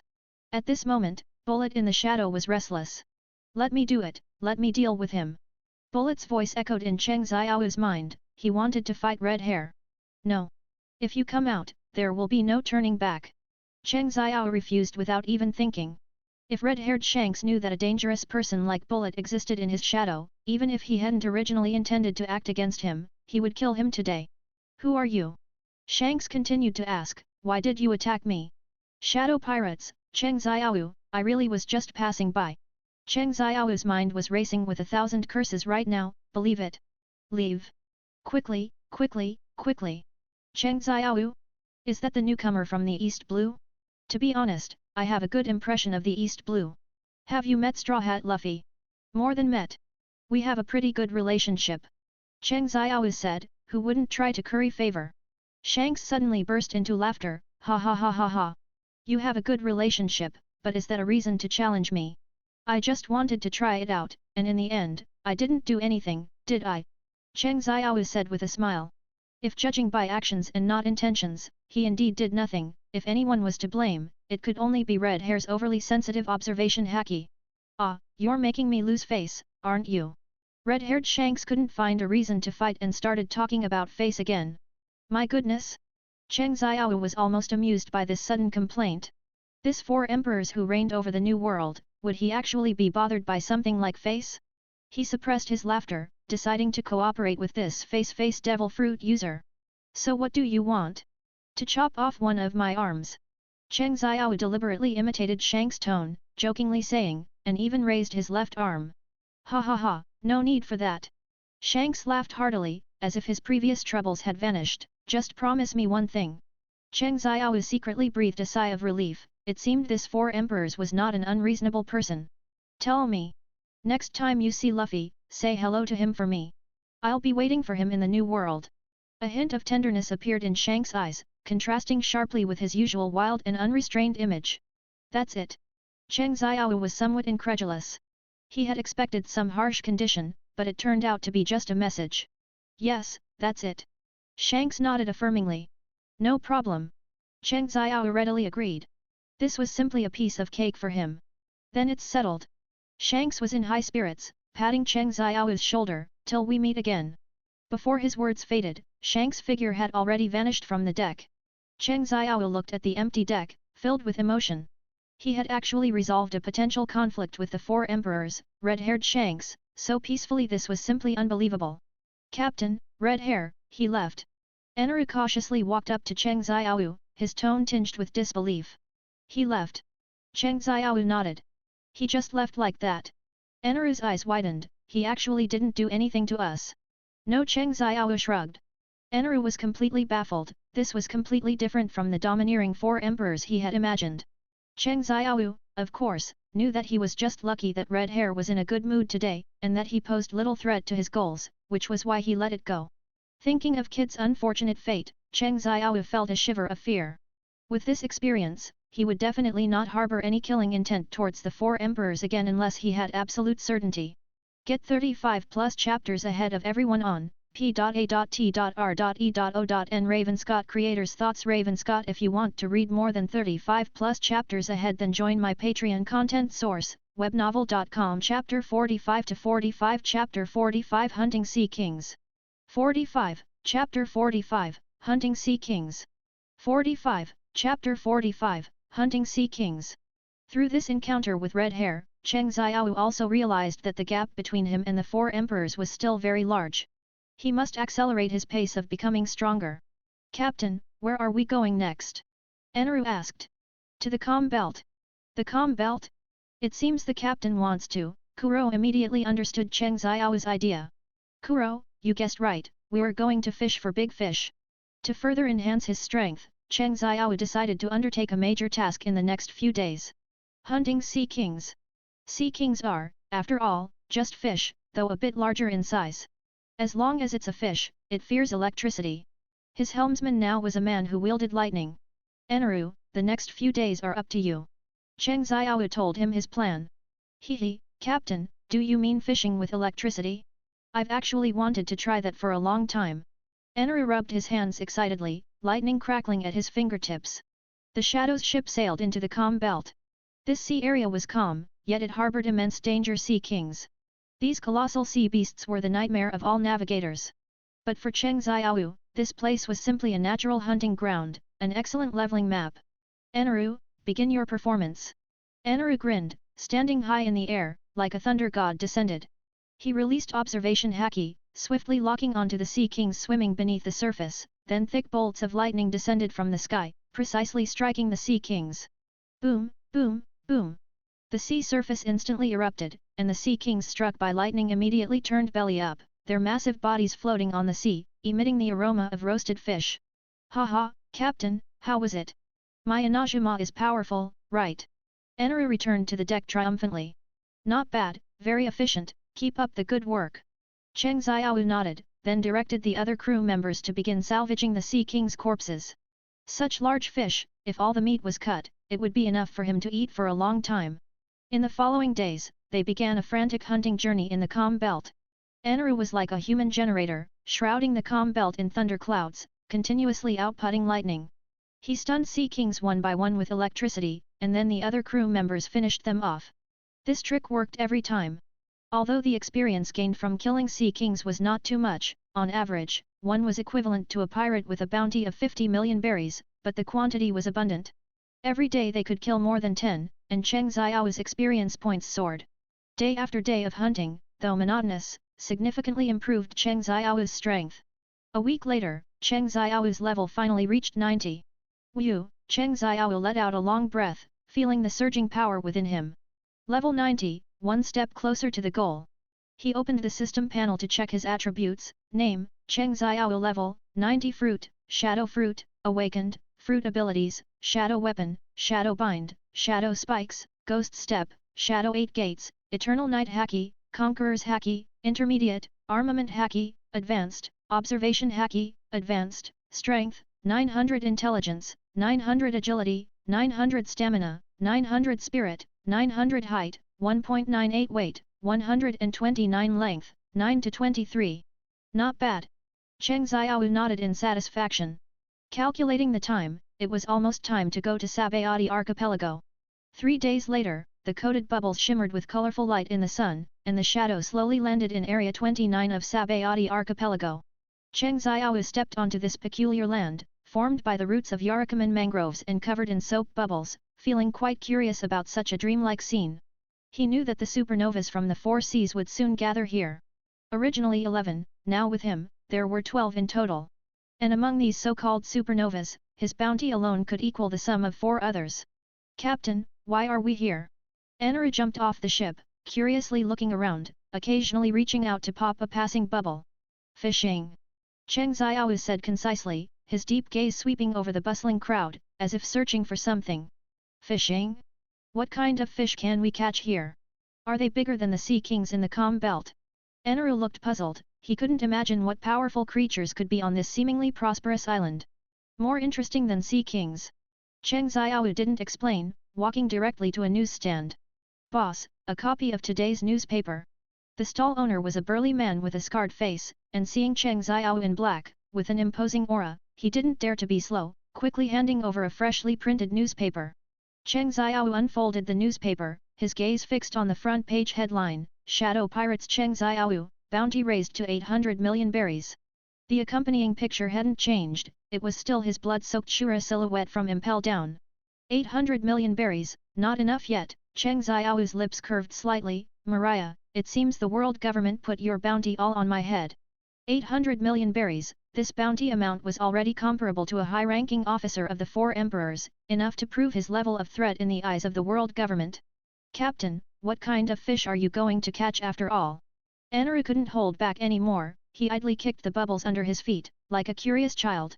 Cheng Xiaowu smiled mysteriously, handing the newspaper to Eneru, see for yourself. Eneru took the newspaper, scanning it quickly. Then he pointed to the photo on the front page, exclaiming, isn't this you, 800 million berries? Captain, you're going to get rich. It's just a bounty, I can't tie myself up to exchange for a bounty, and that's not the point. Cheng Xiaowu pointed to another corner of the newspaper, where there was an inconspicuous small news item, Fire Fist Ace defeated by Blackbeard Teach, already escorted to Impel Down. Public execution scheduled. Eneru scratched his head, what does it have to do with us? Of course it does. A glint flashed in Cheng Xiaowu's eyes, this concerns our next actions. Eneru was even more confused, what actions? Are we going to break him out of prison? It seems we've only met Fire Fist Ace once, our relationship isn't that good, is it? And last time you clearly advised him, but he was still stubborn and went to find Blackbeard to throw himself away, isn't that just pure foolishness? Eneru shook his head, feeling very puzzled. Breaking out of prison. Cheng Xiaowu scoffed, Impel Down, a place where it's easy to get in, but getting out depends on luck. We don't need to take that risk. Then Eneru became even more confused. What we need to do to fish is wait. Get 35 plus chapters ahead of everyone on p.a.t.r.e.o.n. Ravenscott Creators Thoughts. Ravenscott. If you want to read more than 35 plus chapters ahead, then join my Patreon content source, webnovel.com. Chapter 46 to 46. Chapter 46. Hey, you tore my clothes. 46. Chapter 46. Hey, you tore my clothes. 46. Chapter 46. Hey, you tore my clothes. Over the next few days, Cheng Xiaowu stayed in the Sabaody archipelago, gathering information while enjoying some rare leisure time. Cheng Xiaowu deeply understood that on this ever-changing sea, information was as important as strength. He would buy newspapers at the newsstand every day, keeping up with developments around the world. Soon, the main quest of the Sabaody archipelago was triggered. Kill one celestial dragon and extract his shadow in front of the marine, reward, 50,000 berries. 1. This description is really fitting. Those world nobles, the celestial dragons, with fish tanks on their heads, were all fat and big-eared, looking exactly like pigs, and usually acted as if they were hot stuff. They enjoyed the greatest privileges in this world, possessed 99% of the world's wealth, and could summon an admiral with just a flick of their finger, who would dare to provoke them normally. If there was anyone, it would be Imu, who sat on the empty throne. But Cheng Xiaowu didn't care about any of that, all he saw were those dazzling 50,000 berries. As long as the system dared to release it, he dared to accept it. What's killing one celestial dragon? He was even going to extract that damned celestial dragon's shadow right in front of Kizaru. I haven't done a quest in a long time, has it finally arrived? Cheng Xiaowu smirked and started walking towards auction house number 1 in the Sabaody archipelago. Captain, do you know the way? Eneru asked. Cheng Xiaowu, since you asked, I'll tell you. I'm using the system's built-in map navigation, the route is precise and very reliable. Now, broadcast by Little Tuan Tuan. At the first intersection ahead, turn left. Sabaody Archipelago, auction house number 1. At this moment, a grand auction was being prepared inside. The auction items included the coding craftsman Rayleigh and the fishman Kaimi. Luffy and the others had barely escaped the harsh currents at sea and landed on Island 41. Not long after, they learned that Kaimi, the fishman who was traveling with them, had been kidnapped and sent to the auction. Here, fishmen and fishmen are high-risk groups for kidnapping, in the eyes of others, they are considered inferior. Especially fishmen, because their appearance is very high, so they are very valuable. Outside the auction house, Nami was still calculating to buy Kaimi with all her belongings, 200 million berries. Under the dappled tree shadows, Cheng Xiao subtly winked at her, and she immediately understood, finding an excuse to slip out and meet with Cheng Xiao. Upon meeting, Cheng Xiao didn't say a word, first handing Nami 10 million berries. This was the reward from Sky Island last time. Take it. Later, you guys just take Kaimi and leave, don't bother with anything else. I'll handle the rest. After speaking, Cheng Xiao slipped into the auction hall and found a corner in the back row to sit down. The auction quickly began. Those caught here were treated as slaves, as commodities. They would be brought up with explosive shackles, stripped of all dignity, and then scrutinized by the wealthy people attending the auction. Human trafficking is the most abhorrent. But here, all of this was actually legal. Is this world fair? Is it just? Cheng Xiao was very displeased, but he knew. There is no absolute justice, but there is absolute strength. The reason why the celestial dragons are so arrogant is because the people behind them possess absolute strength. The auction proceeded according to the scheduled process, with items being displayed and bid upon, and the atmosphere in the hall gradually warmed up. Finally, it was Kaimi the fishman's turn. When the spotlight shone on Kaimi, the atmosphere in the entire venue instantly boiled over. Next, is the highlight of this auction, the beautiful Miss Fishman, the auctioneer announced loudly, his voice filled with excitement. The crowd below immediately stirred. The rarity and beauty of the fishman made her appearance the focus of the entire venue. Men's eyes gleamed with greed, while women whispered to each other. Bids rose one after another, and the price soared. 10 million berries. 15 million berries. 20 million berries. 100 million berries. The price continued to climb, and Nami anxiously clutched the bidding paddle in her hand. She knew she had to rescue Kaimi at all costs. 200 million berries. Nami shouted her highest acceptable price, her voice slightly trembling but her tone firm. There was a moment of silence in the hall. 200 million berries, even for a fishman, was already a considerably high price. However, the silence was quickly broken. An arrogant voice came from the VIP box, 500 million berries. The speaker was a celestial dragon, fat and big-eared, with disgusting snot running down his face, his eyes full of disdain. This person was Charles Saint, the snot-nosed guy. As the exorbitant price of 500 million berries was announced, the entire venue fell silent once more. This price was like a clap of thunder, instantly pushing the atmosphere of the entire venue to a climax.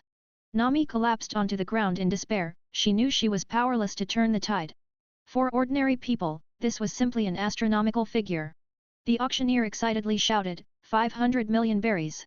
Is there a higher bid? His gaze swept across the entire venue, seemingly anticipating a miracle. 500 million berries, going once. 500 million berries, going twice. Just as the auctioneer's hammer was about to fall, a calm voice came from the corner, 500,000,001 berry. Everyone looked in the direction of the voice, only to see a mysterious person in a black cloak sitting in the corner, his face covered by a mask, making his appearance unclear. This mysterious person was Cheng Xiao. He only bid one berry more than the celestial dragon, clearly intending to provoke him. Charles Saint was furious. How dare you bid against me?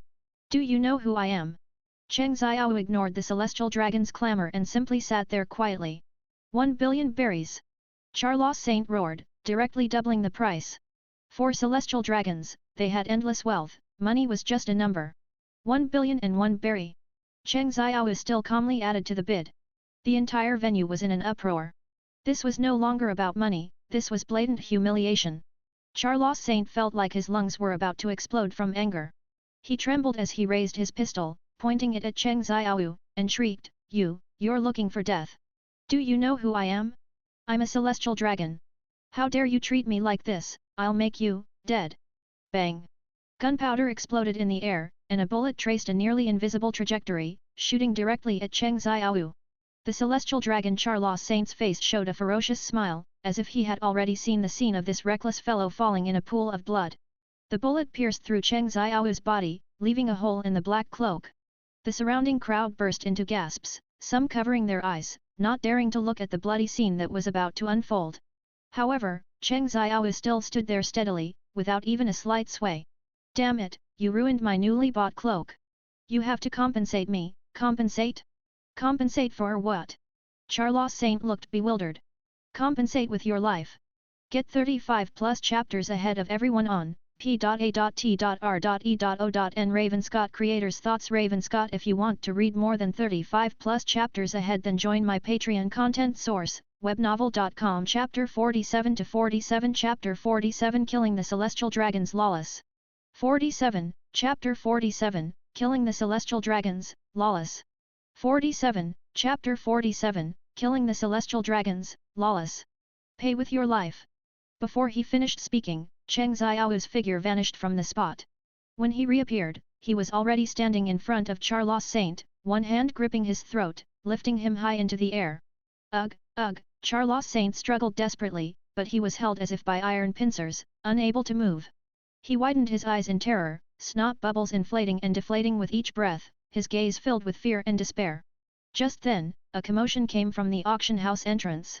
Luffy, Zoro, and others, riding on flying fish, burst into the auction house with a menacing aura. However, what greeted their eyes was an incredibly bloody scene. Sharp shadow spikes shot up like bamboo shoots after a rain, and the guards fell into pools of blood before they could even scream. It was Cheng Xiao who launched the shadow spikes attack. Seeing Luffy and the others arrive, he directly used shadow spikes to shatter the fish tank restraining Kaimi. Seeing this, the Straw Hat immediately rescued Kaimi. Luffy looked at Cheng Xiao's back hidden beneath the cloak, feeling a sense of familiarity but unable to recall where he had seen him before. Hey! Who is he? Luffy asked curiously.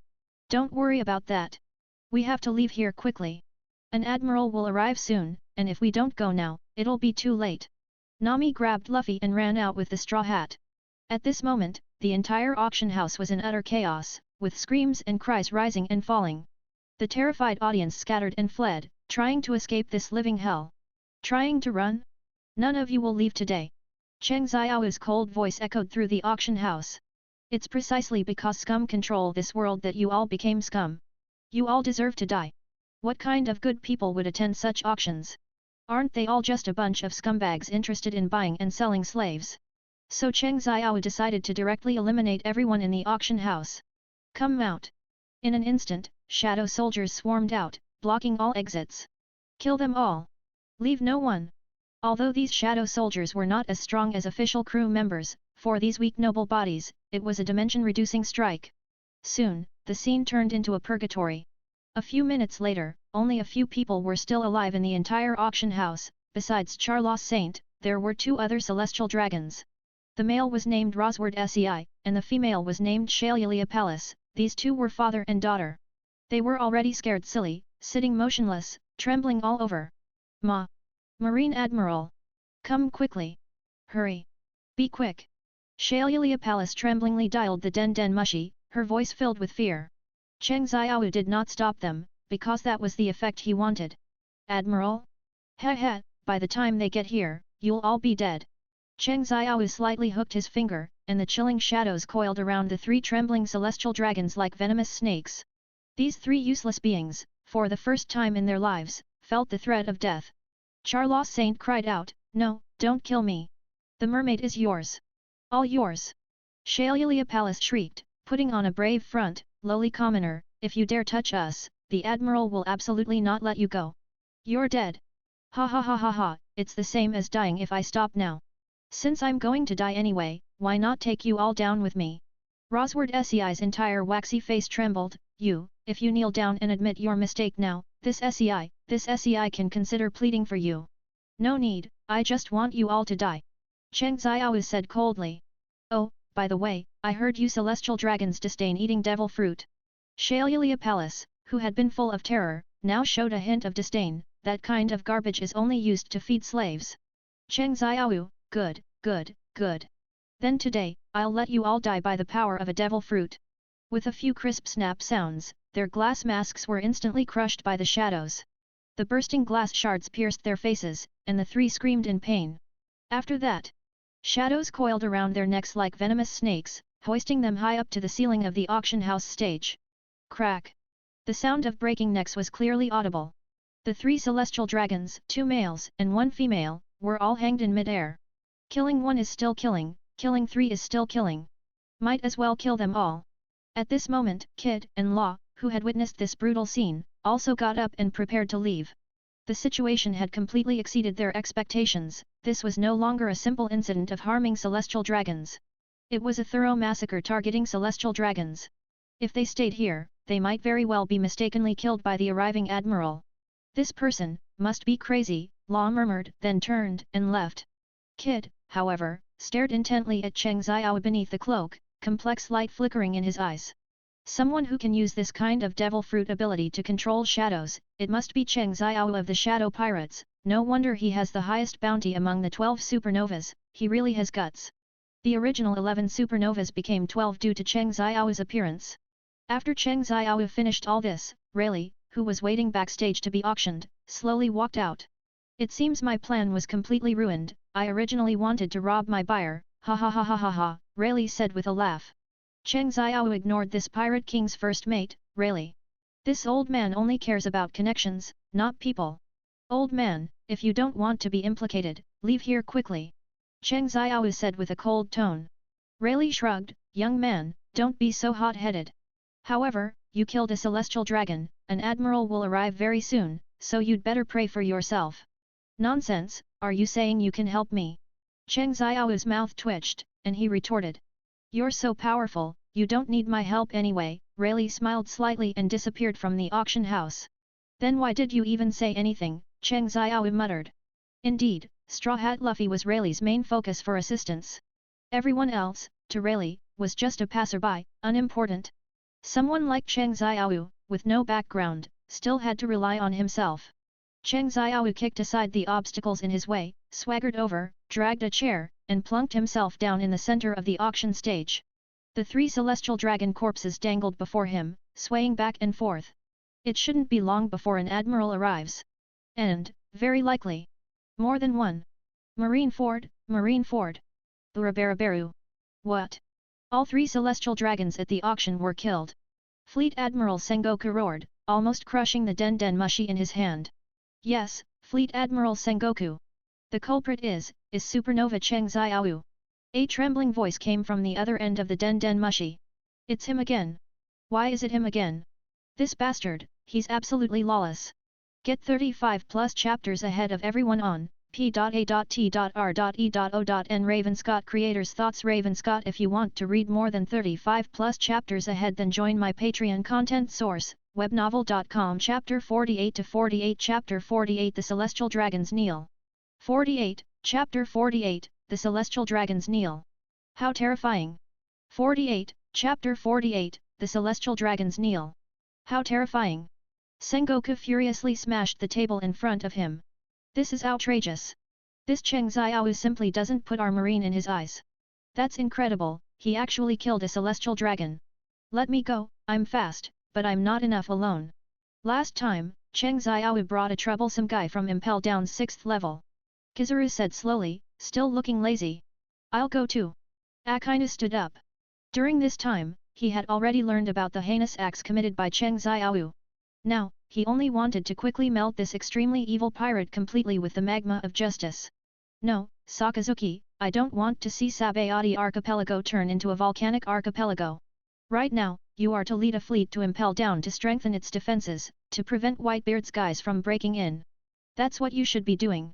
Garp, you go to Sabayati Archipelago, besides, your grandson is there too, bring him back. No one in your family is easy to deal with. Sengoku roared. Garp picked his nose and reluctantly agreed. Got it, what a hassle, I'll go. Actually, when he heard the news that the celestial dragons were killed, he was still stunned for a moment. Luckily, it wasn't his grandson who killed them. This Cheng Xiao, who knows where he came from, truly fears nothing. Upon seeing Cheng Xiao, execute him on the spot. Sengoku added. Sabayati Archipelago, Auction House Number 1. This was originally the property of the Shishibukai Doflamingo, but that guy is now busy collaborating with Kaido to produce the artificial devil fruit smile, so he has no time to manage this mess. Kizaru flashed and appeared at the entrance of the auction house. The dazzling light instinctively made the marine soldiers present raise their guns.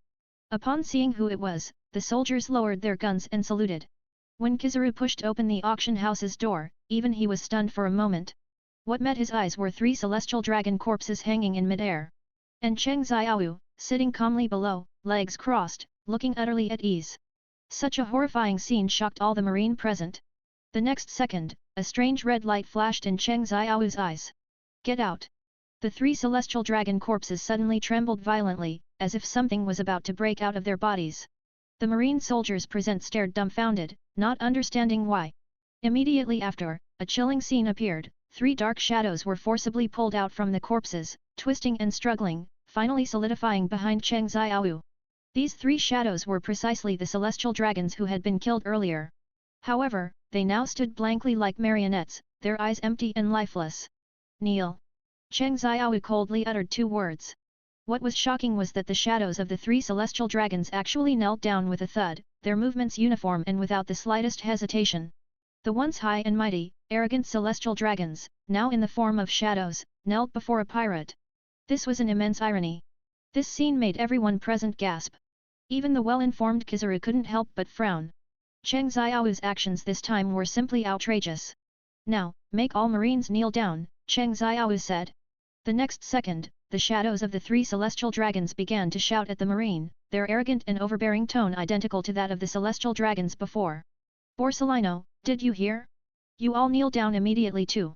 This sudden command even made some wavering marines' knees buckle, almost causing them to truly kneel. They looked at Cheng Xiao in horror, then at the celestial dragon shadows kneeling on the ground, their hearts filled with conflict and struggle.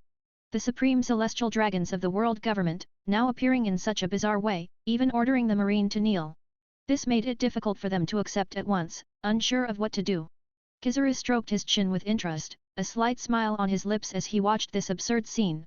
Tisk tisk tisk, what an interesting ability, Cheng Xiao. But do you think this can scare me? He extended a finger, and a dazzling ball of light condensed at its tip. Chew! Chew! Chew! The light bullets instantly pierced through the shadows of the three celestial dragons, finally turning into dust and disappearing completely.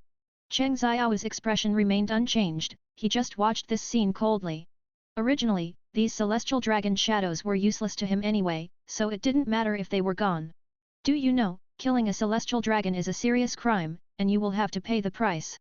Kizaru said slowly, drawing out his words. Cheng Xiao sneered, looking up at Kizaru, what, are you the only one who came today? It seems Marineford doesn't care much. Oh my, you can't say that. Kizaru scratched his head, I'm very busy, but you're incredibly bold, daring to even kill a celestial dragon. No more nonsense, Cheng Xiao stood up, shadows spreading at his feet, if you want to catch me, let's see if you have the ability. You've misunderstood. My mission isn't to capture you and bring you back, but to execute you on the spot. Then let's try it, Admiral Kizaru. Cheng Xiao replied. Before Kizaru finished speaking, his figure had already transformed into a golden light, flashing in front of Cheng Xiao. Speed is power. Have you ever been kicked at the speed of light? Light converged on Kizaru's leg, and the dazzling glow was like a small supernova explosion, blinding people. The next moment, Kizaru's leg, like a golden lightning bolt, fiercely kicked towards Cheng Xiao. This speed was astonishing, almost exceeding the limits of human vision. Fortunately, Cheng Xiao was already prepared.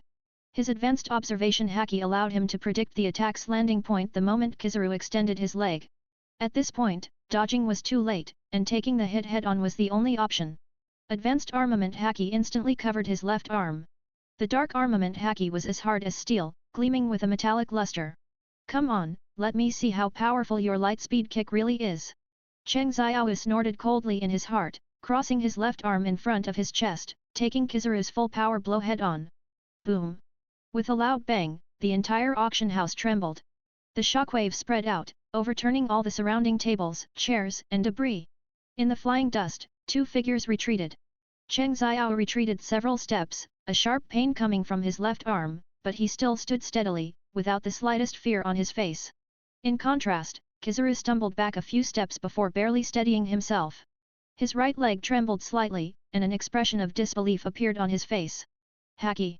Kizaru looked at his right leg in disbelief, feeling as if he had kicked a steel plate, and his bones were about to crack. Speed is power? I don't think so. Cheng Xiao shook his numb left arm and said, your speed is indeed very fast, but your power is a bit lacking. Also, have you already started to get osteoporosis at your age? What kind of behavior is it for a dignified admiral to be shaking like that? If it's really too much, just retire. This head-on clash even reminded Kizaru of his teacher, the former Admiral Zephyr, known as Black Arm. Cheng Xiao, truly, how terrifying. Get 35 plus chapters ahead of everyone on p.a.t.r.e.o.n Ravenscott Creators Thoughts Ravenscott. If you want to read more than 35 plus chapters ahead, then join my Patreon content source, webnovel.com. Chapter 49 to 49. Chapter 49 Bullying the Minority with the Majority. 49, Chapter 49, Bullying the Minority with the Majority. Everyone come out. 49, Chapter 49, Bullying the Minority with the Majority. Everyone come out. This is so terrifying. Kizaru narrowed his eyes, a hint of solemnity flashing within them. He hadn't expected Cheng Xiao's haki to have reached such a level, capable of directly withstanding his light-speed kicks without falling behind. That last strike even reminded him of his teacher, the former Admiral Zephyr, known as Black Arm. Hurry up and show your true strength. Cheng Xiao glanced at Kizaru with disdain, otherwise, you'll be meeting your end here today. Oh my, that's quite the big talk. Kizaru still maintained his lazy demeanor, but a sharp glint flashed in his eyes. Since you're so eager to die, then this old man will grant your wish. Kizaru once again transformed into a golden light, vanishing from his spot. This time, his speed was even faster, and his attacks were even sharper. 8-span jeweled Megatama. Kizaru clasped his hands together, and countless light bullets rained down like a torrential storm, covering the entire auction house. Explosions resounded one after another, and flames shot into the sky. Cheng Xiao's figure was swallowed by the explosions, nowhere to be seen. Smoke billowed, filling the entire auction house. When the smoke cleared, 8 pitch-black, towering gates stood majestically before Cheng Xiao. The 8 gate panels were layered, like the gaping maw of an abyss, completely devouring Kizaru's 8-span jeweled Megatama. This was precisely the 8-fold shadow gate created by Cheng Xiao using his shadow fruit ability, with maximum defense and an impenetrable nature. Just as Kizaru was momentarily stunned, a strangely shaped heavy sniper rifle shadow assault appeared in Cheng Xiao's hand at some unknown point. Bang! The dark bullet, imbued with armament haki, shot towards Kizaru at a speed imperceptible to the naked eye. Kizaru's pupils contracted sharply. In the nick of time, he elementalized into photons, narrowly dodging the fatal blow. But the bullet still grazed the helix of his left ear, drawing a string of blood beads. Hiss! Kizaru touched his bleeding ear, his face terrifyingly grim. Borsellino, you really are in a sorry state. It's all because you rely too much on your devil fruit ability. Just then, a tall figure descended from the sky, accompanied by hearty laughter that made the entire auction house hum. Ha ha ha! Shadow Brat, have you had enough fun? The newcomer was none other than the marine hero, Iron Fist Garp. Seeing Garp, Kizaru breathed a sigh of relief and quickly called out, Mr. Garp, weren't you going to see your grandson? Garp grinned, revealing a mouthful of pearly white teeth. Shishibukai Tyrant Kuma will handle my family matters for me, I'm here to help you deal with this bigger threat. At this moment, the science units Sentimeru, leading the Pacifista and Shishibukai Tyrant Kuma, were systematically clearing out other supernovas on the island as planned. Island number 1 had directly descended into chaos, becoming a battlefield. Cheng Xiao looked at Garp, a playful smile playing on his lips. Long time no see, Vice Admiral Garp. Thanks to you, I really benefited a lot in Impel Down, didn't I? Ha ha ha, long time no see, Shadow Brat. Garp laughed loudly. You're the first person to commit such a massive crime in Impel Down. You flatter me. Cheng Xiao looked around, marine elites were surrounding them from all directions. He sneered, what, are you marines going to use numbers to bully the few again today? Garp said without concealment, what if we use numbers to bully the few? Against a dangerous individual of your caliber, we naturally have to go all out. Nothing much, Cheng Xiao shrugged, except, someone has been waiting for you for a long time. As soon as his words fell, a gigantic figure slowly emerged from the shadows behind Cheng Xiao. The figure was robust and imposing, exuding a suffocating sense of oppression. Devil offspring, Bullet. Long time no see, Garp. Bullet said in a booming voice, his voice echoing through the auction house like muffled thunder. Garp looked at Bullet, a hint of solemnity flashing in his eyes. Borsellino, is he the troublesome guy you were talking about? Yes, indeed. Mr. Garp.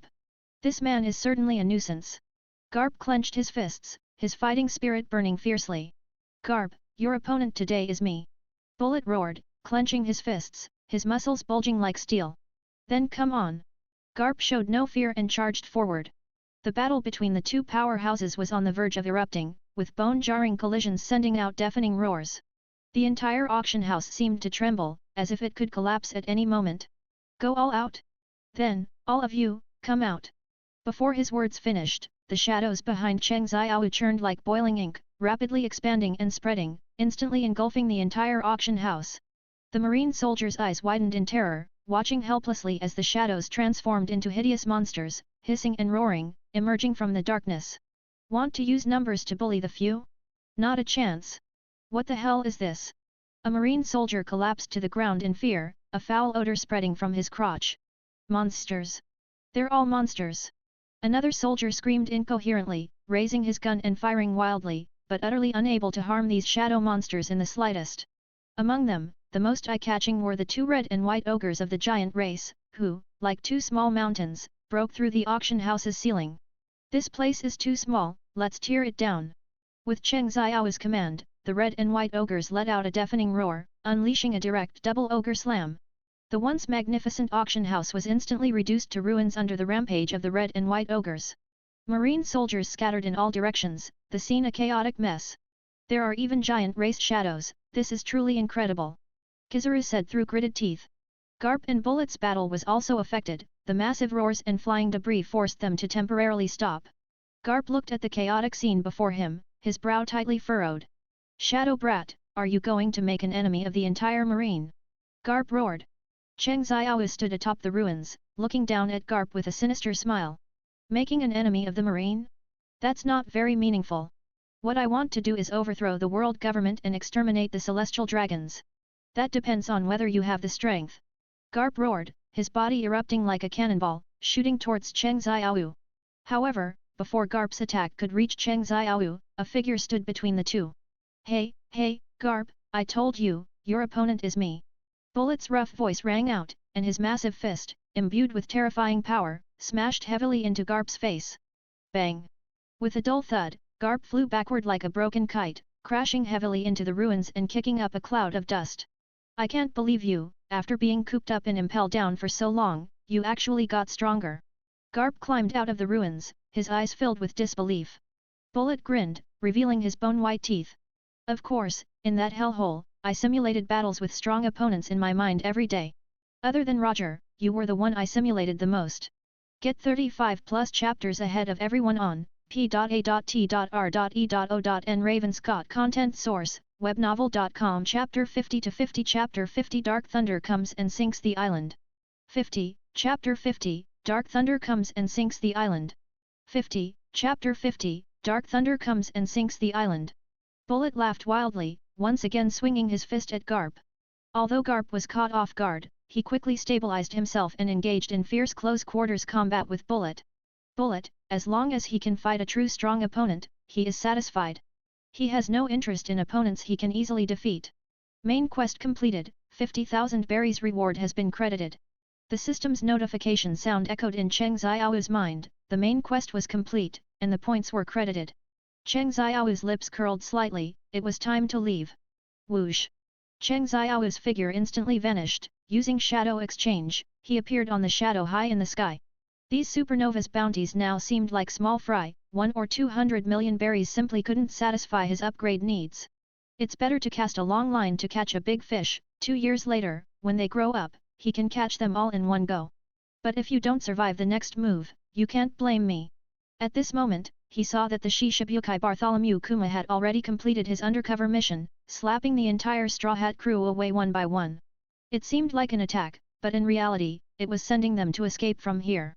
Although Bartholomew Kuma's strength is formidable, after all, the Pawpaw Devil Fruit he ate was a devil fruit from God's Island back then, on the same level as 4 Emperors Kaido's Fish Devil Fruit. But to be fair, Luffy's crew at this time was truly weak. Eneru, make this island one disappear forever. Eneru, standing by the ship's rail, bowed slightly, understood, Captain. Under Eneru's modifications, the Shadow already possessed the same capabilities as Eneru's arc. Not only could it fly and sail, but it could also release large expanses of thunder clouds, and even more powerfully. At this moment, Eneru raised both hands, and dark clouds rapidly gathered, obscuring the sky and sun, shrouding the entire island in shadow. Black lightning, like wild dancing giant pythons, weaved through the clouds. Dark Maelstrom. The black lightning roared furiously, and a massive sphere containing black lightning rapidly formed in the sky. This sphere expanded at a visible speed, completely covering more than half of Island 1 in just a few seconds. On the island, civilians had already evacuated, the remaining people, whether marine or pirate, were dumbfounded. This thing, does it have to be so exaggerated? Pluton Rayleigh pushed up the glasses on his nose. Is this kid planning to completely destroy this island? Whoa, whoa, whoa, this is no joke. Kizaru's usually lazy face also showed a grave expression. What the hell is that? Kid's eyes widened as he looked at the black thunderball in the sky. He always prided himself on his arrogance, always believing his strength was the strongest among the supernovas, but the destructive scene before him still made his heart palpitate. Is this guy crazy? Law clutched his chest, barely supporting himself, his face extremely pale. A sign of great misfortune. A sign of great misfortune. Survival rate 30%. The tarot cards in the fortune teller Hawkins's hand scattered all over the ground. Garp also felt a great sense of unease at the sight. He wanted to stop it, but Bullet was still pester him below. He gritted his teeth. To minimize losses, all he could do was shout at the marine soldiers, retreat! Retreat quickly! As the marine retreat signal was given, the soldiers awoke as if from a dream, scrambling to run towards the warships docked at the shore. The pirates also didn't care about anything else, treasures, face, none of it mattered in the face of death, and they all scurried away, desperately rushing back to their ships. My dark maelstrom is complete. Captain, what do you say? Should I drop it directly? Eneru asked. Good, it looks good, then let's finish up. Everyone return. At Cheng Xiao's command, all the shadows still fighting on the ground instantly vanished from the ground, returning to his shadow. Only Bullet was still reluctant. Garp, it seems the outcome of this battle can only be decided when we meet next time. Damn it, damn it. It's all my fault for being careless, not dealing with you directly last time. Seeing this situation, Garp had already anticipated how great the marine casualties would be today, and he also regretted not killing Cheng Xiao last time. It's useless to say anything now, Vice Admiral Garp, see you next time. Cheng Xiao said with a smile. Humph. With a low growl from Eneru, the colossal black thunderball, like a meteor, descended from the sky, smashing fiercely onto this island 1. Boom! The deafening explosion echoed through the sky, and the entire world seemed to tremble. The moment the thunderball touched the ground, blinding black light instantly swallowed everything, and the terrifying electrical power released directly reduced the entire island 1 to ashes. Immediately after, a terrifying shockwave swept across the sea, pushing the surrounding seawater hundreds of meters away. Sabayati Archipelago Island 1 was completely erased from the sea chart. The shadow high in the sky slowly sailed away, leaving only churning seawater and lingering smoke. On the shadow, Cheng Xiao looked at the island swallowed by lightning below, a satisfied smile curving his lips. Eneru, well done. The destructive power of your dark maelstrom is even stronger than I imagined. Cheng Xiao exclaimed, his eyes gleaming with excitement. Eneru, standing behind him, proudly rubbed his nose. Hehe, of course, my maelstrom was already powerful enough, and with Captain's shadow power, its destructive force is no joke. The aftershocks of the explosion gradually subsided, and the sea surface returned to calm, leaving only some floating wood chips and debris. By the way, Captain, where are we going next? Eneru asked. Cheng Xiao looked up at the sky, a meaningful smile playing on his lips, to Nine Serpent Island. Captain, are you planning to experience the Empress's charm? Empress Boa Hancock, one of the 7 warlords of the sea, a love devil fruit user, possessing beauty that can topple nations, rumored to make any man fall at her feet. I know that, of course, falling at her feet is impossible, what I want is conquest. I can't let that brat Luffy get the upper hand. Under Eneru's control, the shadow flew towards Nine Serpent Island. Since the shadow could fly, they didn't need to coat their ship specifically to go to Fishman Island like other pirates, which undoubtedly saved a lot of time and effort. Marine Ford, Marine Ford. Sengoku looked at the report in his hand, his face terribly grim. Sabayati Archipelago Island 1 completely destroyed. Garp injured, Kizaru missing. 3 marine fleets with over 70% casualties. All supernovas escaped. That shadow pirates, what is their origin? Bullet, actually joined his ranks. Sengoku felt a headache coming on, rubbing his temples. The 4 Emperor's crews of the New World were already giving him enough trouble. It seems it's time to hold a meeting.